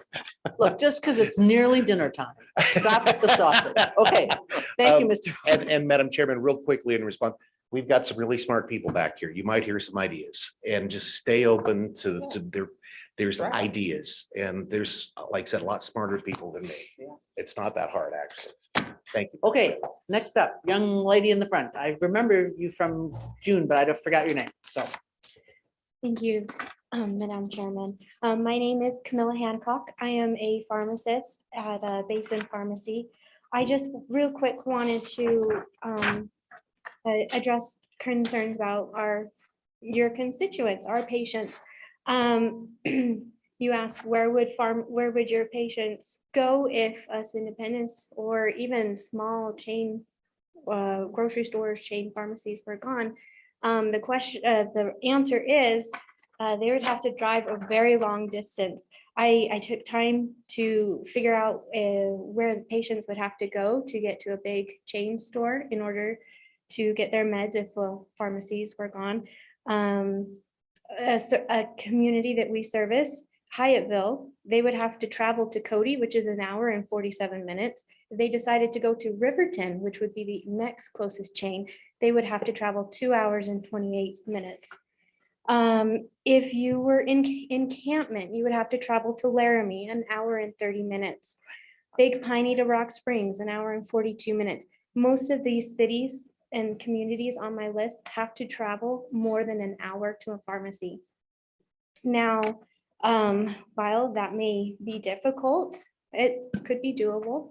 My other concern with that too, though, is if you have to go to a town an hour, 2 hours away to get your prescriptions, why would you use your local clinics? Why would you use your local doctor's offices? Why would you not just use the clinics in the big towns, use the hospitals in the big towns, so that if you do need a prescription, you can get it at the same time?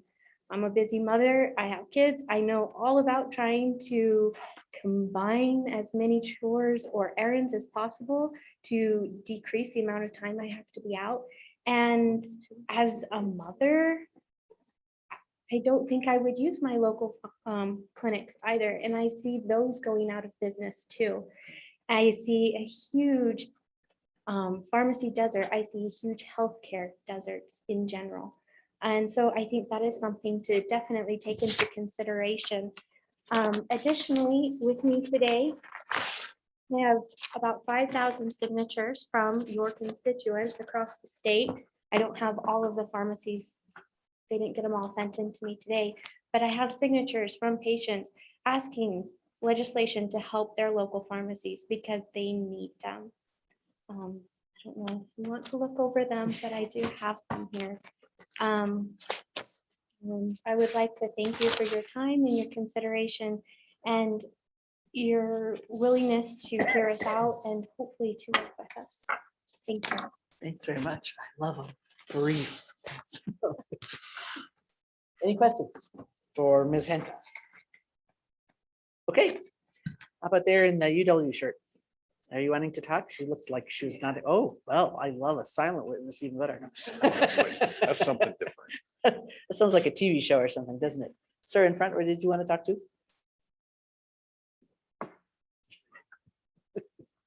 I don't mean to be discouraging, but you know, we're. Go ahead, All right, if you just introduce yourself. Madam Chairman and committee, thank you. My name is Craig Jones. I owner of Basin Pharmacy. I also own a couple other businesses, Copper Corner Cafe and Basin's Market grocery store, and part owner of Grable Drug as well. Just a couple of thoughts. I want to thank you for your time. Very complex, overwhelming subject we've entertained here. Just want to keep in mind, we're not asking for the world. We just want to stay in business. We just want to get paid for what we do. We want to be there for Miss Marie, who totters down, doesn't have a car and needs her meds every month. We want to be there for our veteran who doesn't get his meds from the VA on time and comes in and by spotting 10 lisinopril to get him by till his meds come in the mail. It's not going to take a lot to keep me in business. I just need, instead of getting paid $5, I need to get paid $7 for something. If we were getting reimbursed adequately, we wouldn't be here.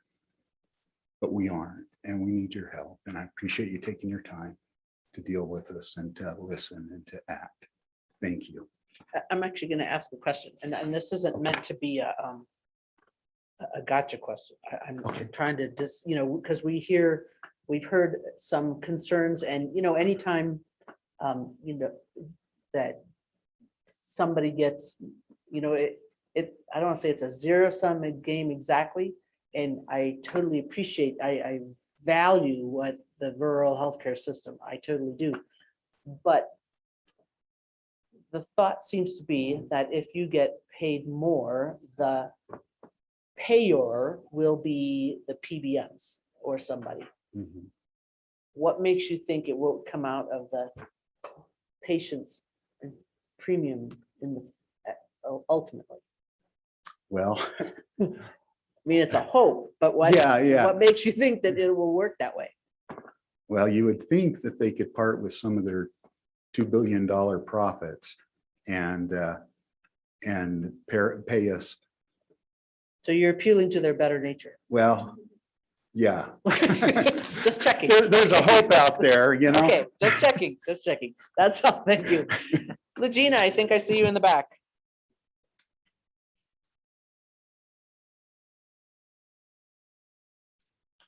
I thought I saw you. I had you originally online. Did you just decide, got tired of waiting in a rectangle and step outside?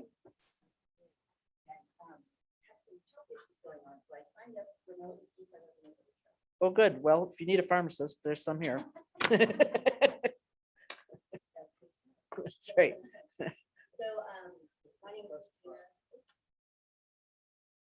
It's right closest to you. It says push or something. Yep, There? there, see Okay. the light came on. So glad you can say. Button closest to you, it says push. My name is Dr. Lugina Mendez Harper, and I am a pharmacist. I work for Prime Therapeutics. So we are the PBM that's owned by several Blue Cross Blue Shield plans across the nation, including Blue Cross Blue Shield of Wyoming. Had the pleasure of coming to the June meeting, and I was there to present a little bit about, what is a PBM, what do we do? Just a general overview. And then also had the opportunity to work on the PBM work group with Senator Hutchings and Representative Flitner. It is a yeoman's amount of work to try and get everyone together to talk through the issues. What we did during the first task or work group, I don't know what to call it. Is it task force or work group? Work group. Doesn't matter. What we did during the first work group, at the end of the work group meeting, the pharmacists were helpful in providing us a document, 2 documents actually, of their top 10, of their 10 policy priorities. They closely mimicked the other document that they provided to us, which was the National Association of Chain Drugstores policy priorities. So that was very helpful because at least we were trying to see like, okay, now we can talk about this issue and this issue and this issue. So that was very helpful. And my goal in participating in the work group meetings was to listen. What is the problem that you're saying is happening? Let me understand it. Let me validate it. Let me dig into it and see what's going on and then figure out how to come back with a solution. And so that was really very helpful. And so I think the thing that is, I don't know what word to use, is I guess disconcerting to me is that I participated in these work group meetings truly in good faith to understand what is it that's happening, what is it that's a national priority versus what's happening specifically in Wyoming that needs to be fixed, because there was some differences. And yes, Senator Hutchings said at the end of the second task force meeting, I'm going to get together with the Cheyenne group and draft some legislation. And so I'm obviously not the Cheyenne group, and I was like, what does that mean? So the thing that is concerning to me is that this is a lot of work. It's 23 pages, the first version, and then whatever, 21 pages, the second version. But it was created, again, with you and the pharmacist, which is totally fine. I get it. You're trying to put something on paper. But I think what we're trying to do here is you've got to look at the big picture. Like, how do we do this? I'm trying to understand your problem. This is the system that we have to work with. And how do we address that? So when there were those 10 policy priorities, 8 of them were either things that were already in statute in Wyoming, or things that the Department of Insurance was like, we're not going to get in the middle of contracts between private parties. So that left us with pretty much 2 issues of the 10 that were left. And one was clawback and the other was fair and adequate reimbursement. So again, my testimony is created based on the draft legislation that Senator Hutchings shared with us. I guess it's labeled draft 2, but it was the first draft we saw. We got late last week, and then the second version, which is labeled version 3, we got earlier this week. And so I'm trying to respond to that, and it seems like it's still kind of moving around here. But with clawback, when I was listening to the pharmacists, there were 3 elements that they were concerned about with clawback. DIR. Make sure to tell us what the acronyms are, because Sure. we're getting a little I was told overwhelmed to at do this that. I point. apologize that I needed to not use abbreviations. DIR is direct and indirect remuneration. That is a federal, it's a federal requirement for Medicare Part D. So that element is one of the things where we're like, again, I'm listening to you. You say DIR is a concern. Well, that's a federal concern. We can't do anything at the state level. So that's why that was a no, as was, stated. Is there a page, is that in this? No. bill? I'm just talking Okay, in general. I didn't think you guys wanted to go page by page. No, 'cause but that would if take there's something hours. that applies to a page, please tell us. Oh, what it well, is. sure. So the other element of clawbacks is audits. So the pharmacists were describing clawbacks as you pay us an amount and then somewhere down the road, that amount gets changed. So within that scope or that kind of broad definition of what clawbacks is, you have audits and you have fraud, waste, and abuse investigations. Well, there's already statutes for both of those in the state of Wyoming. So what we're trying to figure out is, okay, what does the statute say? What's not working? And so we do have the ability to add some language in there that says, you can reverse and rebuild claims. We do that now. A lot of our audits, we don't, as an industry, we're not going into pharmacies as much, on site. What we're doing now are desktop audits. And that's where it's a more quick response. We'll see somebody that submits a prescription for insulin, let's say, And it's supposed to be a quantity of 10, because that's a vial of insulin is 10 mL. And we'll get a claim that's for 1,000. Well, it's obvious that somebody just made a clerical error, like, oops, I did that. So those are the things that will trigger a letter to be sent to the pharmacy to say, hey, this prescription may still be in your pharmacy, it may not be, but can you look at this? Because it might have been just a clerical error. Can you fix it and just reverse it out and rebill it? We do that all the time. And so, that's one of the issues that we could work with a pharmacist on. Do you want statutory language to say we have to let you reverse and rebill? Let's do it. So again, that's some of the things. But I think the other element of clawbacks is also fraud, waste, and abuse investigations. And one of the things that was concerning to me is that in the legislation, it only allows us to adjust payments if there's fraud, which is absolutely 100% support that. But sometimes, just like that pharmacy technician that may have typed in 1,000 for the quantity of insulin instead of 10, it wasn't fraud. I mean, it wasn't intentionally trying to rip you off and steal your money. It was a clerical error. And so there's waste, and we call that waste and abuse in the healthcare profession. So I was concerned because this legislation would only allow us to reverse and adjust payment only in cases of fraud. And that's a really high bar.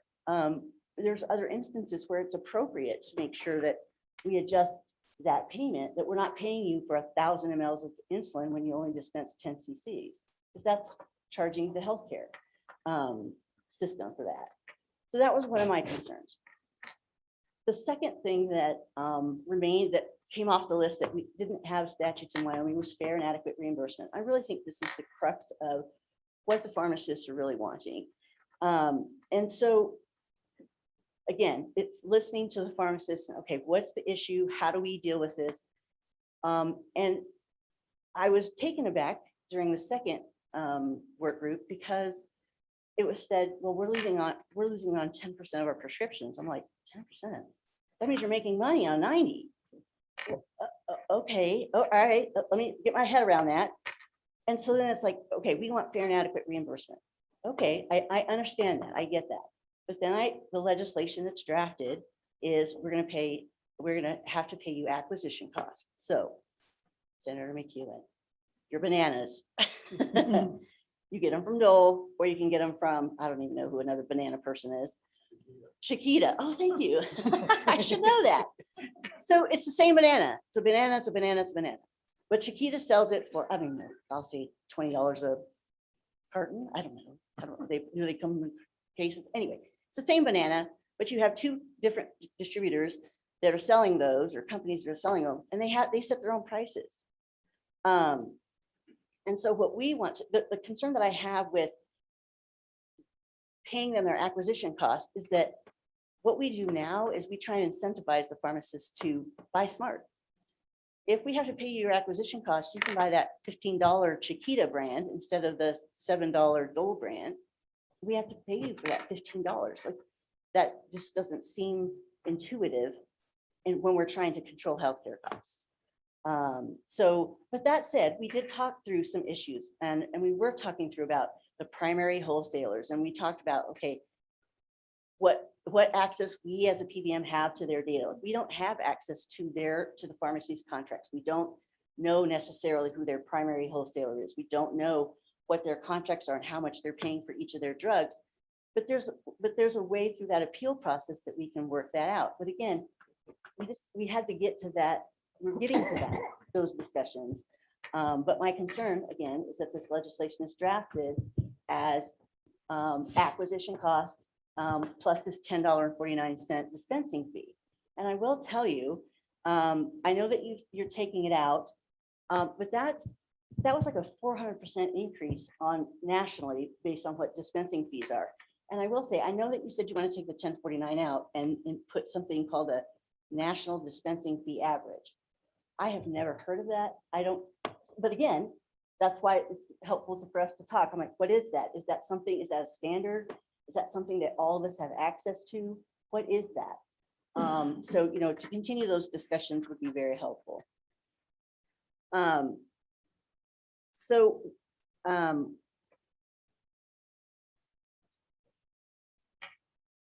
Or you, Go ahead. while you breathe, Senator Yeah, McCune has take a drink. question. Thank you. He wants to correct your banana My analogy. Chiquita Dole. Thank you, Madam Chairman. Yeah, it's all bananas. We'll pick this, another product next time. I just, my question is, in the analogy you described, which was spot on, I get to choose which box of bananas I'm gonna buy. And I know what the box of bananas is gonna call me or cost me, and I have a good idea what the market's gonna bear on the bananas. What I think I've heard today is, especially from the pharmacists, they gotta pick Dole or Chiquita. They really don't know what it costs. The box of bananas shows up, they sell it, and then outside of their whole control, somebody decides what they get paid. And I'm not trying to pick on anybody today, other than the screwed up healthcare system we built in Wyoming, beginning back to ACA and all that stuff. And we gotta figure this out. And I'm also a veteran. And let me tell you, the great thing about Express Scripts, I went and got a prescription, and because it wasn't at the pharmacy, my doctor said, "You want to try Express Scripts?" So I said, yes. They sent me 180-day supply worth of pills. Right on, and it didn't cost me a thing. So I started looking into it. Come to find out, Express Scripts is most likely, if we dug into it, being subsidized by the federal government.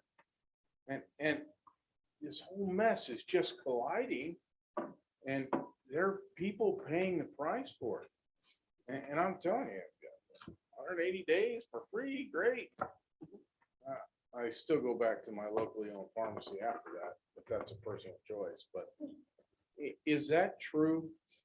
They don't really get to pick the cost of the bananas or the price of them? So the cost of the bananas, or in this case, the cost of the drug, is set by, in your case, it's set by Chiquita and Dole. In our case, it's set by Pfizer or Moderna. I'm just using those names because everybody knows them now. So the price of the drug is set by the manufacturers. When a pharmacist is filling a prescription, they, and it's one of the terms that was in the bill, they adjudicate a claim. So what that means is they say, Lugina came in for her lisinopril. I gave her 30 tablets. I'm billing you for my cost. And it's automatically, that's what the PBM is, that started as, and what we still do is we created an infrastructure that communicates between the insurer and the pharmacy, so that I know you're a veteran and these are your benefits that you have. And then I tell that to the pharmacy, okay, he gets a $0 copay for whatever maintenance medications that you're paying. But the pharmacists know at that point, they're told what their reimbursement is.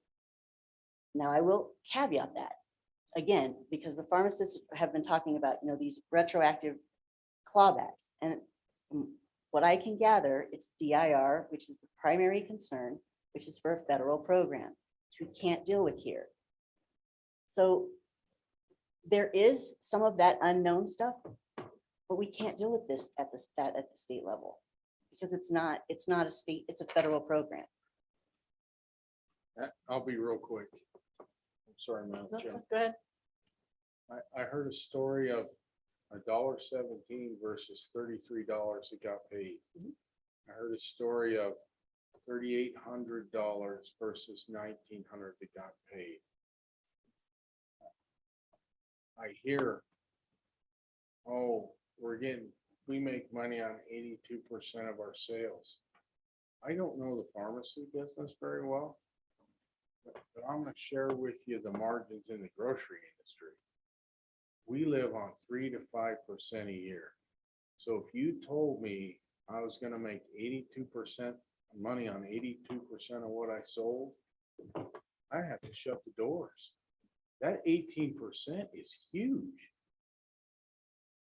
After you get done with your taxes, your payments, your property taxes, your quarterly income taxes, you're through 75 or 80%. Even if, and you have to be good to be there. That last 18%, that's what you might get to take home, maybe 10. So if you lose 18% of it, that's, I just want to point out that that's bad. Thank you. Chairman Wilson. Chairman That's Wilson. me, right? Go ahead. Ms. Mendez And Harper. Senator- I have the advantage. I wrote down your I whole know, last name here. Senator McCune. Yes, you're right. Obviously, you need to be able to make a profit and margins are important. But, and, you know, the examples that were given are, you know, concerning and you'd have to look and see what's happening there. What I am going to share respectfully for my profession and my colleagues behind me is that what you're not hearing are the alternative claims that are submitted where they paid, you know, $1,800 and made $5,800. So that there's a flip side of this where you might be losing on these, but you're making money on these. And it's, again, that's what I think Kevin was trying to say is it's collective. You have to look at the entire thing. It's easy to pick a transaction where I didn't make money and oh my God, but you have to look at the collective. You're making money on other transactions. Ms. Mendez Harper, if I can follow on there, and I know even less about pharmacy probably than Senator McCune, but because we're certainly hearing mixed things. And what I'm wondering, you know, just hearing kind of this discussion about loss leader, are there differences in prescription needs demographically? I'm just hypothesizing this. Because, so I know the hospital, I mean, I worked in hospitals for a while and I don't remember off the top of my head, and I think Josh has given up and gone home, but you know, certain things in hospitals are the moneymakers, you know, orthopedic surgery, probably. I mean, I don't remember what else, but some other things. Other things are losers. The ER is a loser, you know, there's some other things that are losers. If you have just the right mix of services, you'll come out okay. But, and I'm making something up, guys out there, so don't, you know, if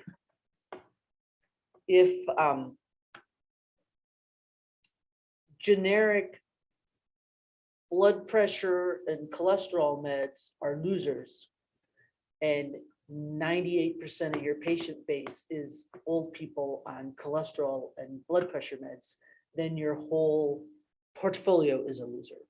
Whereas it maybe, I mean, I'm just trying to think how to make sense of these really competing different things.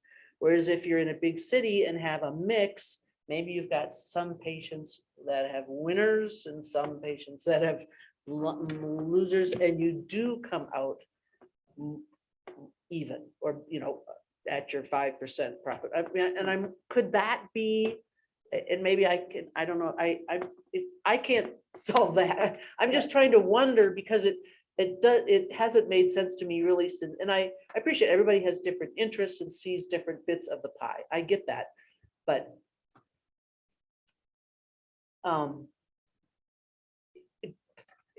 is that a possibility that there's a sort of really a demographic issue as far as the prescription patterns in the smaller, more older communities? Yes. Yes. Could that be part of the problem? That is, and one of the things, like, for example, one of the issues that we talked about during the work group was pharmacy steering. And when we talked about it, it was like, well, we have because Wyoming is such a rural state, we don't have preferred network pharmacies.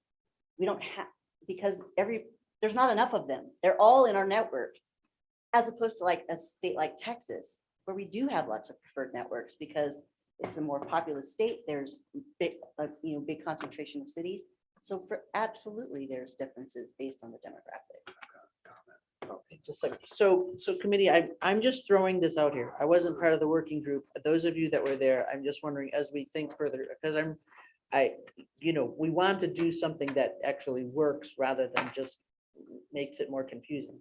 If there is, in fact, a demographic issue of the way prescriptions are used in smaller, older communities versus bigger ones, and maybe that's part of the problem.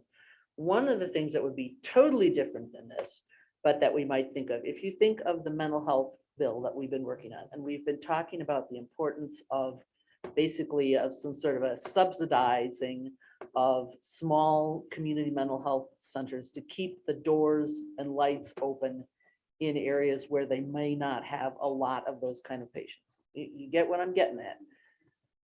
Maybe there's a totally different direction, and admittedly, this isn't the most capitalist way of going, but it's hard to be a pure capitalist in a rural state like Wyoming. Maybe what we actually need to consider more, and we're talking about this in the governor's health policy task force and all, the issue with EMS. You think of issues like maternity care and trauma that you have got to have in certain small areas, even if you can't, you can't bill people enough that only sees one trauma a week and one birth every 3 weeks or something. But you got to keep the doors open because you can't travel 8 hours when you're in labor or something, right? So I wonder whether, and we'll just go on with this, whether we might actually look at it in a different way. And I haven't heard yet, we've got a few more pharmacists to go, I think, but that's a whole different thing than this. But I'm just trying to figure out, how do we analyze what we're hearing when we're hearing some really different things? Senator or Representative Hallinan. Thank you, Madam Chairman. I just give you folks an example of the way that the payment system is messed up in our state. I had an MRI about 6 weeks ago on my knee. And the bill for that was submitted to the hospital and Medicare, I'm on Medicare, was for $1,900. And the hospital got $295. So that shows you how the bad system is working out necessarily for not just the pharmacists in the state, but for anybody in the medical field. I might say that I really like your comments. They indicated that you have thought about these issues and that you agree in large degree with these pharmacists here. But I don't think this bill represents that. I think that we need to have you to get back together with the senator down the way from Cheyenne and come up with a bill that we can support here. I think there's hope for that, but I don't think that this bill is what we need, honestly. I think there's basically a very serious need for these pharmacists to get some help. And I think that you show that you are willing to do that. So I think that you need to get together with the committee again and come up with something better and come back to us with an agreement that we can support. So with that, I have my say. Thank you, Madam Chair. Thank you. Is there, Ms., I have to look up your name, Mendes Harper, do you have any more that you would like to say? So Chairman Wilson and Representative Hallinan, thank you very much for that comment and that acknowledgement. I think in coming up here, I'm glad that I was able to communicate that, I was participating in those work groups in good faith to try and figure out what are the legitimate problems that we're trying to solve and how do we do that? Can we do that legislatively? And how do we do that? Because the words on these papers in these bills, they count. And when I read it, I was just like you, where I was like, wait, what does this mean? And, having Senator Hutchings and the pharmacist sit here and say, no, this is what we meant. It's like, oh, that's not what I read. And so, yes, I think that really is my ask as well as, some of the other folks in the back of the room is that, we're getting there. We said no because there are things that we're like, you already have statute, you already have that, you already have that. That's not an issue here in Wyoming. Let's keep working. This isn't where it needs to be. I think, and we're trying to think of the whole picture. There is no way to pay pharmacists more and keep healthcare costs and not increase healthcare costs. So how do we do this?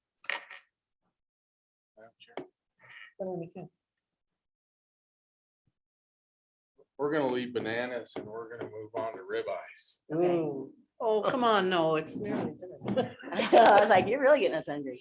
1 year ago, I could buy boneless ribeyes, and they're almost prime, for $7 to $8 a pound. Today, the cost for me coming through the back door on a boneless ribeye is $15.70 a pound. I have to sell them for $18.99, whereas before I was selling them for $12.99. Just because the costs go up on ribeyes, people have to pay it. If the costs go up for pharmacy services, we're gonna have to pay it. Would you come tell me to sell ribeyes for $12.99 today? So I don't think it's fair that insurance companies and PBMs that are making billions of dollars are kind of dictating what they're doing. And I agree with you. There's a lot of language in here that could be changed. And my ask is, let's get busy and change it. If you're willing to work, I'll show up. Lynn, will you let me help too?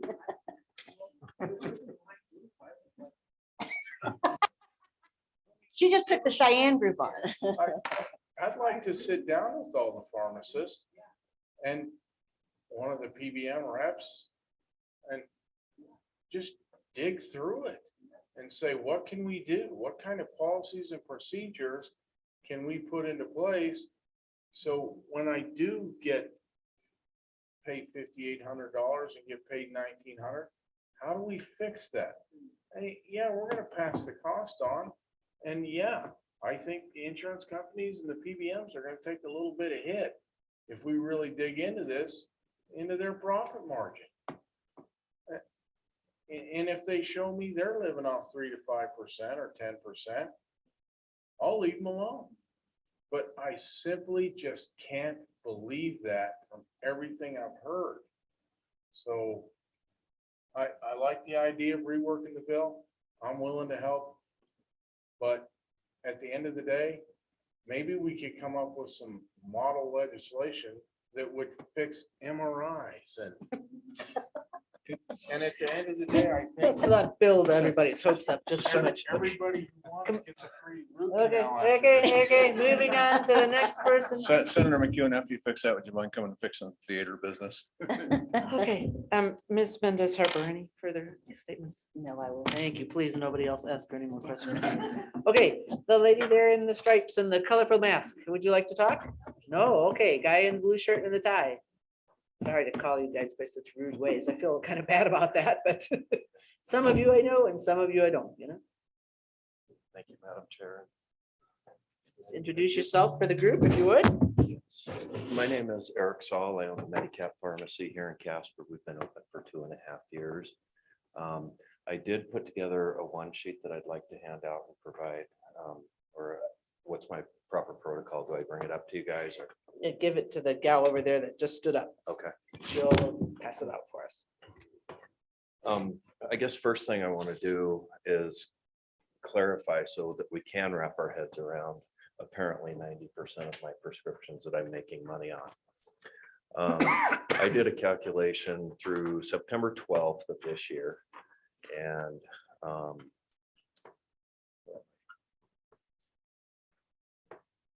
69, I did a calculation just based on the National Association of Drug Chain Stores that are determined. The average cost of prescriptions is $12.40 for a pharmacy to maintain business. As of September 12th, 69% of my prescriptions were below $12. So $12.40 is what it takes to keep your doors open, and 69% of mine were under 12. What that tells me is that 31% of the payers, and yes, some of them are over $12.40, have to subsidize the ones that are not paying. And that to me is a problem, and I think it should be to the payers that are paying over that amount. And wouldn't it be nice if we could just get it all to be paid that amount? I mean, I'm not asking for, I heard $1,900 reimbursements over something, and I've never had that in my store. I'm waiting for that day. I've only been in business for 2.5 years, so maybe it's coming next year. But over the 2.5 years, my wife that you just called on with the stripes, we are both pharmacists, and we opened up our store because we felt that we could provide a better service for the community as independents. We've established a pretty good relationship with the local community. In fact, we hasn't been announced yet, but we are voted the #1 pharmacy in Casper after 2.5 years, which is a pretty neat deal.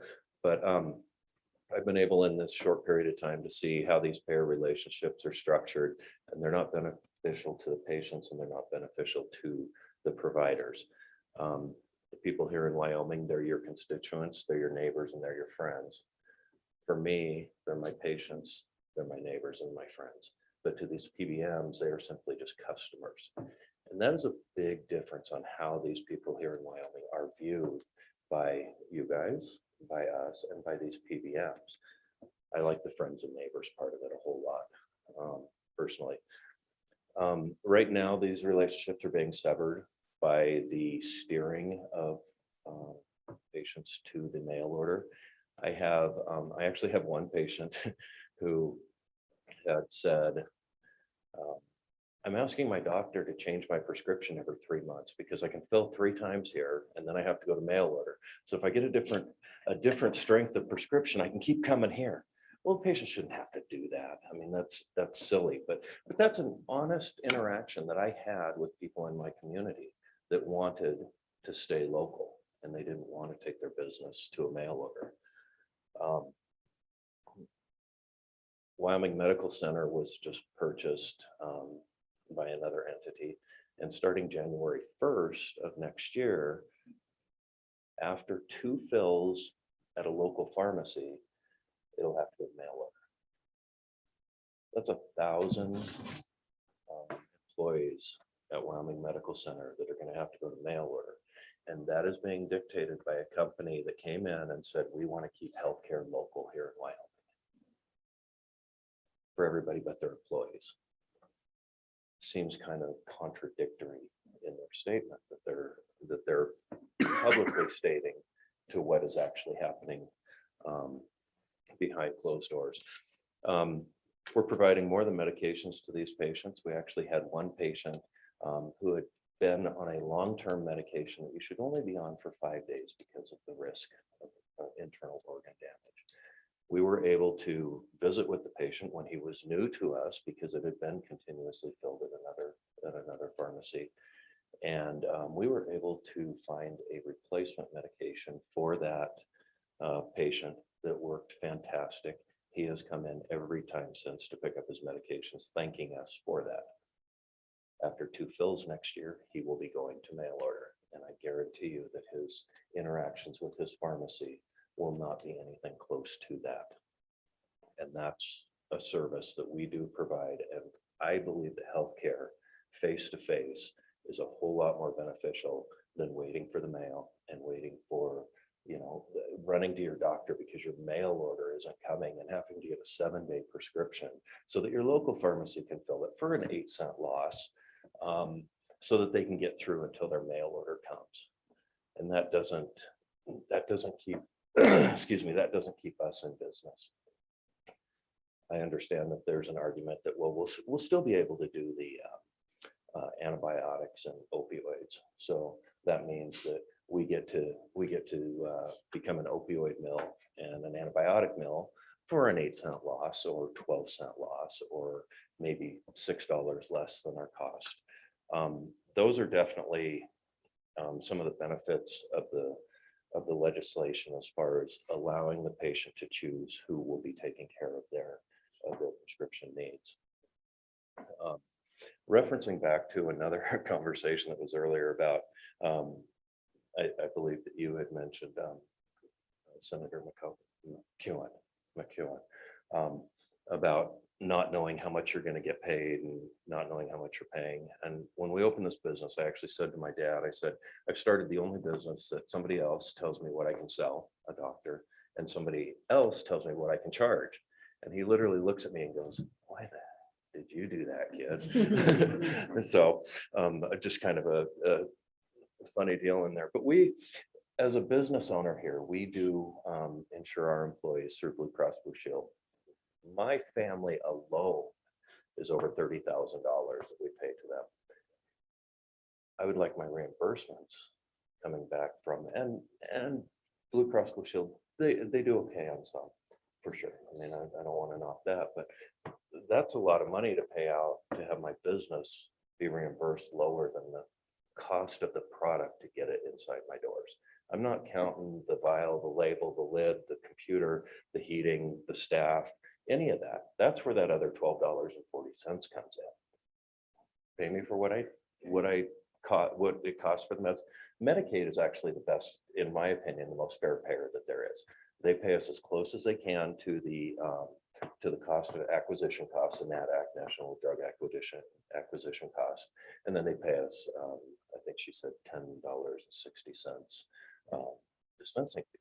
And I've said since day one, which is only 2.5 years ago, that they are the fairest payer that I have.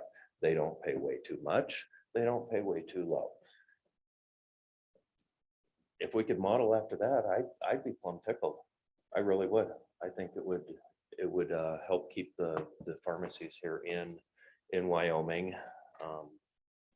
afloat, because the smaller communities that were referenced earlier with 1 hour drive to the next nearest pharmacy, that's not feasible. That doesn't make sense. Only one other thing. In our short 2.5 years here in Casper, we've given back to the community supporting Meals on Wheels with a healthy donation to help the elderly in our community. Local high school activities that have come and asked for sponsorship money. We've done that. Local youth sporting clubs separate from high schools that are club sports. I mean, those are the things that we do for our community to give back. And that's, I think, a great benefit to Wyoming, in addition to being able to see them face to face and take care of our patients. Any questions, Dana? Questions for Mr. Saul? Actually, I do have a question. Yes, So sir. with Medicaid, do they have sort of the equivalent of a formulary? And I don't mean specifically, but like, do they have a book where you know how much is 30 lisinopril pills, how much is 10 of, I mean, you know, Z-Pak, or I mean, do they have a price list? That you, or is it? I'm sure there is, and most of it is based on that NADAC, which we can access online. And it's Which you through, can, did you say? I'm sorry? You can access. We it? can access that online. And in fact, I use it because if a Medicaid payment is paid below cost, first thing I do is I go look at what that NADAC price is. If I can challenge it and say, hey, you're not paying me even what NADAC is. I fill out a form, I fax it off to them. 10 days later, roughly, they call me back, say, we had our meeting, we approved that change, would you rerun that script? And so then I go into the script, reverse it, rerun it. Goodness, it turned from a $17 loss to a $6 profit. And so, I guess I'm not aware of them having a specific one, but that National Drug Acquisition Cost is available on the CMS site. And so the NADAC listing, if that's Mhm. what the format takes, does that change on a rolling basis, or is it good for, say, 3 months at a time, or? It is a constantly evolving program. You can actually challenge NADAC prices too. It's a lot longer process than the Medicaid is. I tried a couple times and had no success with making that change, but I do know this.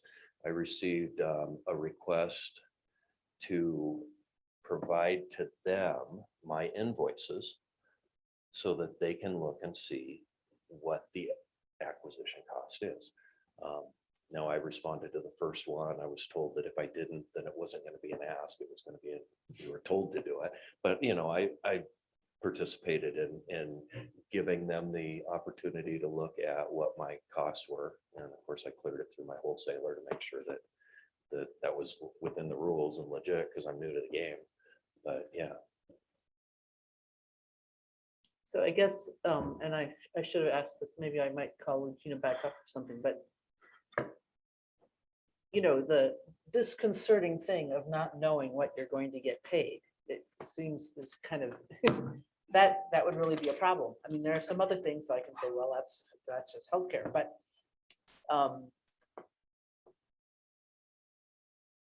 would it be feasible and to,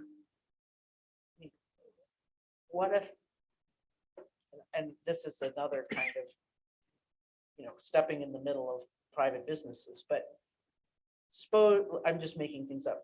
Suppose we said that the first day of every quarter NADAC is the price for that quarter, and they'd have to pay you that. I mean, of course, you know, your purchase price might be, does your purchase price go up and down a lot too? Like, you know, September 1st, you had to pay $16, and October 1st, you had to pay $27? Or So- does that depend on the supply chain from China and how many boats are driving around Long Beach or what? right.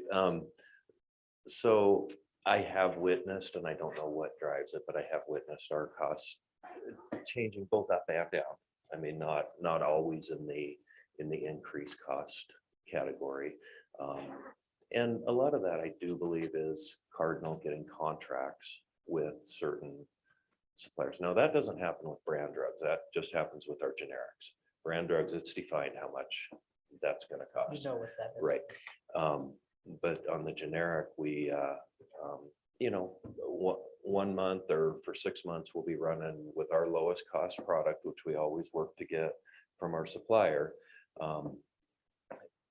And then all of a sudden you go out to the website to place your order, and another generic is your lowest cost product. So we switch to that, of course. So to throw in one last thing, just to really confuse the whole issue, I seem to remember from a couple of years ago when we were considering the bill about drug importation from Canada. It seems to me that I heard that something like 2/3 of all of the generics are manufactured in China. Do you know anything about the sources of your meds that you're attempting to buy? So I mean, I was only kind of joking about the Right. reports in Long Beach. There was a period that we were looking on the bottles randomly about, and there was Thailand, India, China, Vietnam, I think I saw on one. It is spread around. I didn't see a lot made in the USA. Just another extra thing to put into your thought process there.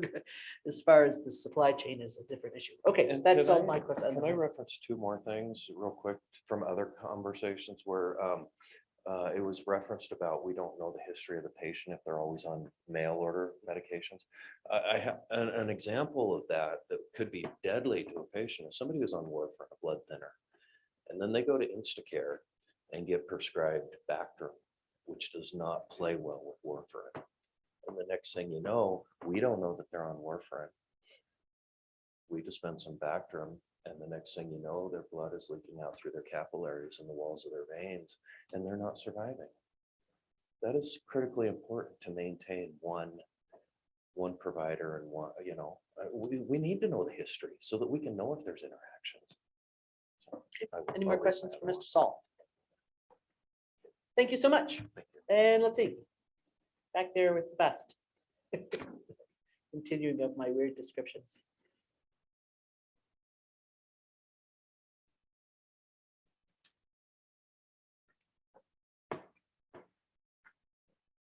Hi there. Good I know you afternoon. introduced yourself at lunch, but I forgot. That's all Tell right. us your name again. Melody Schrader.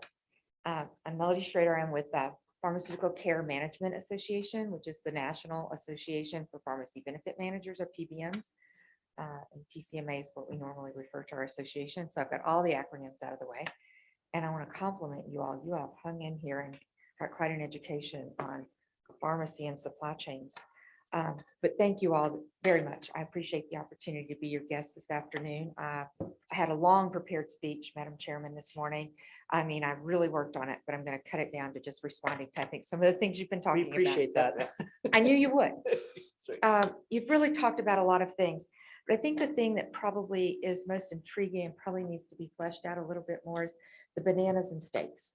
So Senator, I thought I'd talk about that for just a minute, because one thing that hasn't really been mentioned at all is a member of the supply chain that I think is important and it seems has been missing here, and that's the PSAO. And the PSAO is an organization that really helps and is a business partner with the pharmacies. What does that stand for? It's a pharmacy services administrative organization. Thank you for asking. Sorry, I used an acronym. I almost didn't know what it is. It's so common in our talking. But the PSAO is the group that helps a lot of pharmacies. Not all of them use them. So there'll be at least one behind me who says, I don't use them. I do everything on my own. But a lot of pharmacies do use them to help them with their back office information. They'll do marketing for them. They do a lot of really important things so that the pharmacist can focus on being a pharmacist, which is really important. But then they also oftentimes are also their wholesaler. So a lot of the major PSAOs in the country are owned by names you're going to recognize: Cardinal, McKesson, AmerisourceBergen. So when you are asking about the pricing and how does that all work, their business partner oftentimes is also their wholesaler. And so when they're talking about the acquisition cost, it's their wholesaler that is their business partner in working with them on getting the right price. And I think we've heard today someone say 80–90% of prescriptions dispensed are generics, which is a great thing for the cost of drugs, because generally generics are cheaper than the brands. But we all know that brands are getting more expensive, and those are the ones that are changing our lives, right? Those are the ones that we hear about that are coming out and are saving lives, and we're excited about that. But for the vast majority of the drugs still being dispensed, they are generics. So those distributors, or those wholesalers, excuse me, that are selling those drugs are also the ones who know what the price is. When we sell, we generally reimburse on something called a MAP pricing. And a MAP price is we go out into the marketplace and try to look at what is the average acquisition cost amongst those wholesalers that we know our pharmacies are buying from, so that we can adequately reimburse them, so that we are making sure that they are being reimbursed, so that there is a profit built in, plus the dispensing fee. Now, I know I'm probably getting heads shaking behind me, but that's okay. That happens all the time. But I want you to understand that PBMs, initially we did exist just to process claims. That was probably 50 years ago, 40 years ago. But as drugs became more complex and ultimately more expensive, our clients, the people that hire us, and no one in this country has to hire us. There's not a law on the books anywhere that says someone has to hire a PBM. But individual employers do, states do, Medicaid plans do, health plans do, union plans do. Every one of them do them willingly, because we have an expertise that is solely focused on keeping the cost of drugs down, but also making sure that those drugs are utilized appropriately. When you've got drugs, who would have imagined even 5 years ago, we have a drug that cost $1 million? Or when the Hep C drug came out and it cost $80,000. Who would have imagined that? There are a lot of things that the PBM does to keep the cost of drugs down, besides negotiating and reimbursing the pharmacies. We see them as our partners. We want them to be in business, and they need to be in business. We want them to be able to dispense those drugs. So that wholesaler, going back to my steaks, and I've enjoyed the steaks and bananas all day. So that wholesaler, they buy the drugs from the manufacturer, they sell them to the pharmacies. For the most part, the pharmacies are locked into what we call a sole source contract. It's not 100% sole source, because occasionally that wholesaler may not be able to get that drug. So they've got to be able to shop some, but they're not shopping a lot. I don't know what the percentage is, but it's pretty high. So they're locked in, and so they can't shop for that drug. So Senator, I really want you to keep that in mind as we start talking about your guaranteed your acquisition costs. Because if you're guaranteed, if you're locked into a close to a sole source contract, and now you're guaranteed your acquisition cost, let's think about somebody else that might do that. Say NASA, for example, right? They lock themselves into sole source contracts and they have to pay whatever the cost is. That's how you get $500 toilet seats and, $600 hammers. We have to be really careful so that we don't watch that creep happen. So we try to build tools not to put them out of business, not to squeeze them. And since from everything that I've seen in every survey, as a matter of fact, our survey shows for the last 10 years, the number of independent pharmacies in Wyoming has increased by 23%. And the number of chains have actually gone down. But when we talk about what we're trying to do here, we just try to build tools to keep those costs in control. We don't want to put them out of business. Absolutely not, because we need them, not just for the state contract, for example, et cetera. But private contracts require us to have adequate networks. I mean, if you're a business in Wyoming and you've got employees out in the far areas of Wyoming, you want to make sure that they're serviced. And those contracts often have performance guarantees on us. And so we've talked a lot about that, but those are guarantees we have to meet. And so if we need a pharmacy in a particular area of Wyoming, we have to make sure they're in our network. And I think Gina, my colleague, said earlier, or someone maybe from Blue Cross, said they're all in the network. I mean, this is not Texas where we're sparsing them out. So I wanted to really give you a little bit more insight into how those contracts work, because they are a little bit different. And I don't think that third area, the PSAO, was ever really completely talked about. The other thing that was brought up today that I want to talk just a moment about, and I'll just mention it, was the Arkansas complaints. And I think the commissioner was spot on that those complaints will happen. But I was just recently in a meeting with the Arkansas commissioner talking about those complaints. And let me assure you that the commissioner does not like to get them. 270, in his opinion, are 269 too many. So we are working very hard to get that number down. But I looked at those complaints. I looked at the entire spreadsheet, all 270 of them. For the most part, they were brought by 7 pharmacies.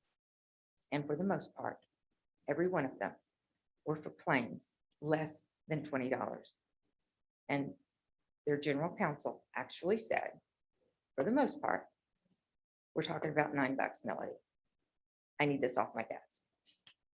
So somebody's really spending a lot of time working on generating those 270 complaints.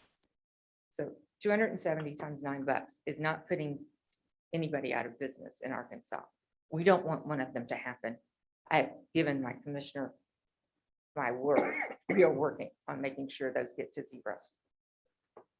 But I'm telling you, the magnitude is not the volume nor the dollar figure that you're thinking it is. The other thing that was mentioned was the Ohio report. And it's true. I don't represent one. Well, that's not true. Prime is nonprofit. But most of my PBM membership do make a profit, and they don't apologize for that. So they did show in Ohio that they made money. That Ohio report also showed that my members paid the independent pharmacies more than they paid the chains, which was also an interesting statistic that I didn't expect to find in that report. It was an interesting finding. There are a lot of systems out there, and I think the one thing that I think it's been said here today, healthcare is not free market, right? It's not, we know that. But someone said, I wish it was a cash market today. I hope we don't ever go to that. You know why insurance exists? At least in my home state of Kentucky, one of our big insurance companies of years ago was started by providers. And you know why? because they were tired of taking chickens as payment. And that's the truth. I've told that story many times that I didn't start it. It was the insurance company that started telling it. That's the truth.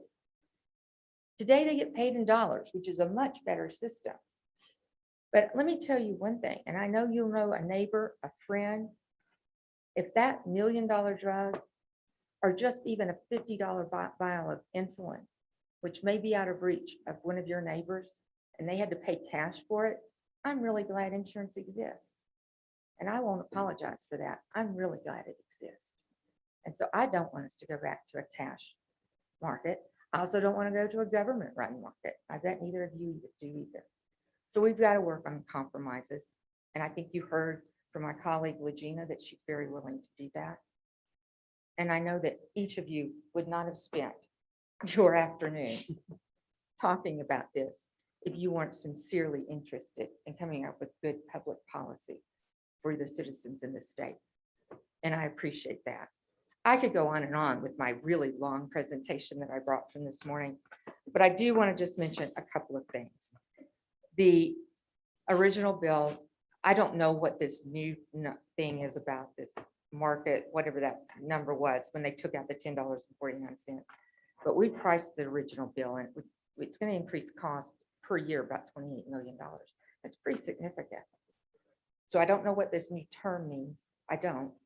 Maybe we'll get that explained in the next meeting. But I think we really do have to concentrate on what's the right thing for the citizens. And again, we're not trying to put anybody out of business. They're our partners. And I know they're shaking their heads behind them, but that is the truth. And we can't be in business unless we've got a pharmacy network. And that's the honest truth as well. I won't go into my other 50 minutes of conversation. Madam Chairman, members of the committee, thank you for your patience today, and I appreciate the opportunity. Questions for Ms. Schrader? Senator Bouchard? Yeah, thank you, Madam Chair. Could you relist your name and could you also tell us which PBMs you represent company-wise? So my name is Melody Schrader. I am with the Pharmaceutical Care Management Association, which is a national association. We have about 20 plus members, and I could not recall them all for you off the top of my head. They are listed on our website though, and I'll be happy to get you a list.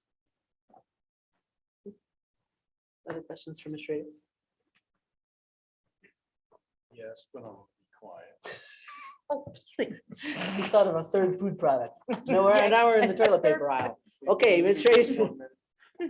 Senator McCune. Thank you, Madam Chairman. I just want to make sure we're clear about what I said. I never got close to a one sole supplier or any of that. I'm absolutely against that. I think that's terrible. I think we're gonna, like I said earlier, we're gonna make the whole chain vertical, and then it's really gonna get out of control. So that was the only thing I wanted to say.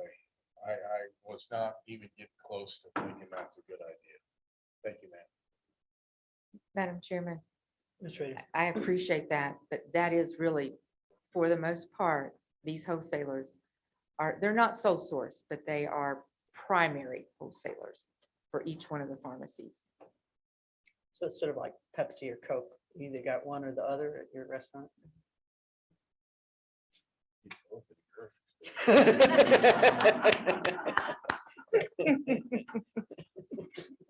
There you go. Thank you. If we very could much. just flesh that out, we'd probably solve the whole problem. Thank you, sir, in the back there with your, have gotten to say?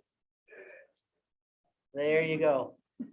Is there anybody online that we have neglected to call upon? Okay.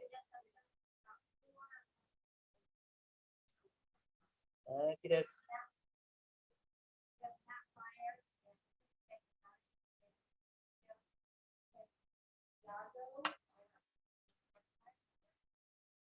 All righty. My little list here. And then. Sure. And then just call on one or I'll.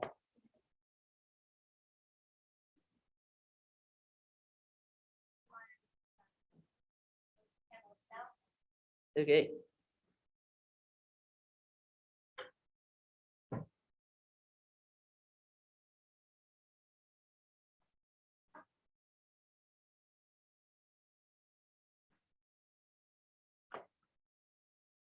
Mr. Meyer, I see your name. Are we gonna have a picture?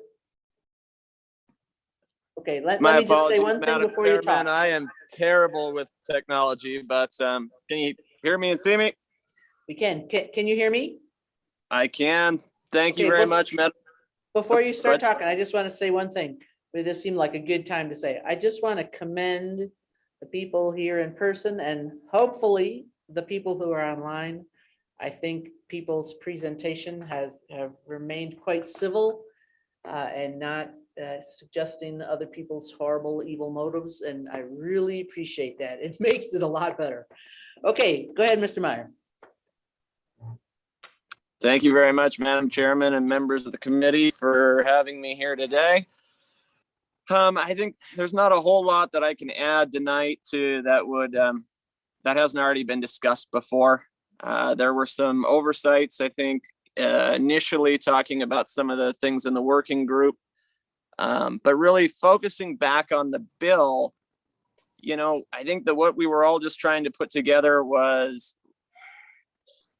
some improvements from the previous Pharmacy Act that was passed in this state. For one, when we're talking about steering freedom of choice Act in particular, you know, we're not saying that there can't be in additional networks that it's going to, that anybody, I guess, agreeing with any willing provider sign that contract. Yes, you have to allow to at the same affiliate pharmacy. We do have patient steering going on. It is detrimental to both the businesses and to our patients.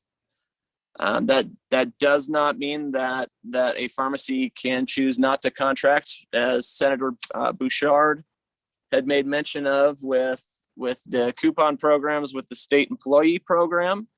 What we are saying is that if you've agreed to sign that network and be a provider in that state, and those patients that you serve choose to use you as a pharmacy, that should be the patient's right, because that's where they feel that they are getting their best care. In terms of some of the MAC dollar lists and how those prices are composed, it's not a straightforward model. And yes, the generic prices do fluctuate sometimes on a daily basis. But here's one thing I would like to point out, and I believe that if Mr. Kinder is there, who is a member of AmerisourceBergen for a long time, he can confirm this. Our contract rates on our generic items that we are submitting these MAC appeals on, it doesn't matter what wholesaler you buy them from. The price is within about 3 to 5%. The problem with how the current law is written is it allows the PBM to be able to choose a price from anything that's basically listed in what's called First Data Bank, which is a company that sources and lists prices of medications in a data bank for anybody to access to. So within that, those medications may still be active, they may not. They may be available to us, they may not be available to us. But if we're going to be basing pricing on what we are being reimbursed on that MAC list,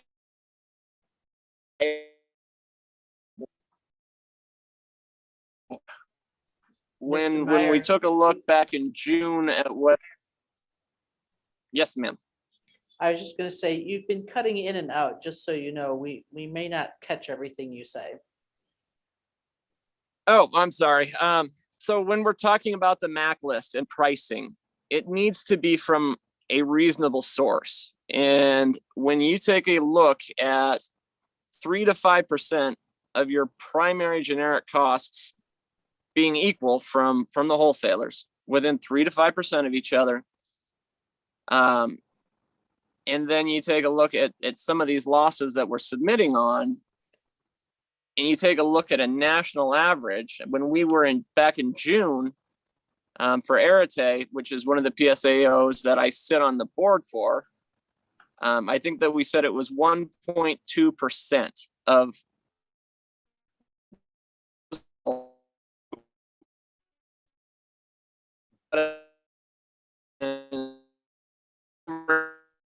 appeal. Mr. Meyer, I think that you need to Arete climb hand- higher up the hill or something, because you're not really coming through. How are we doing through? Not really. Son of a bitch. Nope.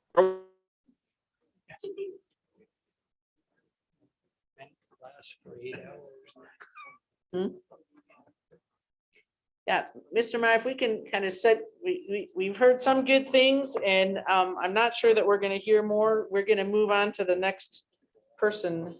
How about, did you say Tony Gagliardi was on? Why don't we send him in? Good evening. Hi there.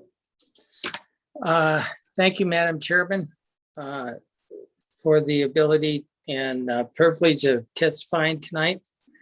My name is Tony Gagliardi. I am the Wyoming State Director for the National Federation of Independent Business. I represent 2,700 small businesses in Wyoming, and some of them are small local pharmacies. One thing about sitting at your desk for 6 hours waiting to testify is you have a lot of time to research issues. And that's what I've been doing. And I hope to be able to share some of it with you, but I first want to start by thanking Representative Flitner and Senator Hutchings. They did yeoman's work in pulling this group together. And we had a few meetings, and I must admit that both sides conducted themselves in a very esteemed manner. We had open and honest conversation. We disagreed, of course, but we left there all willing to continue the work that was started. Most of my testimony is really centered around the role of the local pharmacist in the community. And it really is not right for them for one of their employees or them themselves receive a letter advising that they were going to have to either move to mail order or start using a local pharmacy that could be upwards of 40 miles away if they wanted to continue. And in often cases, especially in Wyoming, the relationship one develops with their local pharmacist is one that oftentimes that local pharmacist is the first stop when a medical issue arises. Will often advise the customer that they should see their family doctor, or if they did order their meds by mail order and they got left in the mailbox and destroyed by the sunlight, they're the local pharmacist is the one that's going to replace them, and 9 out of 10 times do it out of their own pocket. So I just again want to thank Representatives Flitner and Senator Hutchings, but I do want to share. And first of all, I want to respond to a statement by Representative Furphy made earlier today when the conversation was centered around spread pricing and the possibility of maybe banning spread pricing. Senator Furphy felt that this would actually be anti-consumer. So let me share something that I was able to find while I was waiting to testify today. It's interesting. In a July article in the Ohio Capital Journal, it was reported that Ohio, Georgia, Louisiana, Pennsylvania, Virginia, Arkansas, New York, and Kentucky have already banned the pricing in their Medicaid programs. And they're referring to how much banning spread pricing will save taxpayers. This article goes further to state that Congress is examining the practice because they see it as a possible way to pay for the $1.2 trillion federal infrastructure bill. So it's not only not anti-consumer, it's a sound business decision. Now, PBMs will claim, their claim is they drive down drug costs, and they do it by negotiating discounts for insurers and patients, designing formularies and obtaining rebates, increasing use of mail order and specialty pharmacies and generic drugs. The PBM reality is PBMs use position to negotiate contracts with manufacturers, insurers, and pharmacies that maximize profits at the expense of patients. Two key sources of PBM revenue: spread pricing and manufacturer rebates. As I said, I want to keep my testimony short. You all have had a very long day. I want to close with this. It was interesting, the lady who just finished before you went to online testimony from the Pharmaceutical Care Management Association.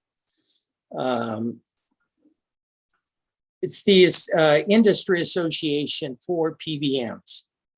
In this same article that I quoted, a representative of the Pharmaceutical Care Management Association, when asked about the PBM's position on the banning the spread pricing, said that they didn't have a position on the issue. I'll just leave that. I think that is cause for a pause to wonder why their own association would make a statement like that. And with that, I am happy to answer any questions. But again, I want to thank everybody on the committee's time. You put in a long day, and it is sincerely appreciated. Thank you. Questions? Gagliardi? Nope. Thanks very much. Thank you. Okay. Katie, who do you have next? I've lost track. I'm sorry? Okay, send them in.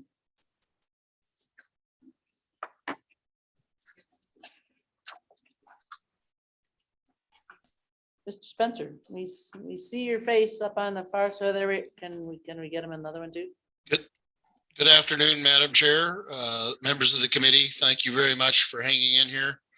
I am Bruce Spencer. I represent the Mountain Health Co-op. The Mountain Health Co-op is a small health insurance carrier that started writing health insurance in Wyoming January 1st of this year. It has 2,500 members.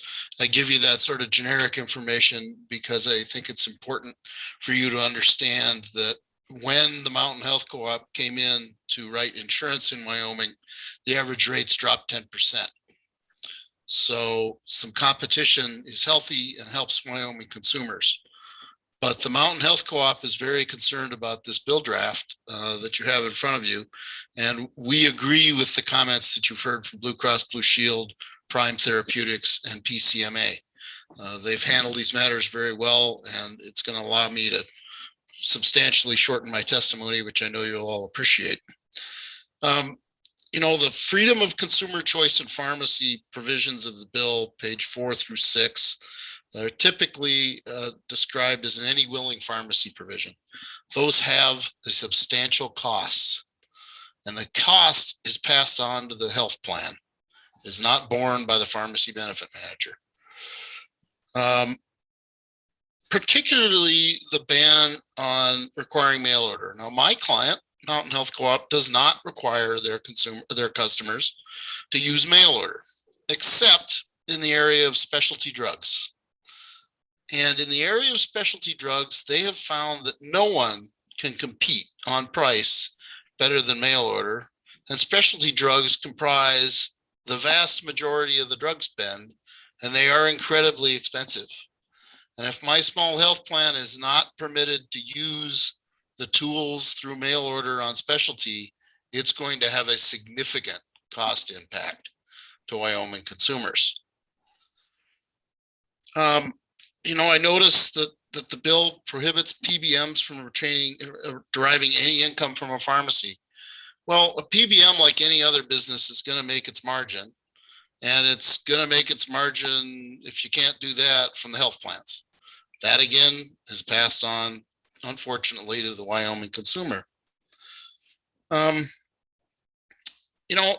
bill on page 20, starting at line 15, tries to address MAC pricing. And I think we heard some things about MAC pricing, and I think that the speaker from PCMA did an excellent job explaining what that's about.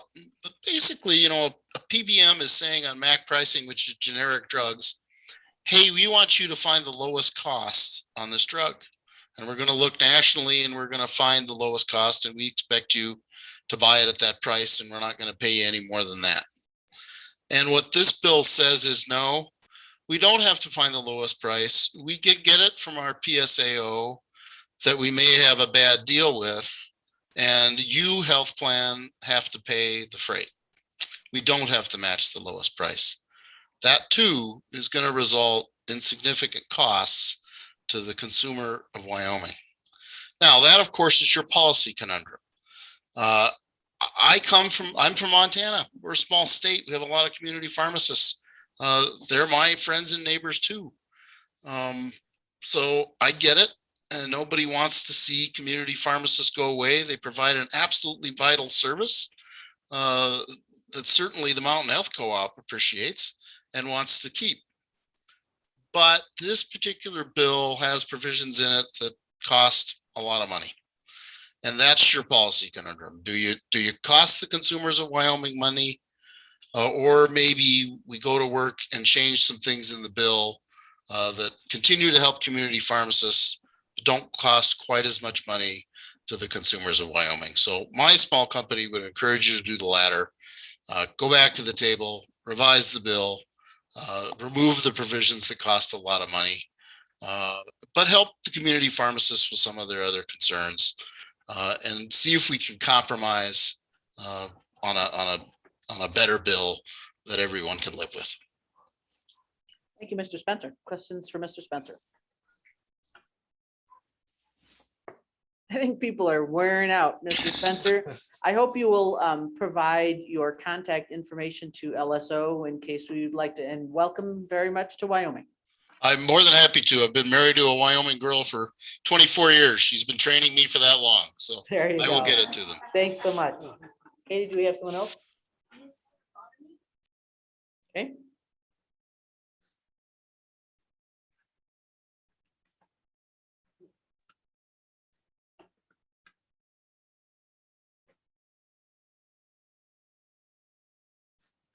Ms. Bonham, we see your face. We'll hopefully hear you shortly. We're not hearing you now. Are you muted? Oh, there we go. How's that? Okay, thank you. Very good. Welcome. to the committee. Wonderful. Thank you so much. Thank you, Madam Chairman and members of the committee. My name is Heather Bonome. I'm a pharmacist, and I'm the Director of Pharmacy at URAC. And URAC is an independent nonprofit healthcare accreditor. So we've talked about a lot of things about this bill today. The accreditation parameter was mentioned, but we haven't really focused on it. So I'm just going to focus on that section today. Again, URAC is an independent accreditor. We were founded more than 30 years ago, and we offer a lot of different accreditation programs. But as the Director of Pharmacy, I focus on our pharmacy programs. I lead a team of 10 pharmacists who work with pharmacies through the accreditation process. Again, I want to talk to you today a little bit about the important role that accreditation plays in ensuring pharmacies provide high quality patient care, especially in the specialty pharmacy space. And we've heard some references to specialty pharmacy today. I just want to make sure we're focusing on that a little bit. I do want to first recognize that a lot of the conversation we've already had was around the role the PBMs play, and URAC does not have a position on state regulation of PBMs. Really, my concern and what I want to talk about today again is the role of accreditation. We feel, of course, that accreditation of pharmacies is very key, and especially in that specialty pharmacy space. So let's just take a step back and talk about what specialty pharmacy really is. Specialty pharmacies dispense complex medications. So we're talking about those drugs for things like cancer and multiple sclerosis, hemophilia. As has been mentioned, these drugs are really expensive. They're also really complicated. They're often injectable. They often need to be refrigerated. They often have really serious side effects. But the good news is they're often life-changing and life-savings as long as patients take them the right way. They're not the pill that you take once a day for high blood pressure, so they require a lot of education, a lot of preparation, and a lot more than a typical drug might require. So specialty pharmacies are the pharmacies that are prepared to provide these additional clinical services that are really needed for these patients. And current Board of Pharmacy licensure is really built more around the dispensing of traditional medications. The standards for licensure really don't address the needs of specialty patients, but accreditation standards do. So accreditation standards build on state board licensure requirements. Accreditation standards will require that patients receive really specific education about their medication. They require that a clinician is always available to answer questions or concerns that they have. They require that a clinician at the pharmacy follows up routinely and assesses the clinical status to make sure that the drug remains appropriate for them, which is really important, especially when the medications are so expensive. There are also standards on drug storage, really strict temperature management requirements, again, because so many of the specialty drugs do require refrigeration to remain stable and quite frankly, to remain effective for patients. As I mentioned before, I'm a pharmacist. I lead a team of pharmacists who are located across the country and work with pharmacies who are seeking accreditation. My team educates pharmacies on the standards and why they're important. And then the team of pharmacists surveys the pharmacies just to make sure that they're adhering to those standards and accreditation is awarded. Accreditation standards are developed by advisory groups. We bring together experts in pharmacy, primarily made up of active practitioners, so that we understand what practices are most important to make sure that patients are getting the care that they need. And then we translate those practices into the standards and hold the pharmacies to those standards. So really for all these reasons, we're concerned about limiting the use of accreditation by payers who want to make sure that members are getting specialty drugs from pharmacies that are accredited. So pharmacies that have demonstrated that they can support patients and what they need when they're receiving their specialty medications is really important. So I'm hoping to be brief. I just asked the committee not to include the section on accreditation in the proposed bill, and certainly would be happy to answer any questions that the committee has for me. Questions for Ms. Monahan?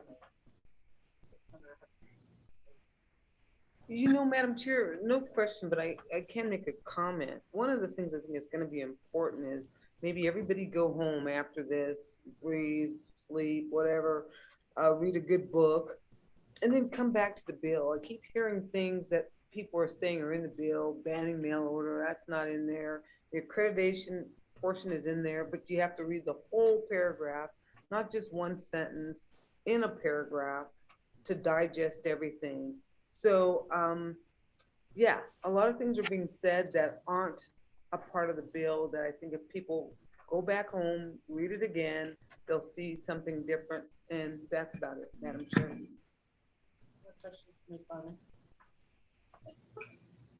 I do have one, Ms. Bonnemeyer, are you still there? Yes, I'm here. Can you tell me how many accredited specialty pharmacists we have in Wyoming? If that's the title of the category? No, that's a really good question. And I will say that I did look into that before I joined this conversation and hearing. We do not currently accredit any pharmacies in Wyoming. What I will say is our organization is seeing real growth in the specialty pharmacy space within independent community pharmacies and smaller health systems that are starting up their own specialty pharmacy practices. And that's why we felt it was important to come here today, because we're seeing much more the development and the growth in specialty pharmacy in those kinds of areas, which I feel is very relevant to the Wyoming healthcare practice.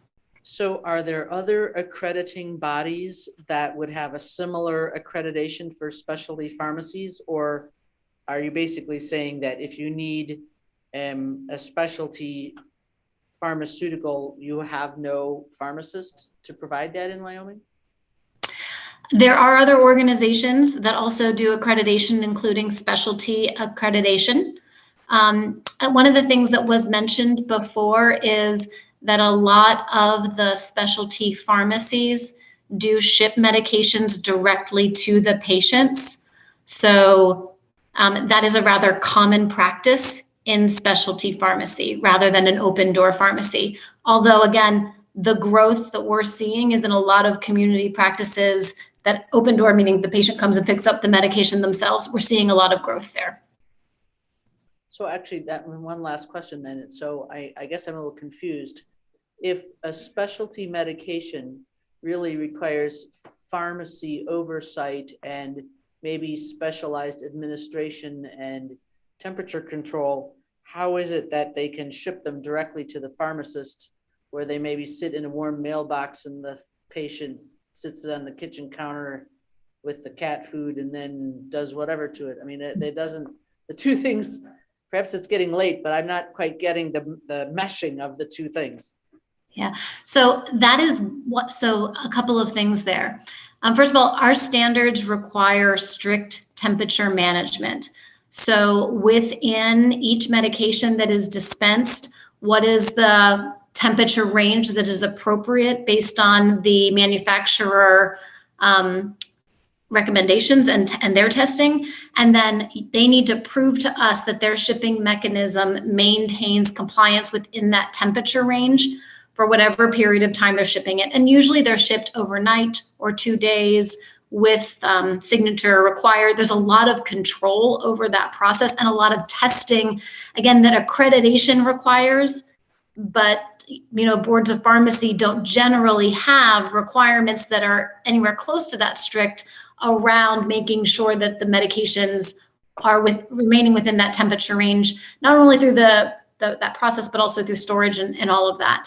The other piece that is so important from a specialty pharmacy perspective is that educational piece and helping a patient understand when they get this medication, how are they going to store it, when do they need to take it, if it is going to be administered and they're going to need to self-administer it, and then maybe it's an injectable, providing that training.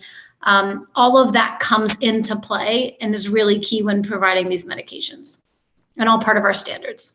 Okay, any more questions for Ms. Bonnemeyer? Representative Stivar. The gentleman from Cheyenne that had specialist pharmacy, he already said he was certified. But maybe from a different group. That's why I asked if there were more than one group. I'd like to call on him to answer that question. Great. Anything else, Ms. Bonnemeyer?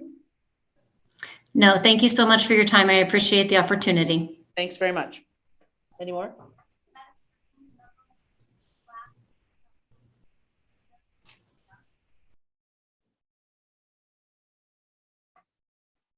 Is there no one else on right now? Okay, then if he's the last one, that's the end. I'm just done. And I don't think we're really grasping much more material here. So, Mr. Santiago, you are the anchor or whatever you might be called. Welcome aboard. Madam Chairman, thank you. And I appreciate everyone's time and patience. I know I'm the last one now, apparently, so I will endeavor to be quick. I have so declared. So noted. Wanted to, again, my name is Sergio Santiago. I'm Vice President for Drug Policy at AHIP. We're America's Health Insurance Plans. We're a national trade association for health insurers. And we represent a number of companies throughout the country, including a few that are there present with you. Our goal is to commit ourselves to achieving market-based solutions and developing public-private partnerships that will make healthcare in better coverage more affordable and accessible.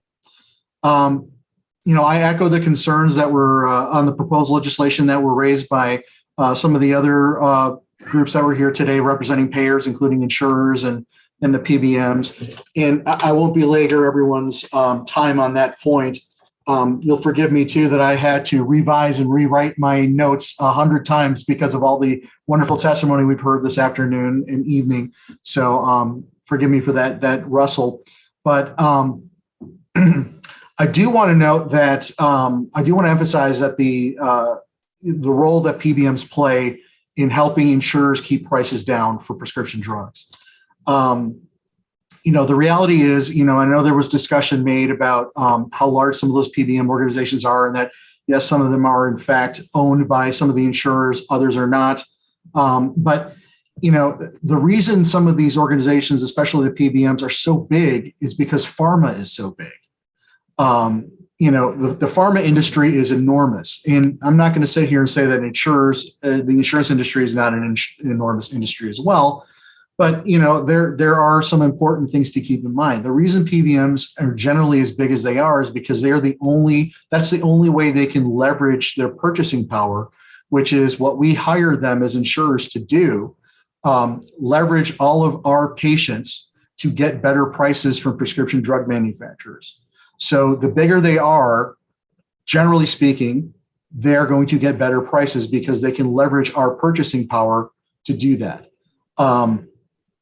So for that matter, there are the top 10 largest drug manufacturers are worth roughly $400 billion. So those are just the companies based on revenue. The entire pharmaceutical market is well over $1 trillion. So these are enormous sums of money. And in order to really have any kind of counterbalance against some of the power that the drug manufacturers have over their products, you need to have some sort of leverage on the ability to purchase from the supply side. So I think one of the other testimonials mentioned that the problem is the price. And I think, unfortunately, that is a big part of what we're dealing with, if not the biggest part of what we're dealing with here, because all of us on this side of the manufacturer pricing debate are dealing with the fact that these prices are so high. So a lot of these mechanisms that are in place are really meant to help compensate or level the playing field a bit more on containing those costs. So, again, while there are certainly things that, we have concerns about in this legislation, we understand too that there are some real concerns here that need to be addressed. And I do want to mention that pharmacists are very much our partners in providing healthcare access for all of our patients. Without them, we're not going to, as I think one of the previous witnesses said, they are often the first line of contact in the healthcare system. It doesn't benefit us or our patients to lose pharmacists. And then, we also need to have access to pharmacies all over a community and a state and counties and cities so that, patients can actually get their drugs, because if they can't get their drugs, they're not getting healthier and they're going to need more help, especially in the hospital, where I think most of us understand that those prices are really, really expensive as well. So, to the extent that, there are things we can work on together, maybe how to address some of the concerns about the MAC pricing. I know that's a very sophisticated tool, but it's been around for a long time. It started with Medicaid. It started with other private players in trying to find ways to manage differences in cost in generic drugs from different places. I mean, these are all cost controls that we need to, utilize to keep those benefit costs down. So, again, I won't go into all the great details here, but I will say that we're eager to work with everyone here to try and find a solution that doesn't weaken patients' ability to pay less for prescription drugs, but also doesn't lose access to their pharmacists and to patient care from those important providers. So thank you for your time. Thank you so much. Any questions for Mr. Santiago?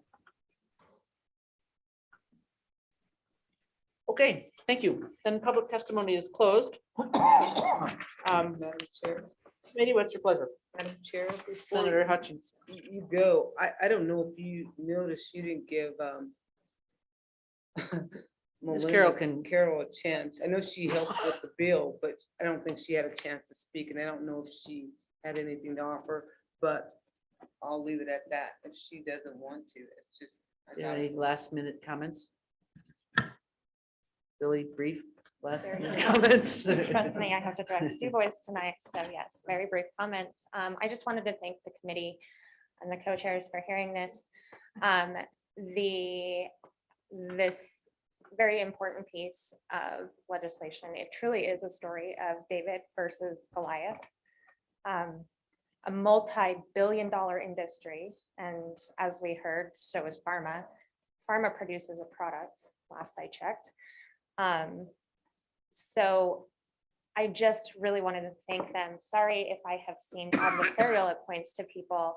However, this is a very important subject to me. It's about providing patient care, providing care to the Wyoming Knights of the state, not losing access, and still having, communities in these small rural areas that are able to support your guys' constituents. And I am not here to say that this bill is perfect. However, a lot of the points that were brought up as counterpoints to them, as we heard in these meetings, there were a lot of no's, and there weren't a lot of solutions that were offered when we were doing the meetings. And so that is why the pharmacist group got together and put this together, is to move it forward. Because if we had not put this together, where would this subject be? So at least we got people talking and saying that they're willing to come to the table and potentially offer solutions at this point. I would also like to say that 26 other states have enacted PBM reform legislation. So this is obviously a larger problem that does need to be addressed. And I would like to just have the committee keep that in mind, that this is a nationwide problem that multiple states have seen and tried to address. And hopefully that forces maybe federal hands, but I'd rather see Wyoming take care of it first. Thank you for your time. Thanks very much. So Senator Baldwin. Oh, I was just gonna make a motion, but go ahead. Okay, so Representative Stiver. I don't think the bill is ready to be moved.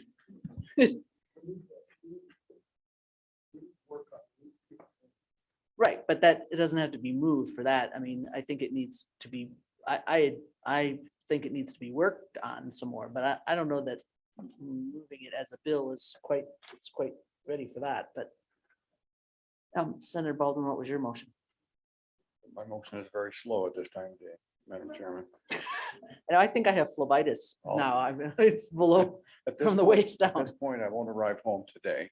Nonetheless, I think it would be beneficial to committee and to everyone here and everyone that listen online is to table this bill and work it at the November meeting, look at it. Perhaps the group can get together, do some refining if they're so inclined. Other changes need to be made. Certainly, as we've heard, I don't think it's ready for prime time right this second. But with that, I would make the motion to table this to November bill and bring it back. Hopefully in the morning when we're all more refreshed and not meaning tomorrow morning at 1 o'clock in the morning, which is about when I'm going to arrive home now. So Senator Baldwin, here's what I would flesh that out, the tabling. What I think we ought to do is put some specifics on that. I think we should ask the PBM folks and the small business folks who think there needs to be some different things to email to me specific changes, page this, line that, or to strike this, do this other thing instead, to solve the problems, or at least in a minor way address the problems by September 30th.